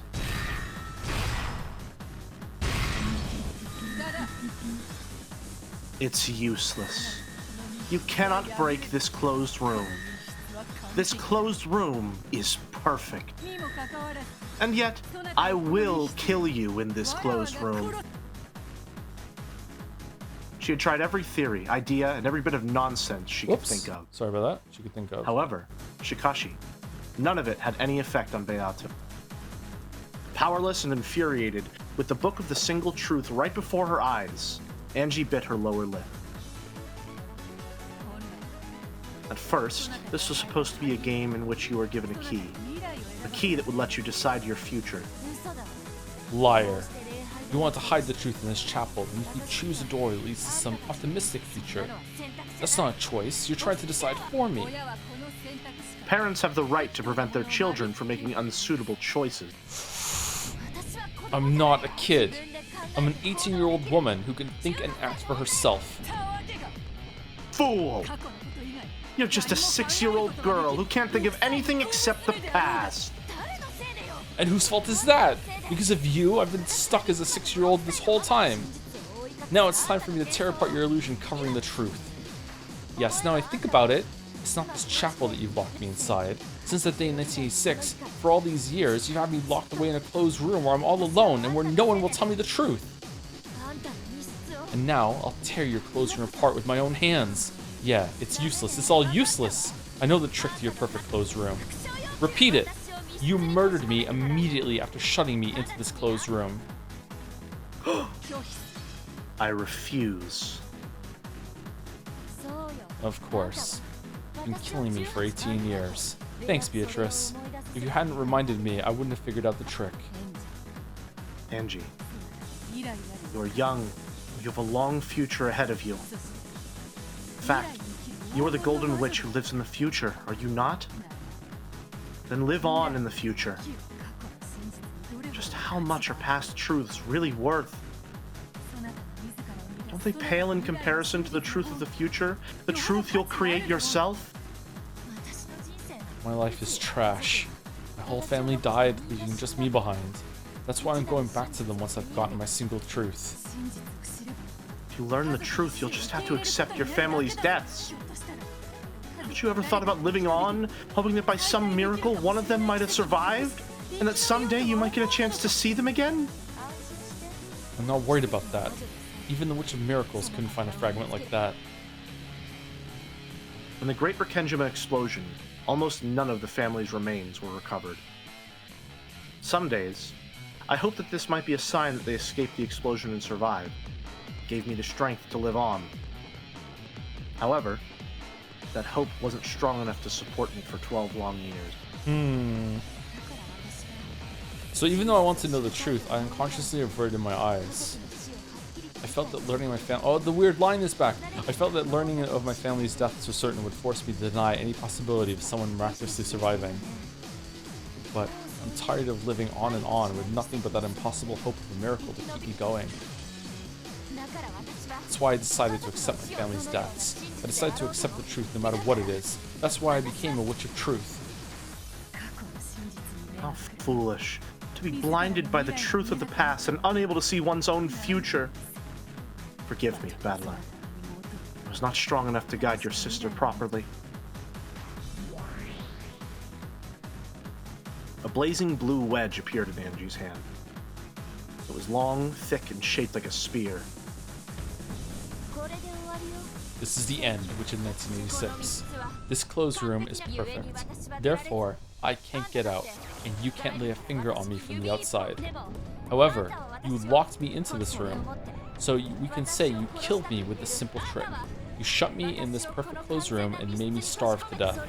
Since you intentionally did this, it's totally fair to say this is a closed room murder with you as the killer. It looks like being overly vague with the cause of death backfired on you. So long, Witch of Illusions. See you in hell.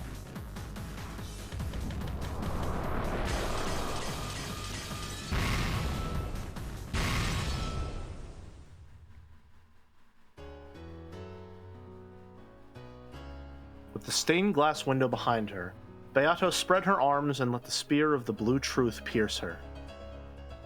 The blue spear seemed to crucify Beato against the window.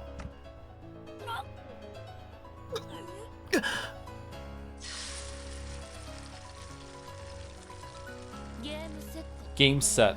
So this is Andy of his diary, the book of the single truth. Angie picked the book up from where it lay on the altar, sealed in crystal. If you read that, then by your contract with Berncastel, you'll die. Learning the truth just to die? Ridiculous! Ridiculously base, that's right. I'm looking for the truth so I can die. At least let me choose how I go. I'm not an idiot. I know the real me is still floating in that starry sky. Oh, well done, Jelly. Well done. Berncastel acknowledged me as the final Beatrice and invited me on a journey to learn the truth of 1986. I won't be able to return here again. When Berncastel told me that and walked off the roof into the black sky, I followed her into the empty air. That was the contract. I wanted two things from Berncastel. One was for someone from my family to come back. The other was revenge. I wanted to destroy the illusion of the witch that hid the events of that day. I wanted to reach the truth. However, the first of my wishes couldn't come true. After all, even the Witch of Miracles couldn't find the fragment when my family came home. So, she wordlessly questioned me. She told me that I couldn't reach the truth unless I had the courage to end this worthless life, where I lived like a ghost, hoping someone might come back. So, she walked out into the open air, and I followed her. Yes, now I can understand. When I offered to trade away my life, I made one wish and gave up on another. I wished for revenge against the illusion hiding the truth. And now, I succeeded in that revenge, defeating the master of that illusion and obtaining the book of the single truth. What I gave up was my naivety. Naivety? That my continuing belief that someone from my family might come back. And now, I can accept that my entire family is dead. Can you make someone alive just because no one knows any different?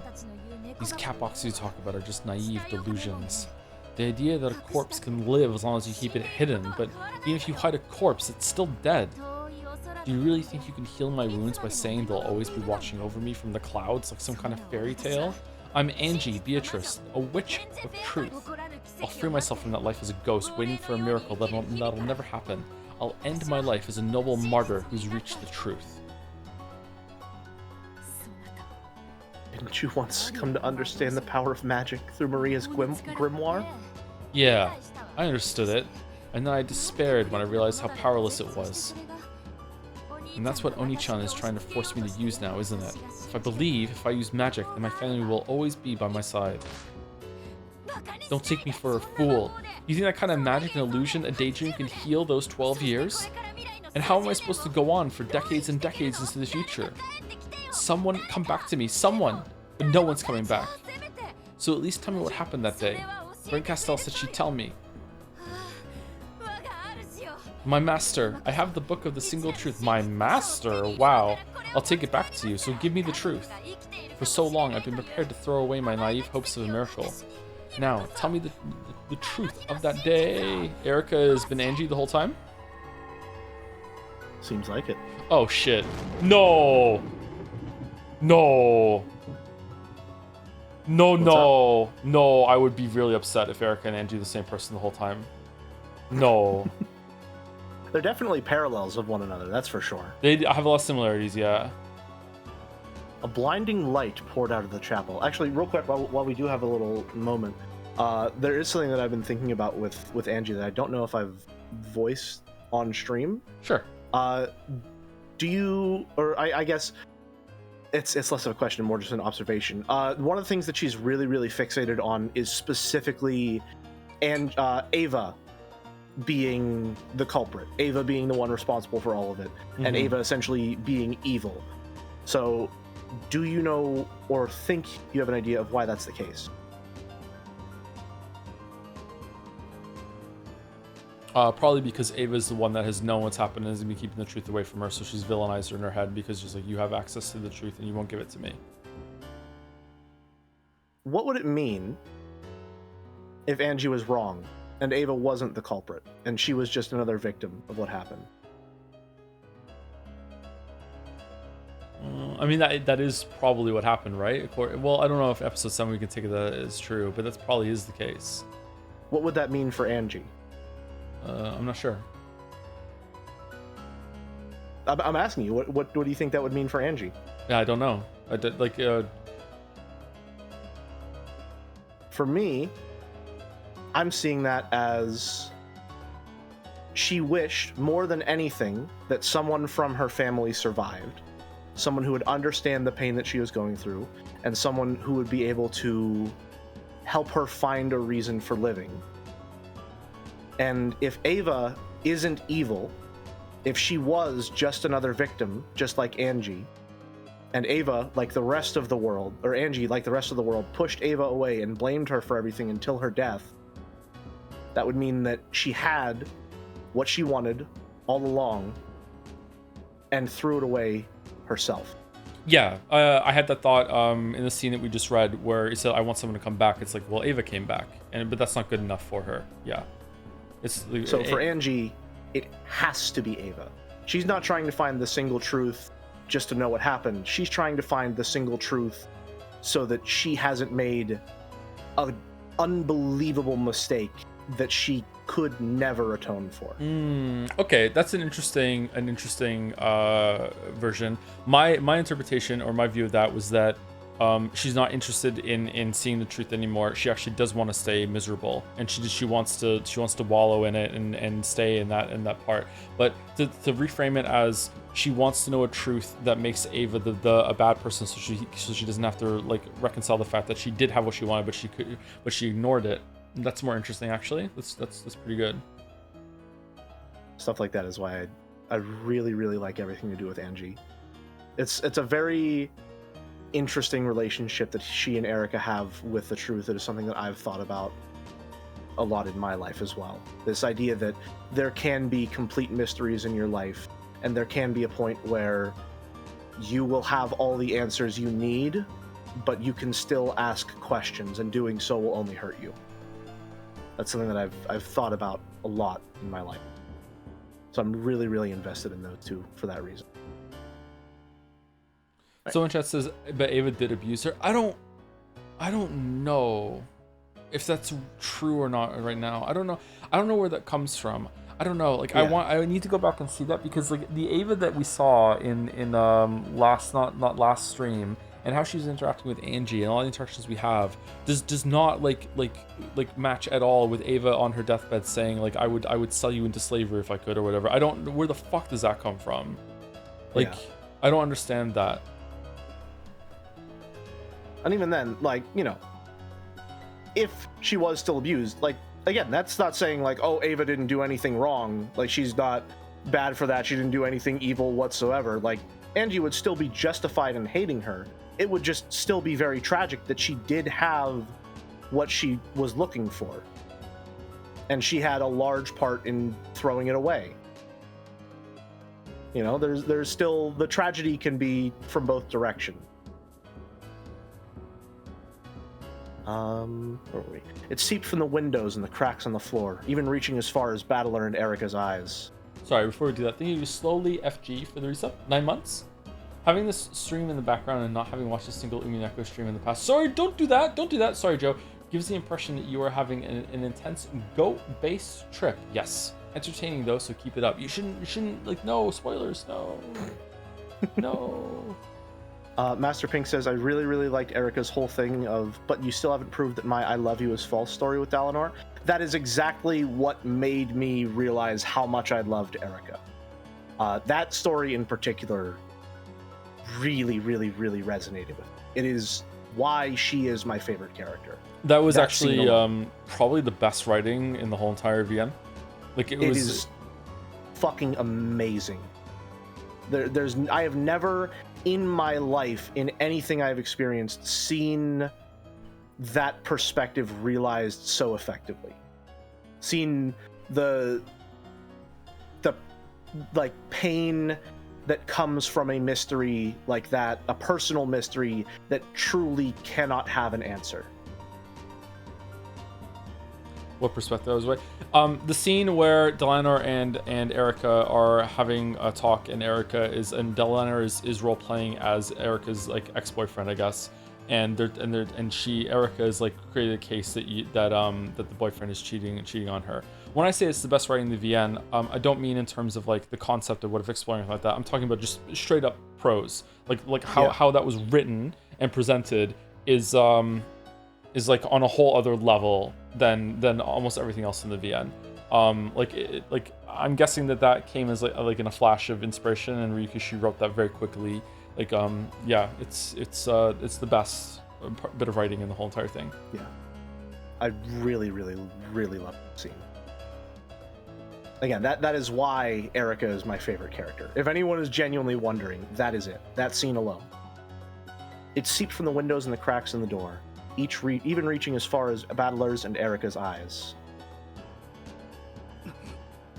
What? It seems Comrade Angie has completed her task. Looks like you've set up some pathetic seal, but to my master, that'll be easier than thawing frozen sorry fish. Soury fish? Damn.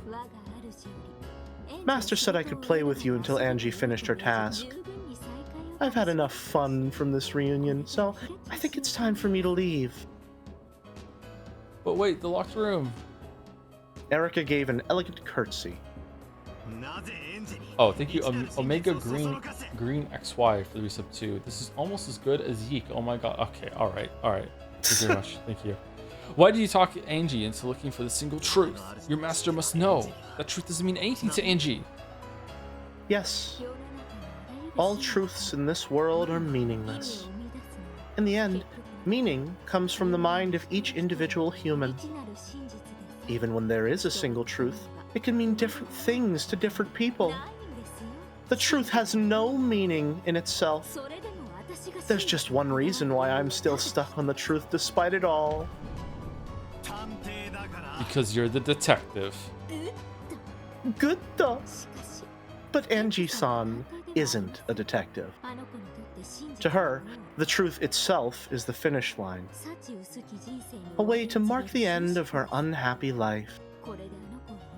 Now, she's finally reached the final purification ceremony. She's a one-night witch of truth, focused on learning a certain single truth before she dies.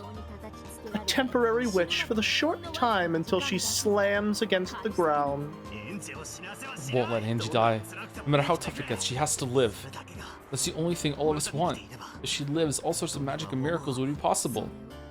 If only you would put your arm around her shoulder and told her that directly, you might not have lost. What do you think?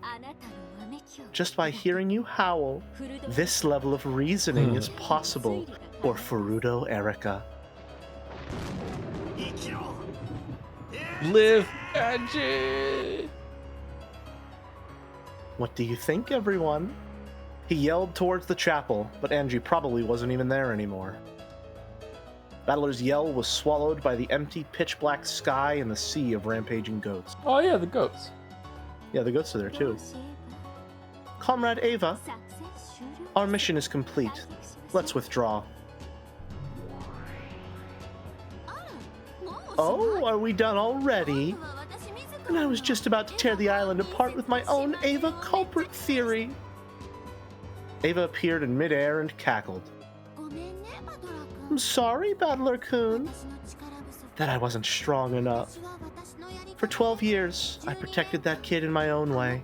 I'm grateful. However, she's decided this for herself. She's 18 years old now. Don't you think people should decide how they live their own lives? Sorry for being a doting big brother. Later. I'm Lady Berncastell's piece at the moment. It's time for me to go. I'll see you later, Comrade Ava. Ava held her palm open, and a small, pointy, blue fragment appeared there. The fragment burst, and with a blinding flash of light, Ava vanished. It was the same light that had seeped out of the chapel earlier. Pieces cannot leave the game board. However, Shikashi, the Voyager witches alone could come and go. This was probably some sort of magic that Berncastel had given them. Erica opened her palm as well, and the same sort of fragment appeared there. That's enough for now, I think. Who knows? This might be the last time we meet. Wait, we haven't settled our fight yet. If he could steal the fragment in Erica's hand, he would be able to go to where Berncastel was. The seal surrounding the Book of the Single Truth would probably be melted easily with Berncastel's power. However, Kashi, even so, it would take her some time. If he could steal that fragment, he would have a chance at bringing Angie back. I just reflexively, however, at the start of that sentence. What is there to settle? Time's up. However, Kashi, if you feel like taking one last hit, I'd be happy to oblige. Bandle had known that Erica wouldn't be able to resist the challenge. After all, he already knew what her trick was. He'd figured it out just a second ago. Even while he spoke with Erica, he had been thinking about it inside his mind. He could finish her with this last strike, and take the fragment.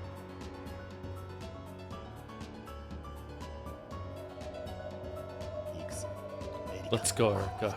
This'll decide it. This clash will be the last before I go. So go ahead and give me the craziest of your hilarious theories.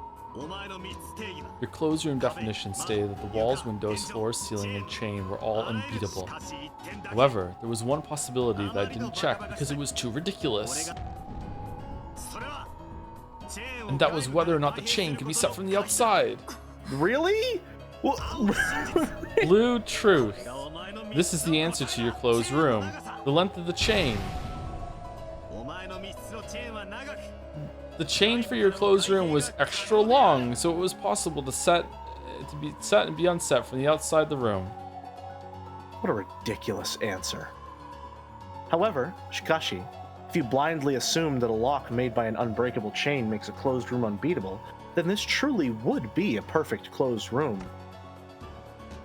The blue wedge flung from Bandle's hand plunged straight into Erica's chest.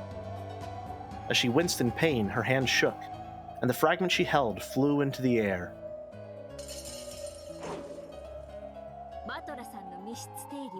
Your closed room definition stated that the walls, windows, floor, door, and chain were all unbeatable. However, Shikashi, wasn't there one really ridiculous thing missing? Blue truth. Your closed room had no ceiling, so it was possible to enter by climbing over the wall. She checked the ceiling. Erica's blue scythe swung out from behind her back, catching Bandle in the side as he stretched his hand out towards the fragment. Bandle's hand didn't reach it. The fragment returned to Erica's hands once more. It looks like our tricks were equally ridiculous. The mystery nuts would have been furious, don't you think? But I disagree. To me, the process of exposing that ridiculousness is ecstasy. That's why I'm Furuto Erica, the detective. Damn it. You figured out the answer a while back, didn't you? Not true. I thought it up between the time you let loose your blue truth and the time you stretched your hand out to grab the fragment. I've just been buying time since the beginning. I only started reasoning a second ago. Erica broke the crystal barrier that surrounded them. Then, she flew high up into the sky, looking down on Bandle and laughing at him as she gave a final bow. So long, Bandle-san! Even if this has been my only time to shine. Even if I've outlived my usefulness and am about to be thrown back into the depths of oblivion. Even so, I have no regrets. Wait. Like she'd actually wait just because I told her to. With a blinding flash, Erica vanished. Angie had retrieved the Book of the Single Truth and returned to Burncastle. Bandle and the others had no way to leave the game board. Everything had come to an end. She died like she lived, hating. She's so real for that. A gold butterfly flitted by, and Beato appeared.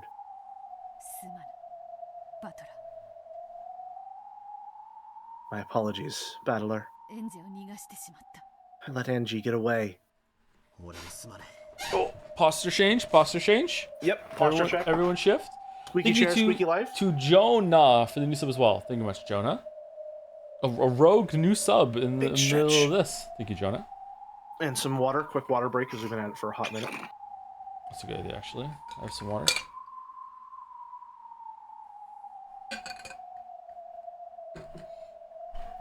That's the good stuff. I'm sorry, too. You've let them escape. It's all over. So Chaotix is really mad. There was no ceiling. The chain is extra long. It only said to take the people to the other side. Fuck you, Ryukishi. You can't write mysteries. I don't know. Sounds like he stumped you pretty good. Bandle had created this game for Angie. Now that Angie was gone, the game board no longer had any purpose. And even if that had been the case, the game board itself had been chewed to bits by the goats, and was now like a single leaf floating on a sea of nothing.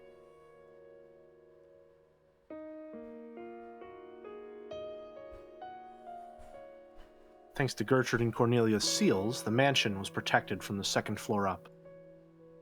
The door to the Golden Land was now open wide enough for a child to slip through.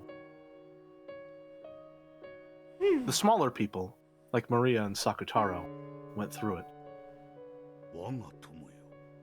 My friend, I believe the door is opening at a quicker pace. Indeed. Sakutaro gets to live. Let's go. To my eyes as well, it seems to be so.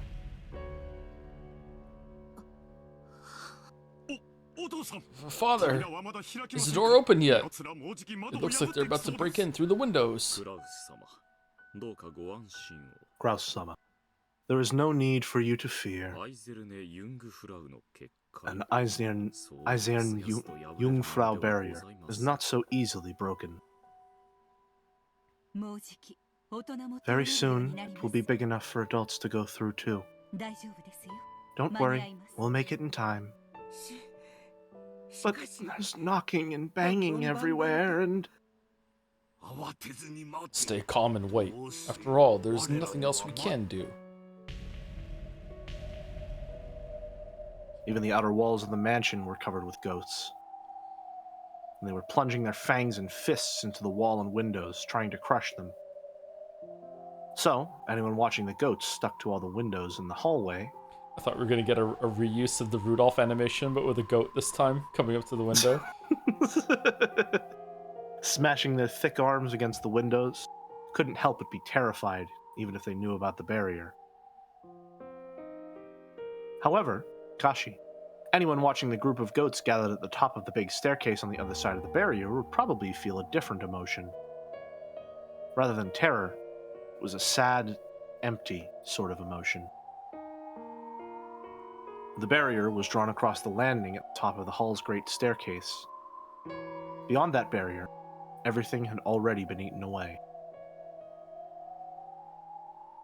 Was it even possible for those who stood in the hallway of the upper floors to believe that this was the Rekenjima mansion? By now, no one looking at this scene would be able to imagine such a thing. Forget the hall or even the whole first floor. Even the ground itself was almost gone. A sea of goats had eaten everything apart long before this. They'd eaten apart the hall, pillars of the mansion, the floor, the ground, the sea, the very concept of the island, every part of the game board Bandle had created. And now, the only leftover, the upper part of the mansion, which floated along in empty space.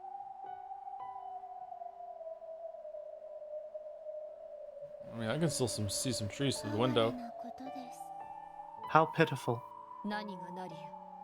To what do you refer? The goats, in their eagerness to chew this island apart, have eaten up even the ground they stood on, dropping themselves into nothingness. This had once been a huge entrance hall. Beyond it had been a vast rose garden. There had been so many places to stand upon.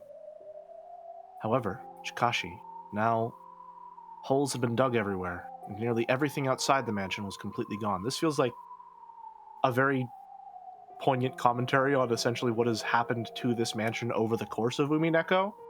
It's just been completely torn apart and torn through and broken down to all of its basest possible components. Like, it feels like a cool representation of the fact that it really is ending. There is nothing left. It's also it's also like the explosion that happened here too, right? That's what I was thinking as well. It would probably end up with nothing being left there except maybe Kuadorian. Yeah. This is maybe the top of the mansion gets blasted somewhere else in on the island or something. Goes to the moon, and Kraus finally gets his rich scheme to work. He finally makes it. His billions, his quadrillions. Some goats were clutching at the few remaining footholds and pillars, still eating away at them. Let it be known that exposing the truth is murder. Why can't humans live without killing? I wonder. Throughout their long history, so many have prayed for miracles. But in the end, they eat up their own chances at receiving them, eating up the very ground they stand on and falling into the abyss.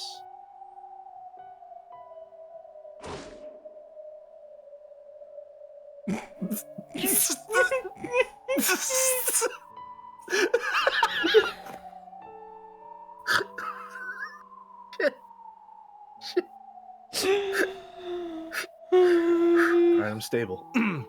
They saw a goat chewing the same pillar that was holding it up, which, unsurprisingly, fell into empty blackness along with the goat. Humans are sad creatures, fated to live in order to learn. They're really hanging on the edge of tomorrow, huh?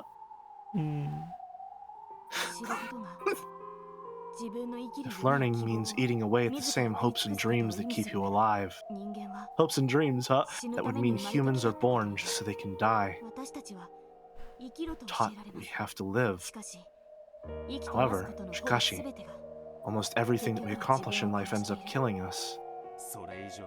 Don't think about it. You'll just get a headache. As a single human, I want to ask, is learning a sin? Is living in ignorance the only way we can have hopes and dreams? So Leon's single, huh? Both living with knowledge and living in ignorance have their benefits as well as their shortcomings. You're even free to choose which part you take.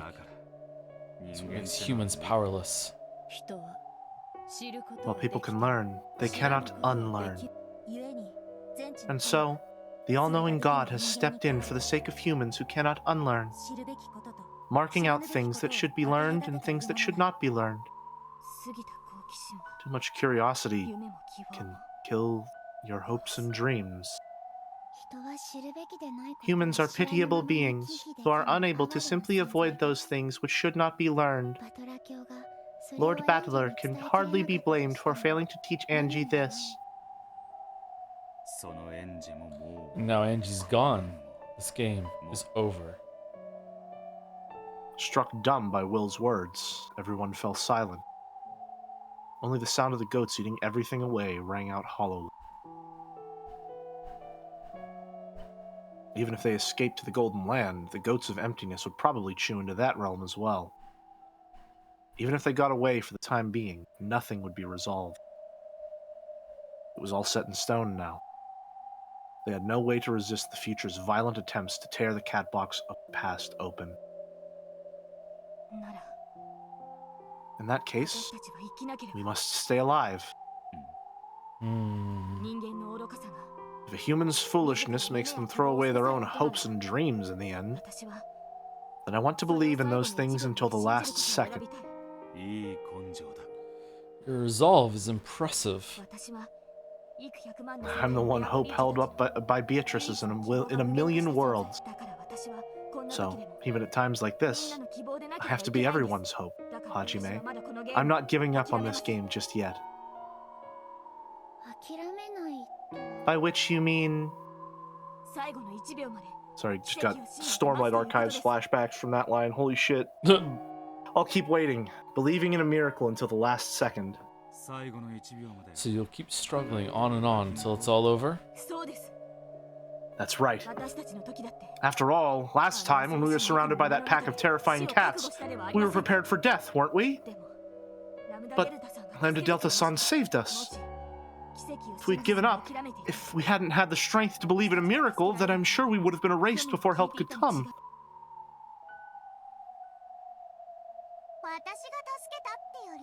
Well, is it me? Are you? No, you're Lambda. Yeah, you're Lambda.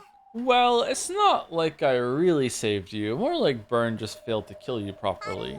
Or it might have been some whim of hers. A miraculous whim from the Witch of Miracles. Giggle, giggle.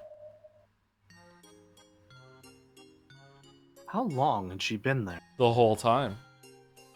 Lambda Delta was leaning on the handrail of the staircase, eating popcorn. She held the cup of popcorn out as if to say, "Want some?" But Leon declined the offer. Battler-kun told us. He said Angie-chan made a contract by which she would learn the truth in exchange for her own life. Going by your conversation just now, that was no contract. After all, living and seeking the truth so they can die is what humans do anyway, right? In other words, Sumari, Angie has spent all her life trying to learn the truth. All Burn did was shorten that time to a single instant. When Angie-chan lost her hopes and dreams, she stopped valuing her own life. How can she be given hopes and dreams again? What can be done to help her find a reason for living? Are you asking me? I'm paper, right? Double twisted curly super paper. I don't understand complicated stuff. After tossing the last bits of popcorn into her mouth, Lambda Delta threw the empty cup into the abyss of nothingness. Burn wasn't really pushing that kid to do something she didn't want. She was giving Angie a chance. I wish I was like an all-powerful god that could eat popcorn whenever I wanted without getting kernels stuck in my teeth. I hate fucking having kernels stuck in my teeth after I have popcorn. I would love to be able to just have the power to eat popcorn without that happening. It'd be the best thing. Will you truly allow the bitter to subsume the sweet? You think that having kernels stuck in your teeth is an integral part of eating popcorn? Yes. I think it is part of the experience. I think that a popcorn experience is not truly complete until 5 days later you still somehow manage to get a kernel out of your gums. Oh, I thought you were going to say you go back for seconds in the trash. Or should I call it a choice? If it's my popcorn, there shall be nothing left to throw away. It's all good. You use the whole bird. Sorry. Or kernel in this case. Angie made the choice she wanted, appeared on the game board, and now in her game against Battler, she's making her own choices again. Brush your teeth, Jelly? I do! That's just how corn kernels are! Have you never had popcorn? That shit sticks around. It's like a fucking cockroach in nuclear winter. It does stick around for a while. Maybe not quite 5 days, but it does stick around in a while, yeah. Yeah, not 5 days. Yeah. From start to finish, Angie's game has always belonged to Angie. Right now, I'm just a casual observer. So, not a particularly enthusiastic observer. Maybe. It's a play with an obvious ending, so I've decided I might as well take my leave. You mean you'll stop watching a play just because you think you know how it will end? Even though it might reach a climax you didn't expect. Lambda Delta licked her salty fingers. She has gloves on. Then, she stared at Leon challengingly and grinned. I know that Angie's game won't end this way. I know Battler-kun's feelings will reach her. She'll understand that he wants her to live in a better future, and she'll choose that future of her own accord. I'm certain that's how this tale will end. Huh? Are you talking to me, the Witch of Certainty, and saying that the outcome is certain? That's right. I guarantee it. Listen, Joe, I'm not gonna lie. I fucking love this interaction. I'm having a really good time with this scene. I'm just gonna drink some I'm water. liking this a lot. I'm gonna have some water. Lambda Delta is a really fun character. This is a fun interaction. That fucking... That really got me. That was fun. This is fun. Angie-chan's game won't end like this. So please, don't leave your seat. We won't leave either. There must be something we can do. And that will surely lead to a better future. This tale will definitely have a happy ending. So keep watching until the end. I beg you. Even though I've already announced as the Witch of Certainty that this tale won't have a happy ending? The definition of a happy ending is something everyone watching gets to decide for themselves, right? Aw, shit, that's a good point.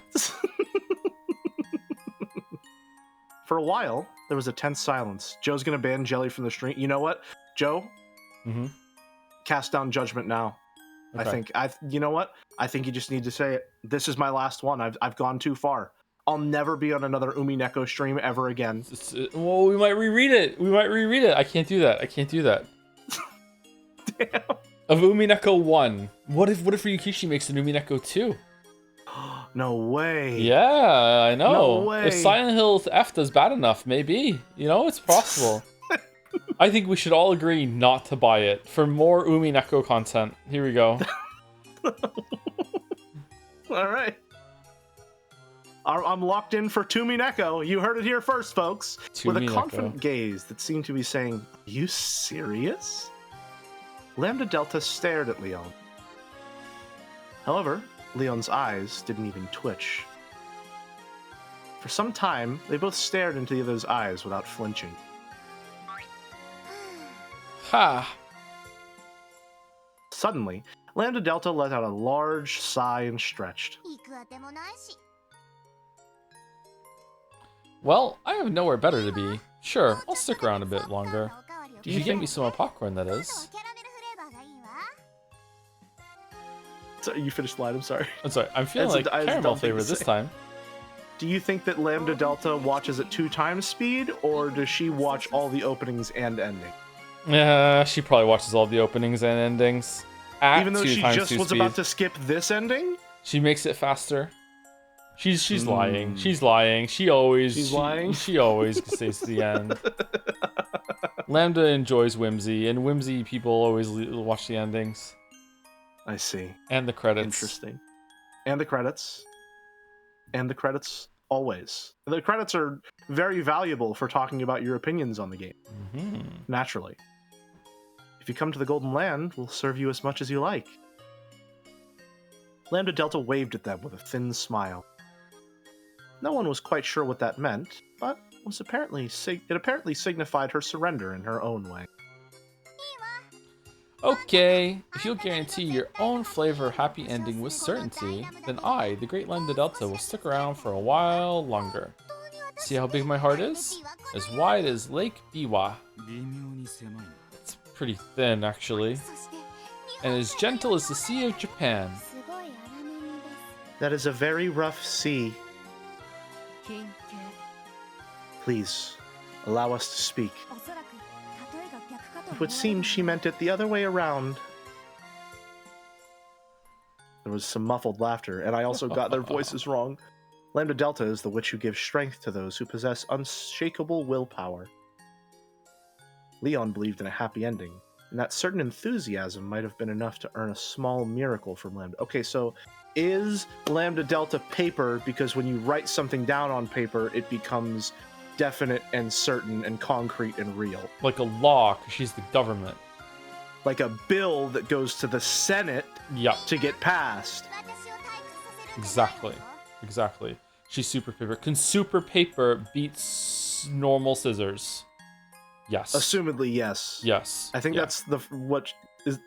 Didn't she say super paper earlier? Yeah. In that exact context? Super paper can beat scissors, and super paper beats rock, obviously, but also super rock. But super scissors beats super paper. And super rock. And super rock. No. Super scissors loses to super rock, but super scissors would be normal rock. Well, how would super paper beat scissors? Oh, no, it says super. You're right, super. Yeah, It would beat regular rock, but not lose against super scissors. Yeah. Super rock. Yeah. Oh, it makes sense. It makes sense. Yeah, for sure. Does it beat normal paper? Surprisingly, no. Yeah, no. It doesn't. It doesn't. No, you think it would? It wouldn't. No. It's too sharp. It actually cuts the molecules so perfectly that they reform after the cut. You better not. You better not let me get bored, okay? If you do, I'll leave right away. Of course. I'm sure Battler-kun will be glad to welcome you as well. Leon understood. In order to fight back against Berncastel, who had taken Angie outside the board, they would need the power of another who was capable of leaving the board. Their last hope was to make sure Lambda Delta didn't abandon this game. However, Shikashi, judging by Lambda Delta's expression as she hummed to herself cheerily, actually asking her for help was probably going to be a problem. Look, Zipar! Everything from the first floor down is gone. What a spectacle! Not a sight you see every day! How have matters progressed upstairs? Alright, we came here to tell you that. Hey everyone! Sorry to keep you waiting! They say the door to the Golden Land has opened. Finally. Let us go. This place will not be safe for long. Everyone who had been sitting on the staircase got up.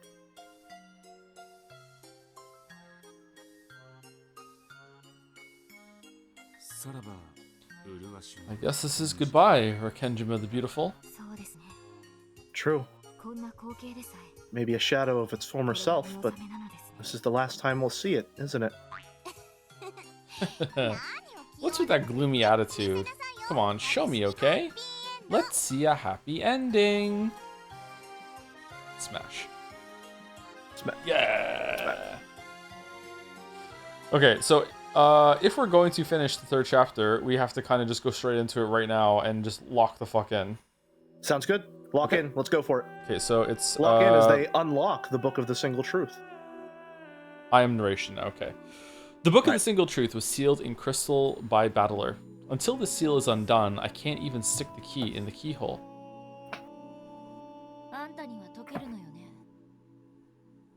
That one's me. You can remove this. Right?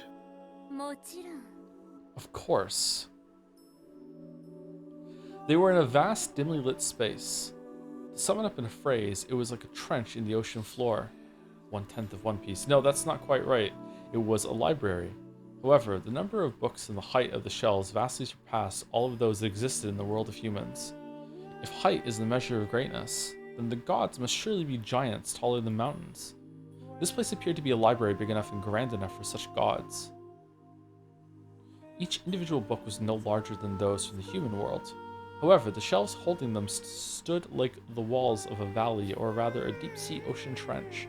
So, Angie and the others looked like little more than a few small butterflies who had wandered into this vast library, like minuscule deep-sea fish swimming about all alone in an ocean pit.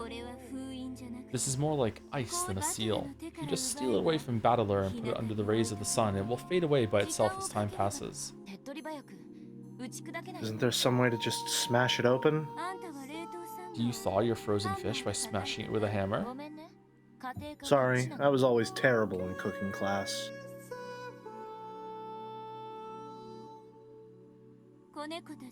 Kitties, thaw this seal. Okay, yay!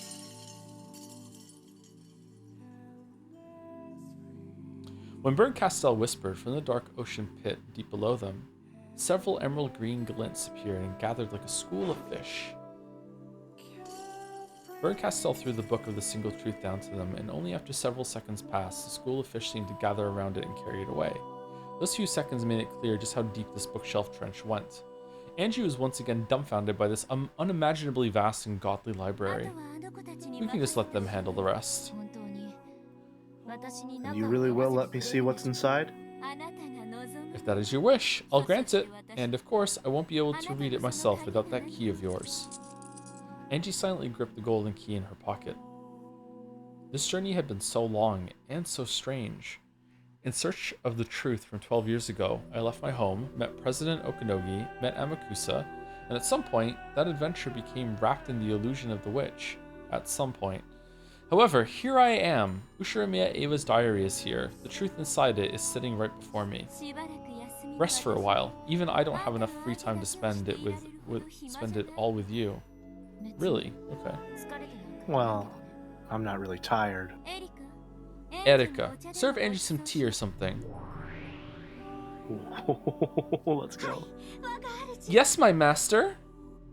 Erika popped into existence out of no. Oh, right. Sorry, your narration. That's okay. Erika popped into existence out of nowhere and bowed to her master.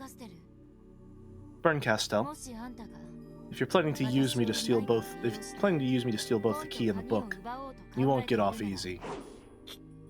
How dare you say such a thing to my master? Sorry. After my long experience with witches, I've decided not to trust normal words. And yet? Very well. I'll promise it with the red truth. When the seal on the book of the single truth is dissolved, you, Angie, will be the first to read it. Is that good enough for you? That's you. For some time, Angie considered the witch's words, searching for some sort of trap hidden within them, and the trap is that she just takes the book away from you for eons, but doesn't read it herself. Eventually, she brings it back to you. There's no guarantee greater than the witch's red truth. Angie understood this well enough. If she started to doubt even this red truth, there would be nothing left to trust in this entire world. If she began to suspect even this, then even the truth would no longer be truth. Is there something more you want? No, I'm fine. If she wanted to read the book of the single truth, she would need Berncastel's assistance. Angie finally realized that she had nothing to gain by complaining more and annoying this witch further. Once you've dissolved the barrier, call me right away. Of course. I also want to read it as soon as possible. I'll call for you at once. Burn spun away from them, then vanished into the dark bookshelf trench. Angie saw a school of emerald green fish appear and follow behind Berncastel. Could those be her familiars? As she stared at the emerald lights that resembled some sort of deep-sea fish, Angie was poked from behind.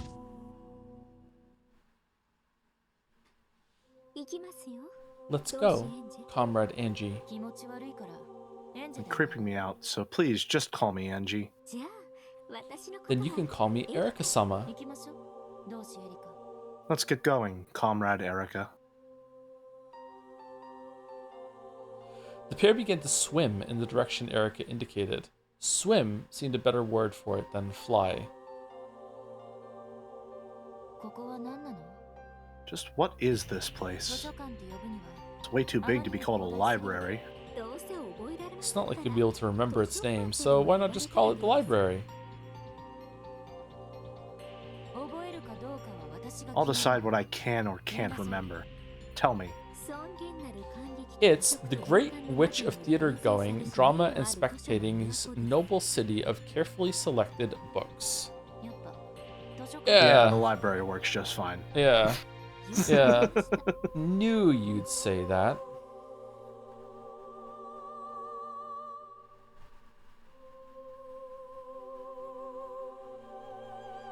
The City of Books. Yeah, the name fits. The bookshelves on either side of this canyon are skyscrapers. If I think of those emerald green lights flowing beneath us as headlights on a highway, then this really does seem like a city of books. Oh, so this is her falling in the sky. Okay, yeah, all right. This is her falling through the sky. Yeah. These aren't normal books, are they? That's right. Each volume is packed with an ensemble play. They look like books from here, but if you open one up, you'll find a whole world inside. I'm also just now noticing that I think her witch costume is kind of like a funeral veil. Yeah, but it's half on, half off. Someone in chat said that earlier. I think it might have been Dalmac actually said earlier. Yeah. Really good. That's really good. So even our long tail is only one of these.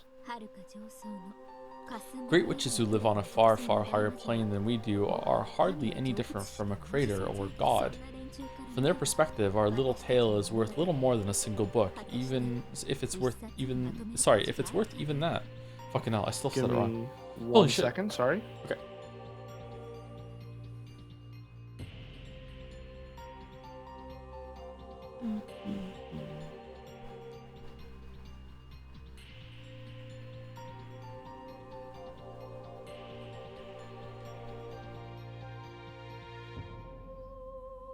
Oh, I'm a bit sleepy, chat. A little bit sleepy. That's okay. All good to go? Yep. H-O-T-T-O-G-O. From a theater-goer's perspective... You spelled hot dog in your head. Our individual lives are hardly worth anything at all. If they're recording an entire world in a single volume, then my life probably isn't even worth a single line. But we're the main characters. I am, and so are you. That's right. Even if the tale of the gods doesn't mention us, we're always the main characters in the stories we write for ourselves. Becoming aware of that fact is the first thing that separates witches from humans. Oh shit, I'm a witch. Fuck. Uh-oh. Uh-oh.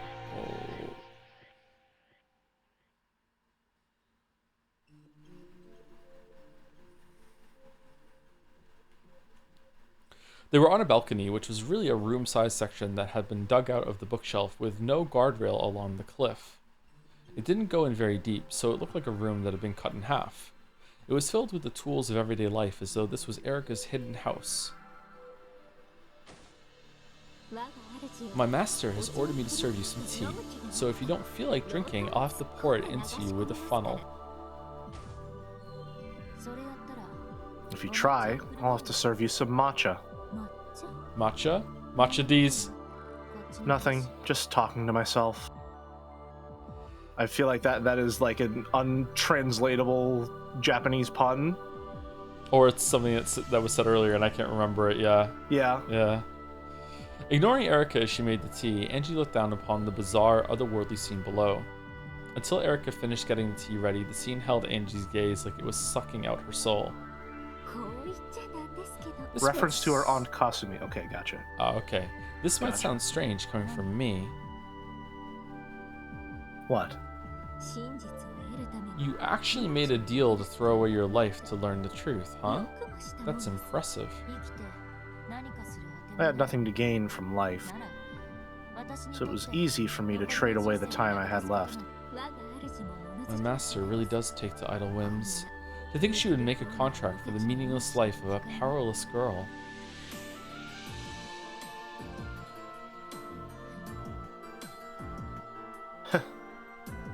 Angie chuckled, not bothering to argue. That was exactly right. How incredible that Bern Castell would lend her power to a worthless life that was trying to throw itself away.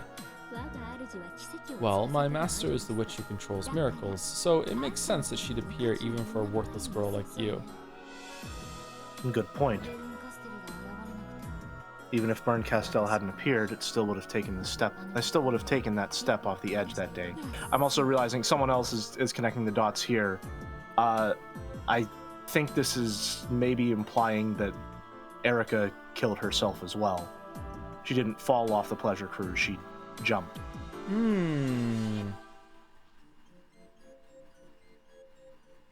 That's an interesting link. Yeah. Big if true. Big if true. Interesting if true. You really are a cheap and easy woman, aren't you? Is Erica even a real... Erica is a real person, yes. She's folded into the mysteries as part of the message bottles, but there was a real Erica who was on a pleasure cruise and disappeared. Not like in real life, but like you know what I mean. Well then, just how much are you worth? Me? The way Erica cackled was disturbing. Still, Angie realized that this was her way of answering the question. People don't become witches of their own choosing. If they're capable of living, all people want to live their lives as humans. When something comes along to trip up that life, that's when the road to living as a witch opens. Yeah, that seems like a slam dunk, actually. Even Frodo Erica, who calls herself the Witch of Truth, must be like this. The two Witches of Truth, sitting here drinking tea without even looking at each other, are exactly the same. I like exposing the truth. I know that. I like exposing secrets, then watching those people turn pale as they wonder how I figured it out. That's when I know I've reached the truth, and it's a moment of ecstasy. There's something seriously wrong with you.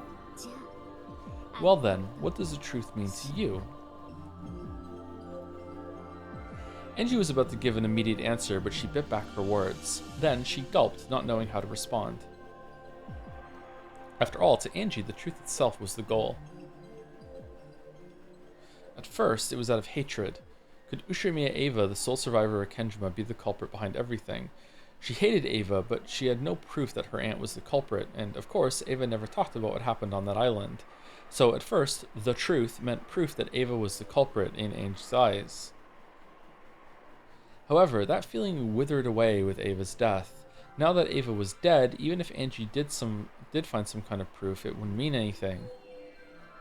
So eventually, the truth Angie wanted to find became nothing more than the simple desire to know what happened on that island that day.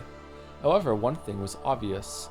Even if she did find out the truth, that wouldn't bring any of her family back to her. Might not mean anything at all. You're going to expose the truth your beloved Oni-chan is hiding, even though it's meaningless? You're the one who's not making sense. Erica laughed mockingly. Angie laughed too, as though she agreed. And so, my own truth became my goal. Maybe you could even call it my reason for living. So, once you do reach the truth, there won't be any point or purpose to living anymore, right? That's right. So I'll die. Hasn't it been long enough? I've already lived 12 years too long. Don't I at least deserve to have a witch appear and grant me my wish in my final moments? Or, to put it simply, you're just tired of life. Does that sum it up? Yeah. So both my reason for living and my very existence completely meaningless. That's why this goal of finding the Book of the Single Truth has put a little spark back into my life, now that it's nearly over. At least on that score, I'm grateful to Burn Castell. I see. Bandle wants you to live, so he hit the goal line that would lead you to death. I think I pity Bandle-san for the first time. After all, you can't choose your little sister.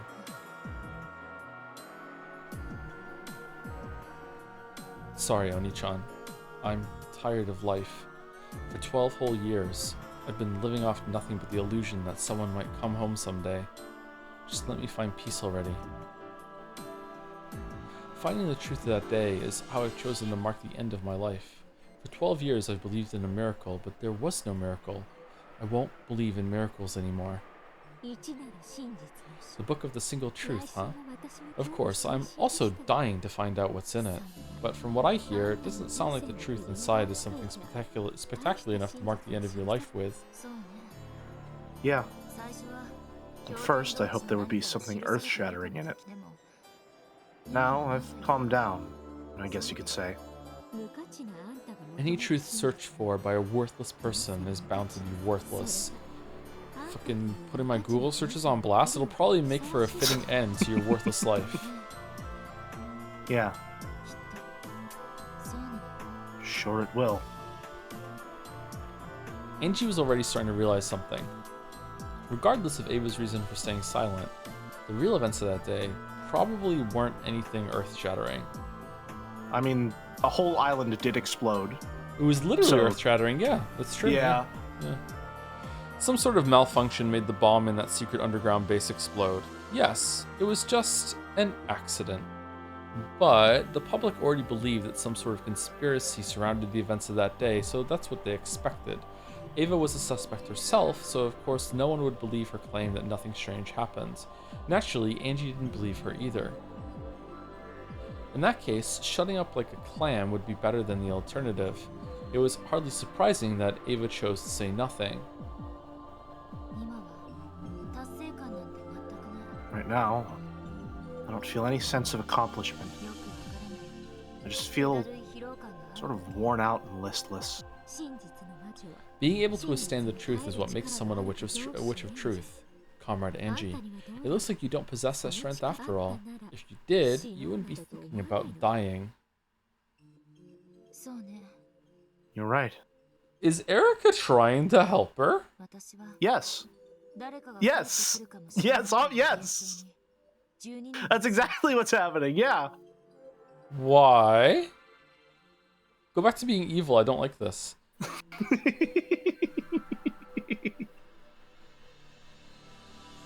I knew it. I knew it all along. I knew it all along. I've dreamed that someone might come back for 12 years. Just used Beatrice's catbox to shut away the truth, denying it for all that time.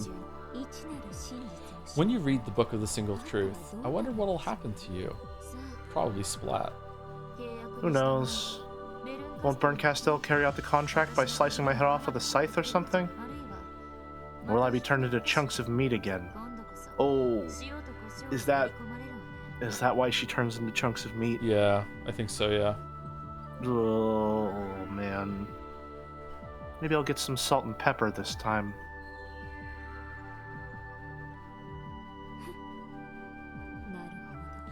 I see. So that's where the chunks of meat thing came from. Episode 8 Ryukishi is still fucking soul reading me. Oh, you motherfucker. Okay. Did you say something? No, nothing at all. Anyway, would you like some more tea? No, thank you. Angie listlessly gazed down from the balcony with no handrail, down into the darkness of the abyss at the bottom of the bookshelf ravine. No, the gap between the bookshelf-sized skyscrapers. From the beginning until the end of my journey, I haven't taken a single step away from this spot. This journey of mine, not even a single step long, will end soon.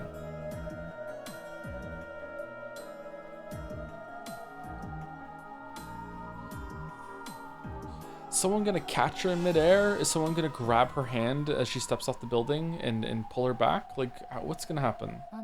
Or it could be what they've been saying this entire time for the future, where some miraculous canopy catches her and stops the fall from being lethal. Yeah, it could be that she somehow survives it, yeah.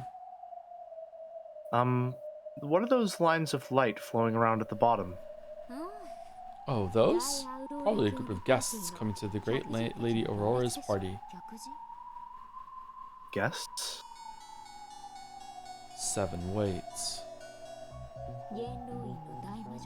Great witches from the Senate, Voyager witches who are trying to escape the boredom in their endless travels, powerful witches who have woken from century-long sleeps, as well as witches who control the future world and noble witch hunters.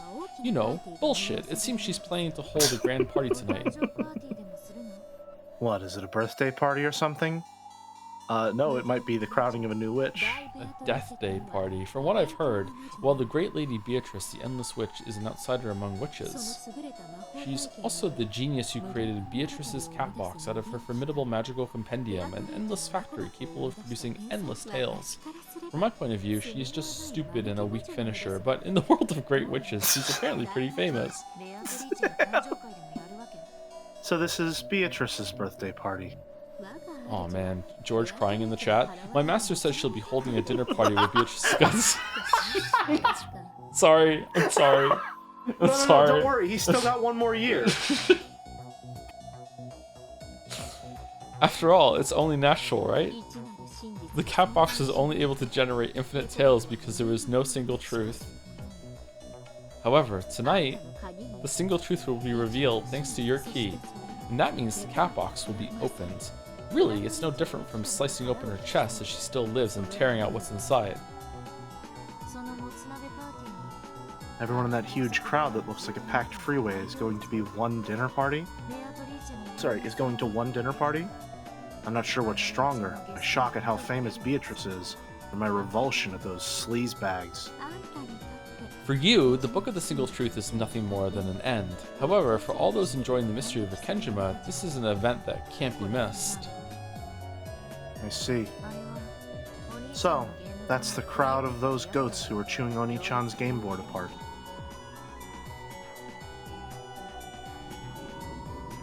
Angie's analogy was an accurate one. The crowd far, far below them was made up of nobles wearing beautiful outfits and goat masks. They were also intent on tearing the guts out of Beatrice's catbox so they couldn't even hide the drool trickling from their mouths. Those gluttonous goat nobles who derive pleasure from the violence, Assuming right? the violence type Yeah, of exposing the truth were in a line of cars heading towards the meeting place. Looks like this is the end for Beatrice and the catbox. Beato and the others have holed up in the Golden Land, the last remnants of the game board. Battler and Beato have strengthened their defenses and have destroyed the first wave, but they won't be able to stop the second. Oh, what if Angie decides to not read the book and open it? And that means no one else can open it because Byrne said in red that Angie has to be the first person to read it. Oh, shit. I didn't think of that. Maybe that, oh man. Is that the choice you make at the end, maybe? Do you think you're going to make a choice at the end? There have been choices this episode, I am so... 100% convinced that you are going to make a choice at the end. Between, I mean, I guess at this point it's a question of whether or not Angie lives or dies, really. I am 100% convinced you are going to make a choice at the end. I always thought that is why choice was introduced in episode 8. If there was a choice at the end, I thought the choice would be, do you believe in magic or not at the end. But I feel like I think that's essentially, I think ostensibly the choice is going to be, do you believe in magic or not? But the way it's framed is essentially going to be like, I mean, for lack of a better term, does Angie keep living? Okay. Do you, as Angie, make the choice to end your life or keep living? In that respect, it doesn't matter. Like, other people can read it as long as she doesn't. She doesn't learn the truth. Yeah. Yeah. Okay. What did I read? But they won't be able to stop the second. Battler and Beato strengthen their defenses and destroy the first wave, but they won't be able to stop the second. My master has given me an armada capable of destroying the very concept of defensive measures. The Golden Land's ramparts are as good as gone. Armada is a cool goats who word. appeared all over the island. They're the personification of random opinions in the future, and all of them want this island's tale to be a tragedy. That's right. Those goats keep getting born from the sea of the internet. The first wave is just the riffraff. The second wave will be entirely different. It's made up of the best, elite goats selected from the crowd that are capable of denying all of the cowering pieces one by one. In total, they number in the hundreds of thousands. 100,000 people to deny the existence of a few dozen hiding on an island. Looks like this is it for Oni-chan, too. Are you sure you're ready? You understand that Ushimiya Battler died in 1986, and that this man is an illusion created by the catbox? Yeah. I understand. Regardless of whether he's my real brother or an illusion, regardless of whether he's who I'd like him to be or not, the battler who created this game board for my sake will die. No, I'm just going to accept the fact that he already was dead, so it's not like he's actually going to die. And she thought to herself, shouldn't performing her brother's last rites be her responsibility? This was her final trial, which she had assigned to herself. All of those people down on the game board were the personification of Angie's naivete. By denying the existence of all of them, wouldn't she finally be able to accept the truth? No, that's not right. I'm not being honest even with myself. The bizarre Halloween party may have been an illusion, but that didn't make it any less heartwarming. Onichan said it himself. True, that Halloween party may have been an illusion. However, he was trying to use that party to tell me something. About that second wave. My master has appointed me to be their commander. Leave it to me, Anji-san. My master isn't so malicious that she'd make you dirty your own hands. Yeah, that might be kind of her.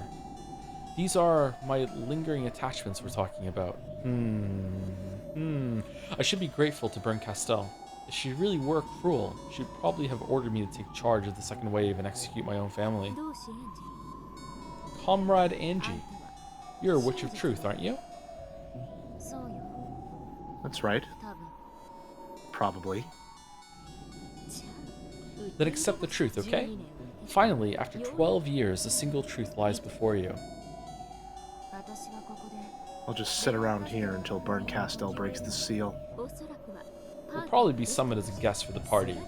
We've got a mirror, so maybe you should wipe the sleep from your eyes. Maybe you should shave before heading out to battle.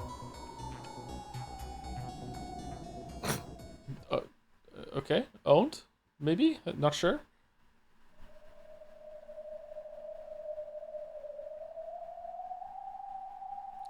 It floated there in the empty air. The door to the Golden Land. At its base, there was nothing except from some floor tiling about as thick as a rug, so it was fairly hard to imagine that this was Kinzo's study.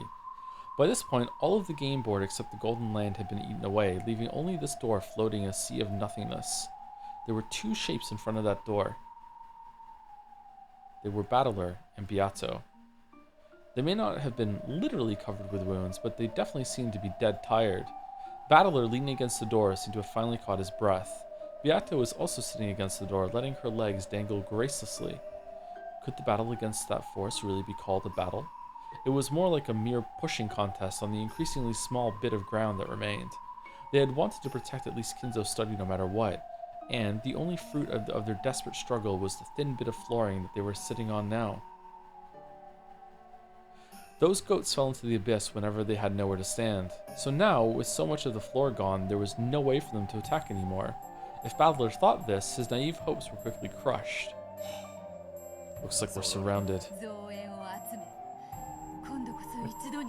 Probably planned to gather their forces and crush us in a single stroke.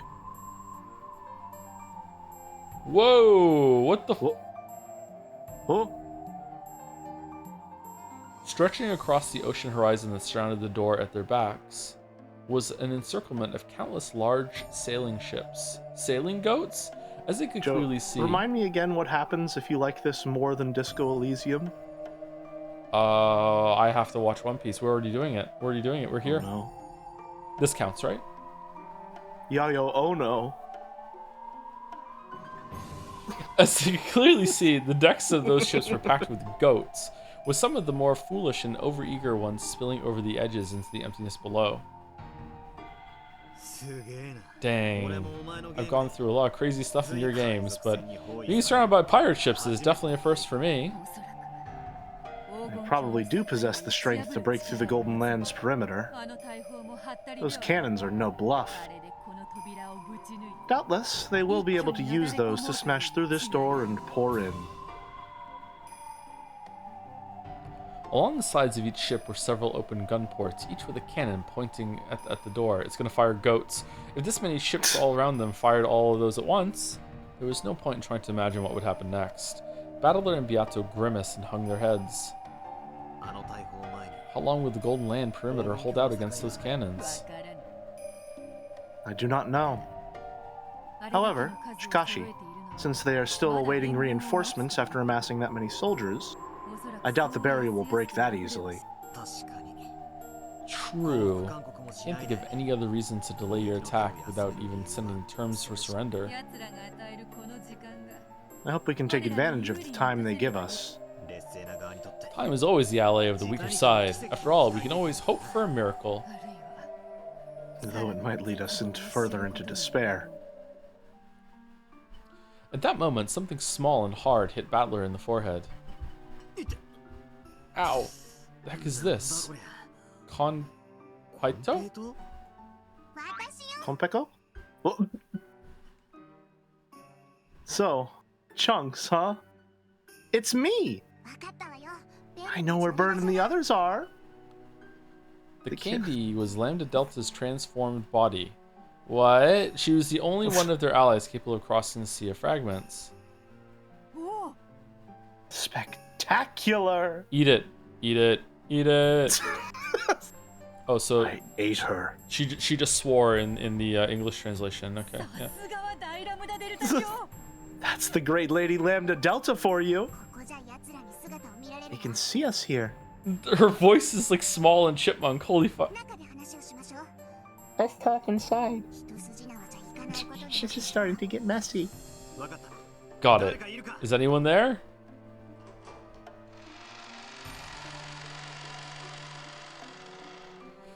When Battler knocked on the door, it opened, and Shannon and Cannon came into view. You called for us? My apologies, but we need you two to keep a lookout. Leave it to us. When they begin their attack, don't worry about fighting them. Escape to the Golden Land as soon as they start. Don't worry about closing the door. But that means... They plan to ignore the door and smash the Golden Land directly. Making a last stand here won't do anyone any good. I understand. We'll take care of things here, so go inside and work on a counterattack. We shall. We're counting on you.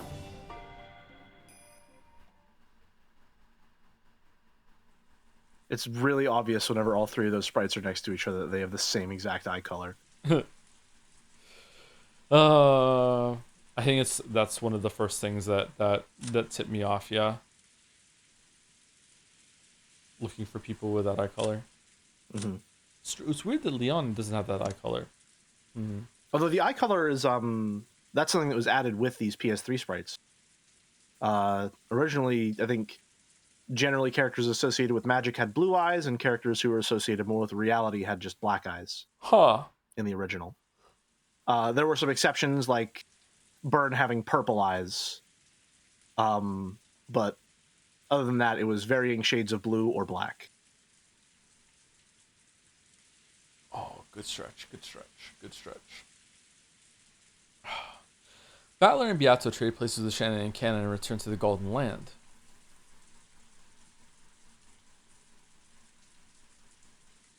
Gentle rain poured down over the Golden Land's rose garden. The weather here reflected the hearts of those inside it.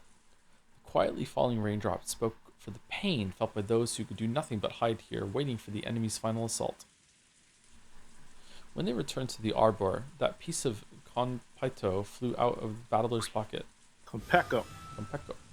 Jumped onto the table and returned to its original form. I haven't had a thrill like this for years. Hard to believe I'd find myself in such a tense situation, even after becoming a witch. Let's get down to business. Where the heck are Angie and Berncastel? They're in the City of Books. I've heard of it. They say it's a place where great witches, travelers of the sea, store countless fragments in the form of books.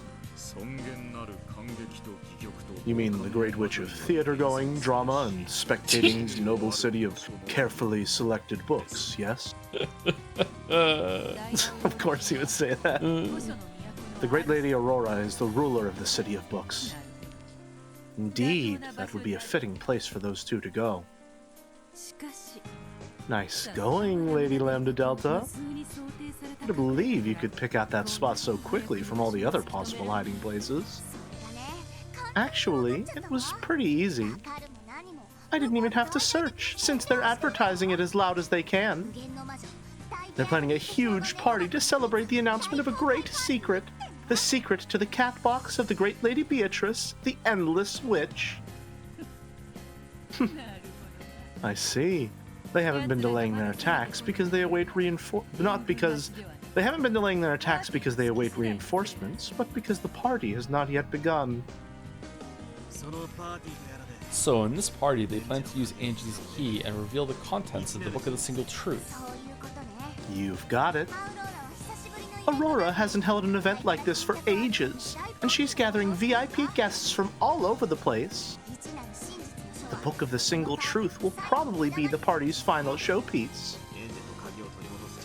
That means we still have a shot at taking Angie and the key back. Time-wise, that may be true. However, Shikashi, there's a really simple and obvious problem. What? The City of Books is a sacred realm under the supervision of the Senate. It's protected by a holy barrier. Only a witch of the Senate can enter it. Have they invited any non-senators to the party? Fucking crap. They have. It looks like they're being given special invitations, which allow them to enter the sacred realm for a limited time. Okay, what are we gonna do now? A heist to get one of the invitations so we can get it? Let's go! What? Woo! Umi 11. Invitations. My. Now this could be interesting. That's what I thought. However, Shikashi, there's a strict policy on punctuality, so these invitations automatically become useless unless you present them before the party begins. And I'm afraid to say that the party started a short while ago. In other words, Su Mari. It's too late to try stealing an invitation from a guest who's running late. That's right. So, what do we do now? Could someone get me some popcorn? I'd like some candy flavor this time. What? Why is Kraus as... What the fuck are you gonna do? As an outsider, I hate to barge into this conversation, but we seem to have no options left. No, wait. Maybe Kraus has been investing in time travel tech, and we could go back in time to before the invitation was used. Not to undo anything that happened, just to get the invitation. Okay. Kraus is already on the part where it's like, so we need to get an invitation, huh? Can we do anything except sit here until they attack? There must be something we can do. That's right. There is just one thing we can do. What's that? We can keep on struggling for each second of survival and hope for a miracle. A miracle? So we're stuck defending the Alamo. Surrender isn't an option. We can only hold out for as long as we can, waiting for a miracle. This might be the last one, so I'm gonna... Say it with me, chat. Uryu. Ooh. What kind of miracle? D20 failed. There's a chance, maybe 1 in a million, that Angie will change her mind for some reason and come back. Huh. With a probability such as that, it truly would be a miracle. We are here to await Angie-san's return. Yes. This right here is the only place Angie-san can call home. So we must defend it to the last minute, waiting for her to come back. Awaiting the return of one's master is a servant's duty. Now that we are here, I, Goda, am prepared for whatever may come. Battler-sama, all of us are prepared. We of the Chiester Sisters Imperial Guard will fulfill our oath and remain by the great Lady Beatrice's side until the bitter end. 45 here, no problems. I will fight until the end. Finally, a fitting place to die, yeah? No problems from 410, yeah? The 7 Sisters of Purgatory will stay with Beatrice-sama and Bandle-sama until it's all over. I wonder what happens next version 33. The 6 younger sisters also showed the resolve with their eyes. Eisern Jungfrau will serve until the end. The former SSVDs got your back too. And I ask that you lend us your power as well. I'm getting chills again. Fuck it. They're deserved this time. You know what? Fuck it. They're deserved this time. Me? No way! Didn't I just give you some excellent intel? I think I've done more than my fair share, don't you? How do you know that Angie-chan is in the City of Books? I saw her with my own eyes, of course. I never trust anything unless I see it for myself. Which means you're qualified to enter the sacred realm called the City of Books, right? Indeed. The great lady Lambda Delta is a witch of the Senate, after all. Lambda Delta. What's with you guys? You aren't going to tell me to do more work, are you? My, what an unexpected development! Lady Lambda Delta is the only one who can enter the City of Books. Could that possibly mean that this is Lady Lambda Delta's time to shine? Enough kidding around! Are you people crazy? You're telling me to go all by myself and sneak into there one more time and then bring Angie back out here? Yes. The several dozen people surrounding Lambda Delta all nodded in unison. How stupid can you be? If I save Angie, I'll be crashing the Great Aurora's party, get it? I'd have a whole world as my enemy. And what's in it for me? Nothing, obviously. There's nothing you could possibly offer me that'd be worth getting on the bad side of Aurora and her monster friends. You'll get to see a happy ending, where Aurora and Berncastell's schemes are crushed. Angie comes back, and everyone makes peace with one another. What do you say, Lady Lambda Delta? There could be no greater thrill. If you pulled off such a marvelous feat, you would be able to forget your illness for 1,000 years, would you not? We're begging you, Lambda Delta. Lend us your power. Marvelous. Please, please, we're begging you. Help us save Angie. Everyone surrounded Lambda Delta, asking for her help. Please, Lady Lambda Delta. Only you can do this. Give us your strength. I'll show you the greatest of tales, and you'll get to see it from the front row. So please, lend us your strength. Shut up! Shut the hell up! You had me at popcorn. Lambda Delta leapt to her feet and crushed the cup of popcorn in her hands. Sweet, candy-flavored popcorn flew all over the place, hitting everyone in the face. It might have looked funny. However, no one laughed. She's finally getting serious. Lambda Delta's face was filled with a rage that none of them had seen before. Please, stop getting the wrong idea. I'm a spectator. A spectator! I'm just a guest who was invited by Beato to come and watch this game. So why should I risk my life for you people? You think I'll get a happy ending if Angie comes back?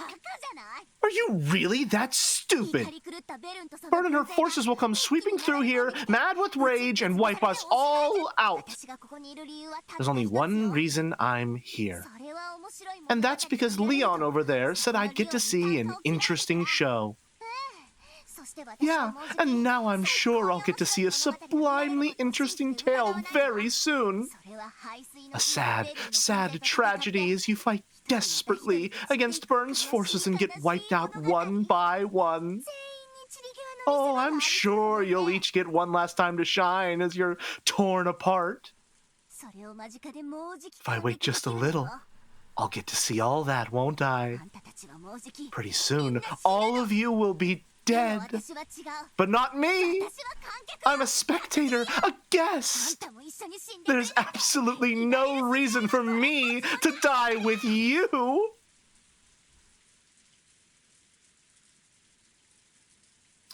Fuck it.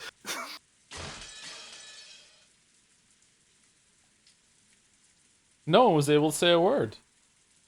In the still silence, where there was no sound except that of the rain, even Lambda Delta finally hung her head in dismay. I'm sorry. I'm totally lame, aren't I? Sure, if I stood up right now and said leave it to me, my popularity would surge and I'd probably make it into the top 3 in the next character ranking contest. Still, unlike the rest of you, I'm not a character who appears in the story. I can't die. It's like it's midnight. You're telling me that the climax of the show is coming up next. Tomorrow's Monday, and I've got early cleaning duty at school. We live in completely different worlds. And so... Battler, quick, challenge her to a closed room duel to make her do it, because apparently that's something we do now. Lambda Delta staggered through as though dizzy, then plopped down into a chair. Then she became expressionless like a doll, just staring at a single point in space silently. Sorry. Battler softly apologized. However, Lambda Delta remained expressionless. It's not fair for us to force you to risk something on your own. Not when we haven't yet exhausted all our options. We'll fight here and defend this spot until the last moment. We'll believe in the miracle of Angie choosing us over the single truth. If we weren't prepared to do that, we could hardly ask you to give up your life along with the rest of us. Battler rose from his seat and span around. Battler. I'll switch places with the pair outside. When an enemy comes, I want to be in the front lines. That's the fastest and most direct way I can show Lambda Delta my determination.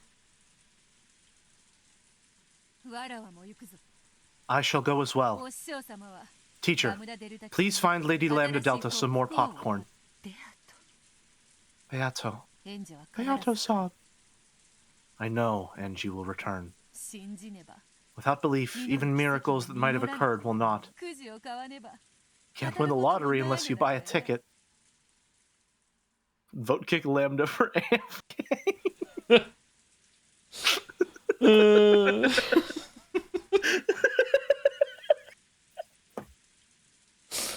Beato also stood up and followed Battler. Everyone, let's do what we can to prepare for the fight. Yeah. It'd be stupid to just sit around here doing nothing. Is everyone gonna get a line again? Good point. Let's at least give him a good show at the end. Are we gonna get one more Uryu? Got to make sure there's a place Angie-chan can still call home. We should hold a strategic conference too. Yeah. We have furniture? No, they're outside. Weapons, demons, and inquisitors on our side. There's got to be some way for these mismatched forces to cooperate. Let's go, little sisters. Break time is over. One more Uryu? One more? Chester troops, rise.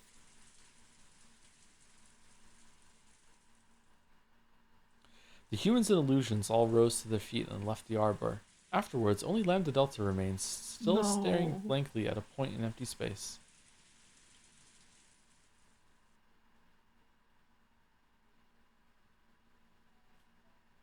I'm glad I made it a good one. You did make it a good one. I'm glad I made it a good one. There's still a chance. There's still a chance. There is still a chance. That black tea smells nice. Is it instant or from a tea bag? Oh, would you like some too, Comrade Ava?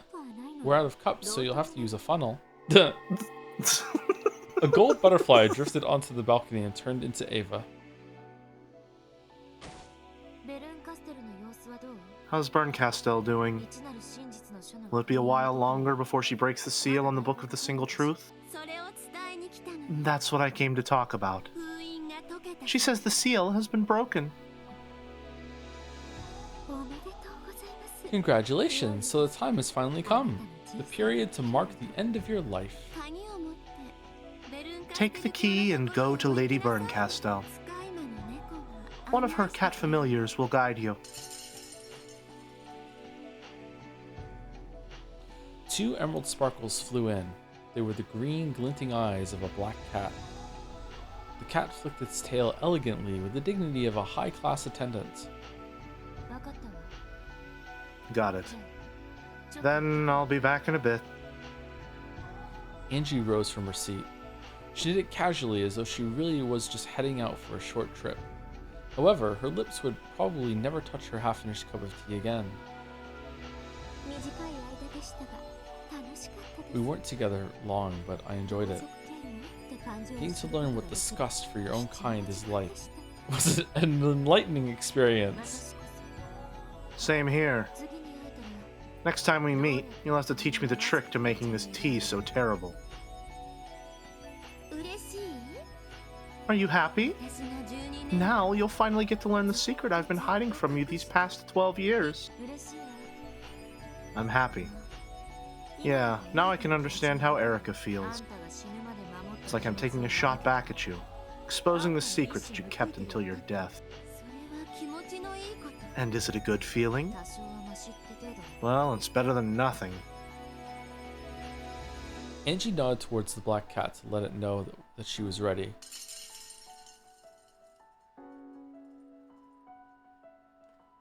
The cat nodded back in a refined manner, indicated that it wanted Angie to follow, and leapt from the balcony. Without turning back, Angie followed it, jumping out into the air as though swimming. Parallels to her jumping off the building there? Ava watched her go. An expression of ridicule and scorn failed to cross her face. Good luck, Angie. This is the path you've chosen. You aren't 6 years old anymore. You're 18. Choose how to live your own life. What an overprotective aunt you are. I'm going to go watch the ceremony. What about you? It's almost time to begin the attack, so I'm heading for the ships. I've got to go pick up Beato's corpse. Everyone at the party can have her guts, but I get to keep her skin, so let's stuff and mount it. So, even Rakenjima's tale, which was wrapped in the veil of mysteries, is about to meet its end. Which means it's also the end for you. I mean, you are a piece from there, right? A piece is all I am. The role of a piece is to remain faithful to its role until the game ends. It's not a piece's place to worry about what happens after the game is over. True. And it's the same for me. Let's both enjoy this time while we have it. Well then, allow me to take my leave. Later. Good luck with your work.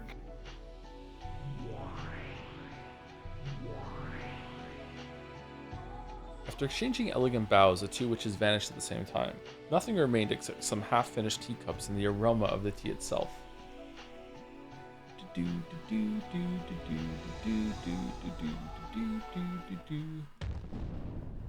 surprised it's still going. Oh, whoa. Oh. One after another, luxury cars stopped in front of a high-class hotel in the city, and guests began to step out of them. Rare, Professor Utsuki! Oh, what a surprise! I haven't seen you since the last convention. All of the guests gathered here were very rich and cultured. A single hobby tied all of them together. They were witch hunters.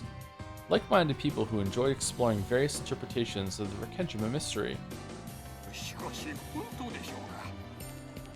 you want to take all these ones? Yeah. Still, I wonder if it's really true. To think that the diary of Ushiromiya Ava's actually exists. True, I've heard the rumors myself. This is that legendary secret diary which Ushiromiya Ava hid away just before her death. It is said that she recorded the details of Rakenjima's truth in there. Just like that fable of the king with the donkey's ears. Humans are tragic creatures, incapable of keeping truly silent regarding secrets only they could know.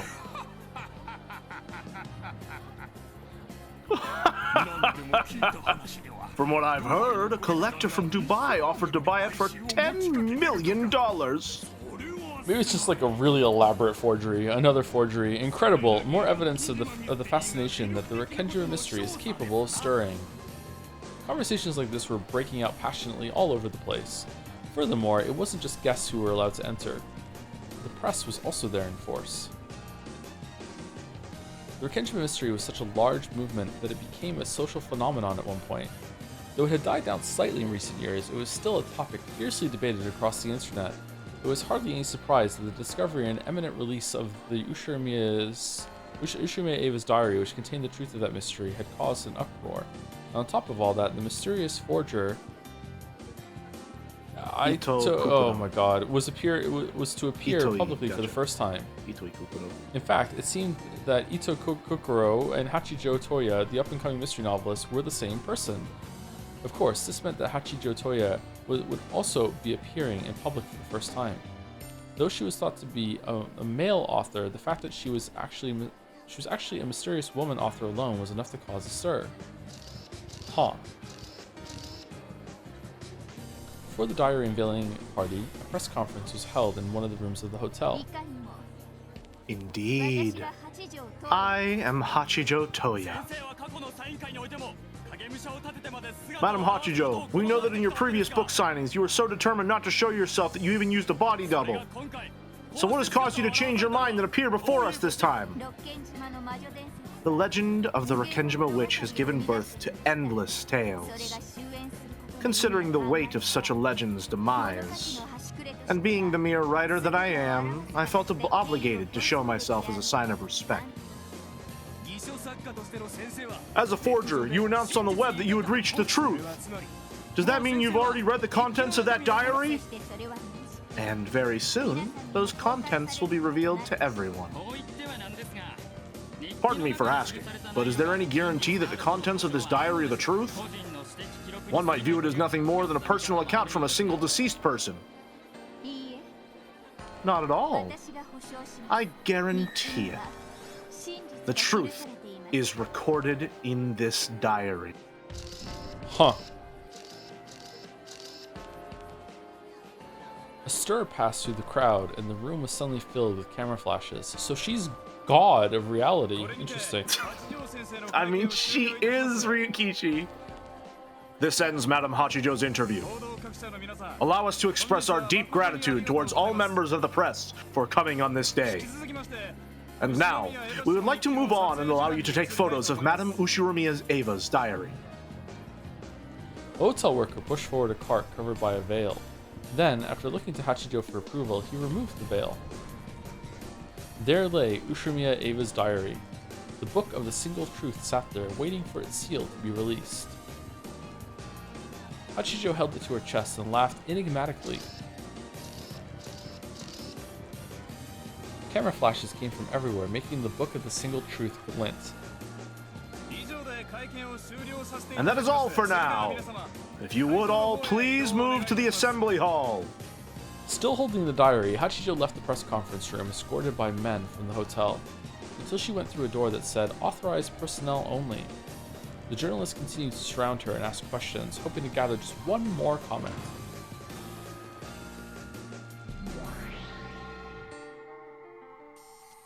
When the door slammed shut, the world twisted. The hotel employees became black cats wearing capes. Hachijo had turned into Featherine. Things are getting pretty crazy out there. Did you enjoy it? How tiring. Still, that went well. And yet, this diary truly is heavy. Featherine tossed the diary and Berncastle caught it. I will rest in one of the waiting rooms. Going to be up again pretty soon. There's no time to rest. In that case, call it a short break so that I can properly enjoy this long-awaited excitement. I need to borrow that book. I promised Angie that I'd show her first. I see. In that case, do as you please. Featherine left, followed by her cat attendants. After watching her until she was out of sight, Berncastel disappeared as well.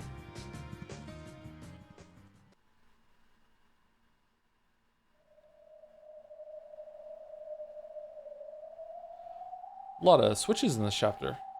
A lot of them, yeah. I'm surprised we're still going. I think this is probably the last scene, though. Probably, yeah. Like Erica's room, Berncastel's was a balcony without a handrail dug out of a bookshelf cliff. Angie had been kept waiting for some time, but she had waited patiently, looking down at the world below her. I'm late, aren't I? Sorry about that. After Berncastel appeared, the black cats gave a bow and vanished. Here you go. I brought it with me. The Book of the Single Truth. Can I touch it? Do as you like. Berncastel set it on the table and beckoned Angie forward. Slowly, Angie approached it. So, this is Aunt Ava's diary. That's right. Inside it, you'll find the single truth that you wanted.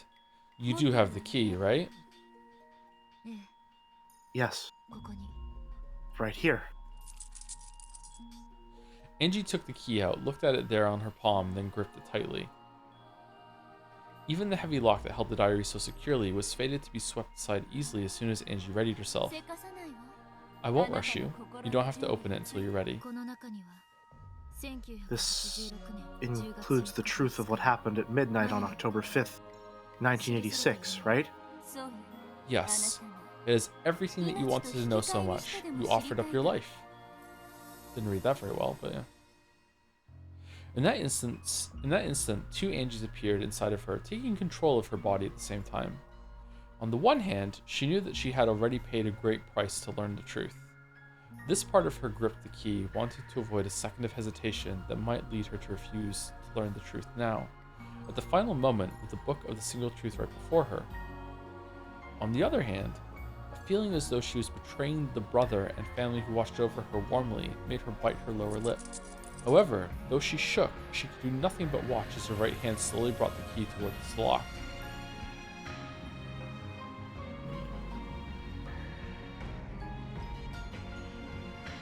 What am I hesitating for? Inside this diary is the final destination of my sad, painful 12-year-long journey. Wasn't 12 years enough? Do I want to keep living that way? That brother is an illusion created by my heart, my naive hope that a miracle might still occur. If I put my two options on a scale, then the path I should choose is clear. Slowly, I push the key. Really good. Slowly, I push the key until it is. Really good. Push the key into the lock and twisted. The lock opened with a click. At the same time, it felt as though a crack ran through the key in my hands. Maybe a part of that intricate design had fallen off. Couldn't tell where it was broken just by glancing at it. However, for some reason, its golden glint seemed dulled somehow. It's because you've made your choice with that key. A bit of magic has disappeared. What kind of magic? Didn't Bandle tell you? He said you couldn't hand that over to anyone else. That magic, which left the decision to you, has just fulfilled its role and disappeared. That key is just a key now. You can't do anything but lock and unlock that diary. I see. Then, I guess I have no more use for Oni-chan's key. Can I have it? Once you've read the diary, I'll lock it up again. Opening that lock will be a big part of tonight's ceremony, it seems. I see. Do whatever you want. I don't give a damn what happens after I find the truth. Berncastel slid the key from where it lay on the table and put it into her pocket. Go ahead then, before the courage that led you here fades. I lifted up Aunt Ava's now unlocked diary. The lock was unset. Even the hinge had been released by now. Nothing stands in the way of me opening to the pages within. I thought of taking a deep breath. However, I decided against it. I prepared myself for this long ago. It'd be so stupid to feel my reluctance further. I opened it. Violently, ruthlessly. I knew that this was the right way to open to the pages that held the truth. Would you like to read this part, Joedle? Sure. As soon as the cover was open, a brilliant light poured out, and my mind went hazy. Truth was sent to my mind directly, without letters or words. Tell me what happened that day on Rekenjima.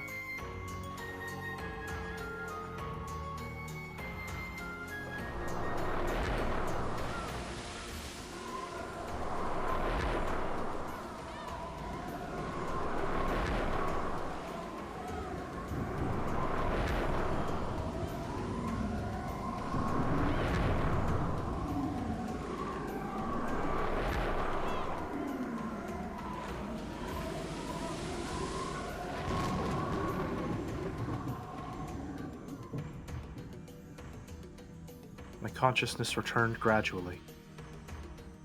Nothing was written in the open book before me. Of course, this was my own blank and empty notebook. At school, sitting idly with my notebook open. The world had stopped. Clocks on the hands on the clock at 2. In that case, the auditorium should have been filled with silence. However, I could hear a small commotion. In this world of suspended time, I could see dark shapes sneaking about in the shadows of the unmoving students. They were students with goat heads. They were sneaking glances at me from behind the frozen students, whispering something to each other. I know. I can hear them. Everybody knows. One after another, students with goat heads grew out of the shadows all over the room.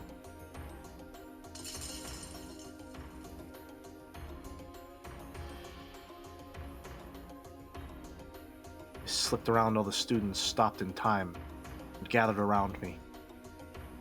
Then, they all jeered out something in unison, as if they knew I could hear, showered me with giggles, gossip, and sneers.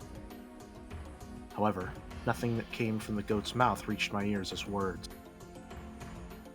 This was a world without letters or words, so no words reached me.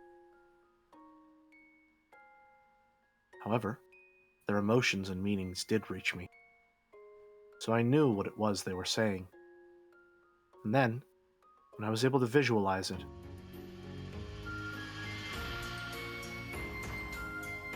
one after another, the goats opened their massive jaws, showing their fangs that dripped with saliva, and came forward to bite me. Time was stopped. I was aware, could not move. It wasn't literally true. However, pretending that I couldn't hear, I couldn't move. Goats bit me all over my body, leaving their fang marks, licking me. Maybe they didn't like the taste of my clothes. Taking advantage of the fact that I couldn't move, chewed through my clothes one by one. Over and over again, the goats stuck their tongues, their jaws, their fangs into my naked body. I was covered with drool and bitten all over. Bright red teeth marks were left behind as fangs pierced my skin, leaving trails of blood. They licked up that blood like real goats, hurting and humiliating me. As I hung my head, one of the goats pulled on my hair, forcing me to look up and spoke. They didn't say it with concepts, but with words that I could hear. However, they weren't words of the human world. They were a witch's words. The red truth, which signifies truth that is certain. This is the truth of the Rekenjima incident. I won't accept it. Doesn't matter if you accept it or not. This is the truth. After all...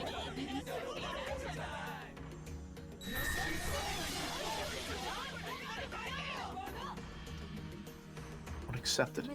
I won't. I won't accept the truth like that. Like that. Whether you accept it or not, that doesn't change the truth. After all, this is the single truth, proven in red. Giggle, giggle.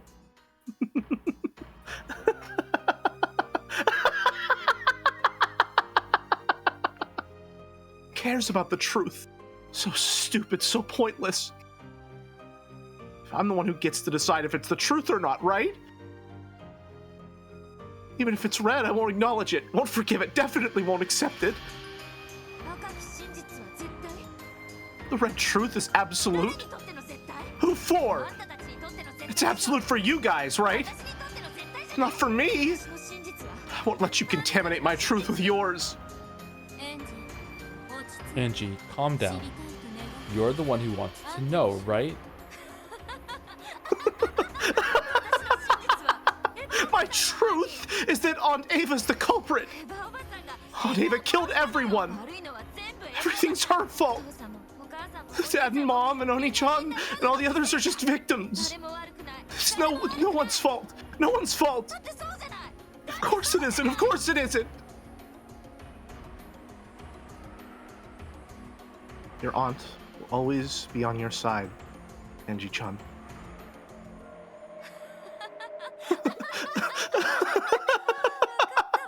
Yeah, I get it now. I know what you mean. That's right, Aunt Ava. You're the culprit. You're the culprit. It's the world that's messed up and broken for not realizing that. I'm the right one. I'll deny the red truth, deny the whole world. I see. In that case, try writing a red truth only you can write. But how is it possible for a human to write with red truth? It's possible! There's a red ink that only humans can write with. Angie-san, please calm down. I'm the right one. The world's wrong. I'll write it. I'll record the truth. The real red truth.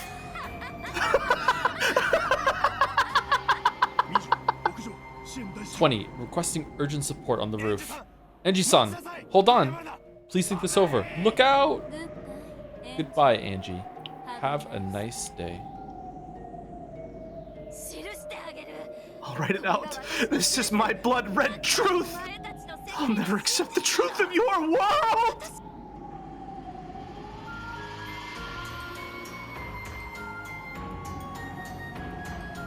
Angie's body went past the edge of the balcony.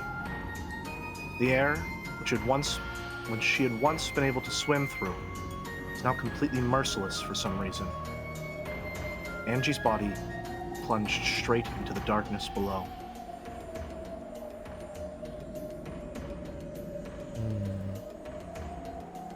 Castell just watched the scene play out in silence. Behind her, men in black suits rushed up to the fence, clutching it, screaming. 20. Angie-san jumped off. Damn, I can't see her from here. Quickly, investigate the ground area. It's no use, there's no way. Maybe she was caught by that safety net. Let's make sure. What fools. If you jumped straight down from this height, do you really think such a flimsy safety net could possibly save you?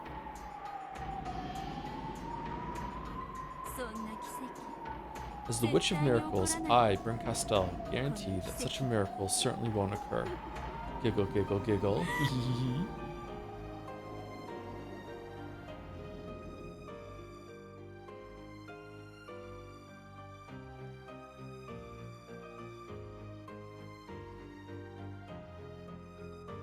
Angie's body fell from the skyscraper-like bookshelf and slammed against the floor of the City of Books. Looking down from Bryn Castell's balcony, which was as high as the skyscraper's roof, did it not look like a lovely red pressed flower? No, you couldn't see it at all. Just like how the death of a single lonely girl who rejected the world didn't matter to anyone in the world. She probably died instantly. It was only natural. She had fallen straight down from this height, after all. it even conceivable that she wouldn't die instantly after something like that? The index finger on the right hand of the corpse stuck out, as though it was tracing something. Could it be that, by some impossible miracle, she really had escaped an instant death? Could the red blood that had drained from her that moment of her death, have been the ink that drew her own personal red truth? However, no one would ever be able to tell what she had written. After all, the red blood pouring out from her corpse had run over it all.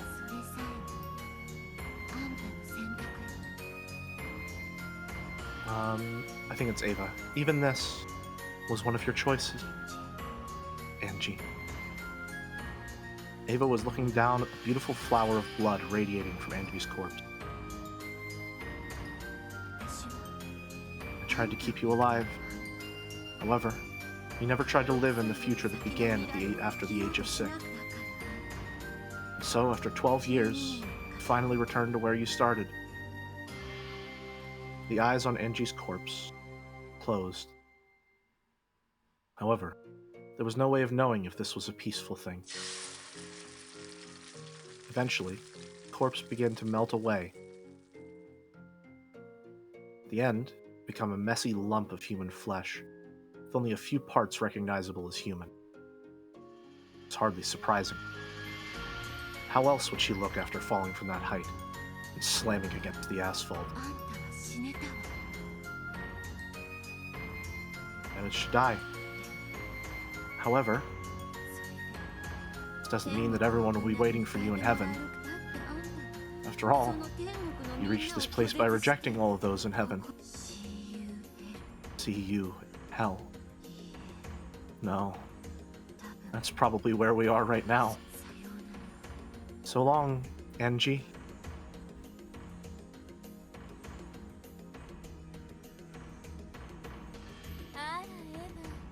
Ah, Ava. Perfect timing.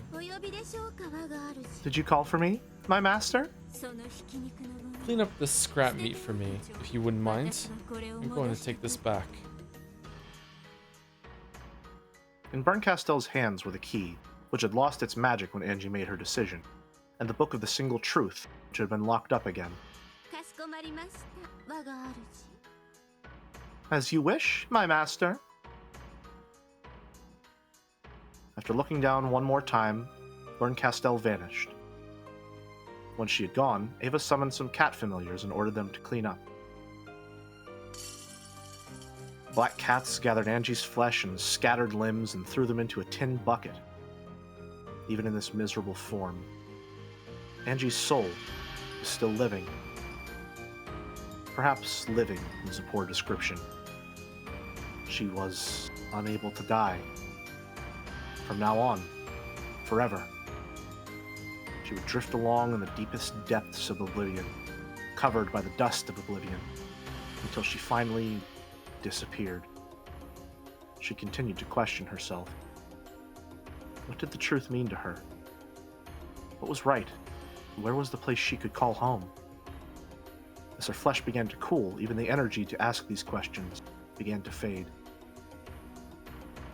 Eventually, she would forget her everyday memories, and even the reason why she was suffering. However, there was one thing she would not forget. She would never forget. That was the anguish.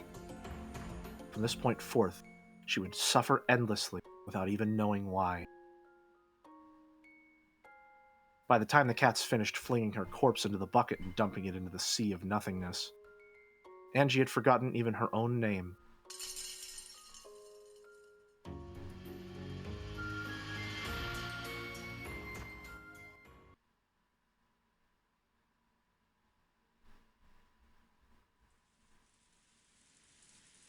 Holy shit, man. That was good. You want to take narration back? Sure. What's this sound I keep hearing? Yes, it must be the sound of rain. In that case, what are those two bright lights coming towards me? I don't know. However, they came at me with a screeching sound and stopped right in front of me. blaring noise came at me over and over. Whatever's shining those bright lights is threatening me. It's probably telling me to get out of the way. However, I was incapable of moving even a finger. There was a sound and a car door opened. Car? Door? Apparently I was lying on asphalt under the pouring rain. She lived? Oh, that got me. It got me. Oh, that hit me really, really suddenly. Damn. I'm really surprised it shared the book.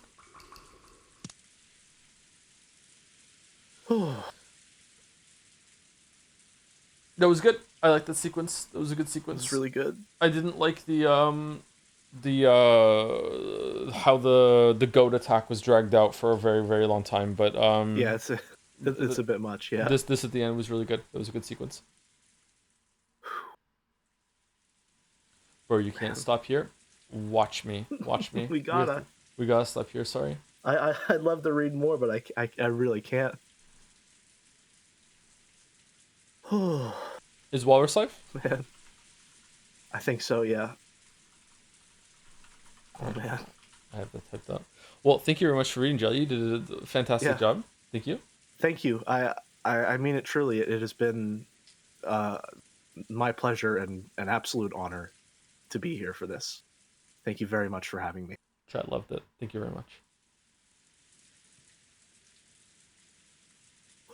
I'll miss Umineko when it's over. Yeah, me too. Me too. Yeah. I don't know if we're gonna need a it. Tuesday stream, one more, or if it's just gonna be finished next Saturday. I will find out. Yep. Yeah, we'll see. Before I send the right through, thank you very much to Terraflop for the 5 subs during that sequence. I didn't want to interrupt the sequence for that, but thank you very much, Terraflop. Thank you very much. All right. Stream tomorrow? I'm not sure. I would like to play some more Expedition 33 tomorrow or Monday, but I'm not sure. I have to go live tomorrow. I have to go to work in like an hour after this shit. Oh man. Oh, this is good. Thank you again for having me, really. Thank you for being on, Jelly. Thank you. The end of an era.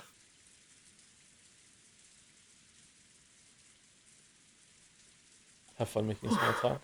Stand in the corner. They don't know about Angie. Jelly, no, don't cry. A bit late, but it is subdued. Anyway. Thank you, everyone, for watching. Be kind to Walrus. I'll send it through. And yeah, thank you again, Jelly. Have a weekend, everybody. Thank you, Joe. Have a good one. See ya. And good night to anyone that didn't go to the raid. See you next time. Or Tuesday or Saturday for your Umineko, I'm not sure. Or next Expedition 33 stream. Thank you very much. See you in hell, perhaps? Ooh. Damn.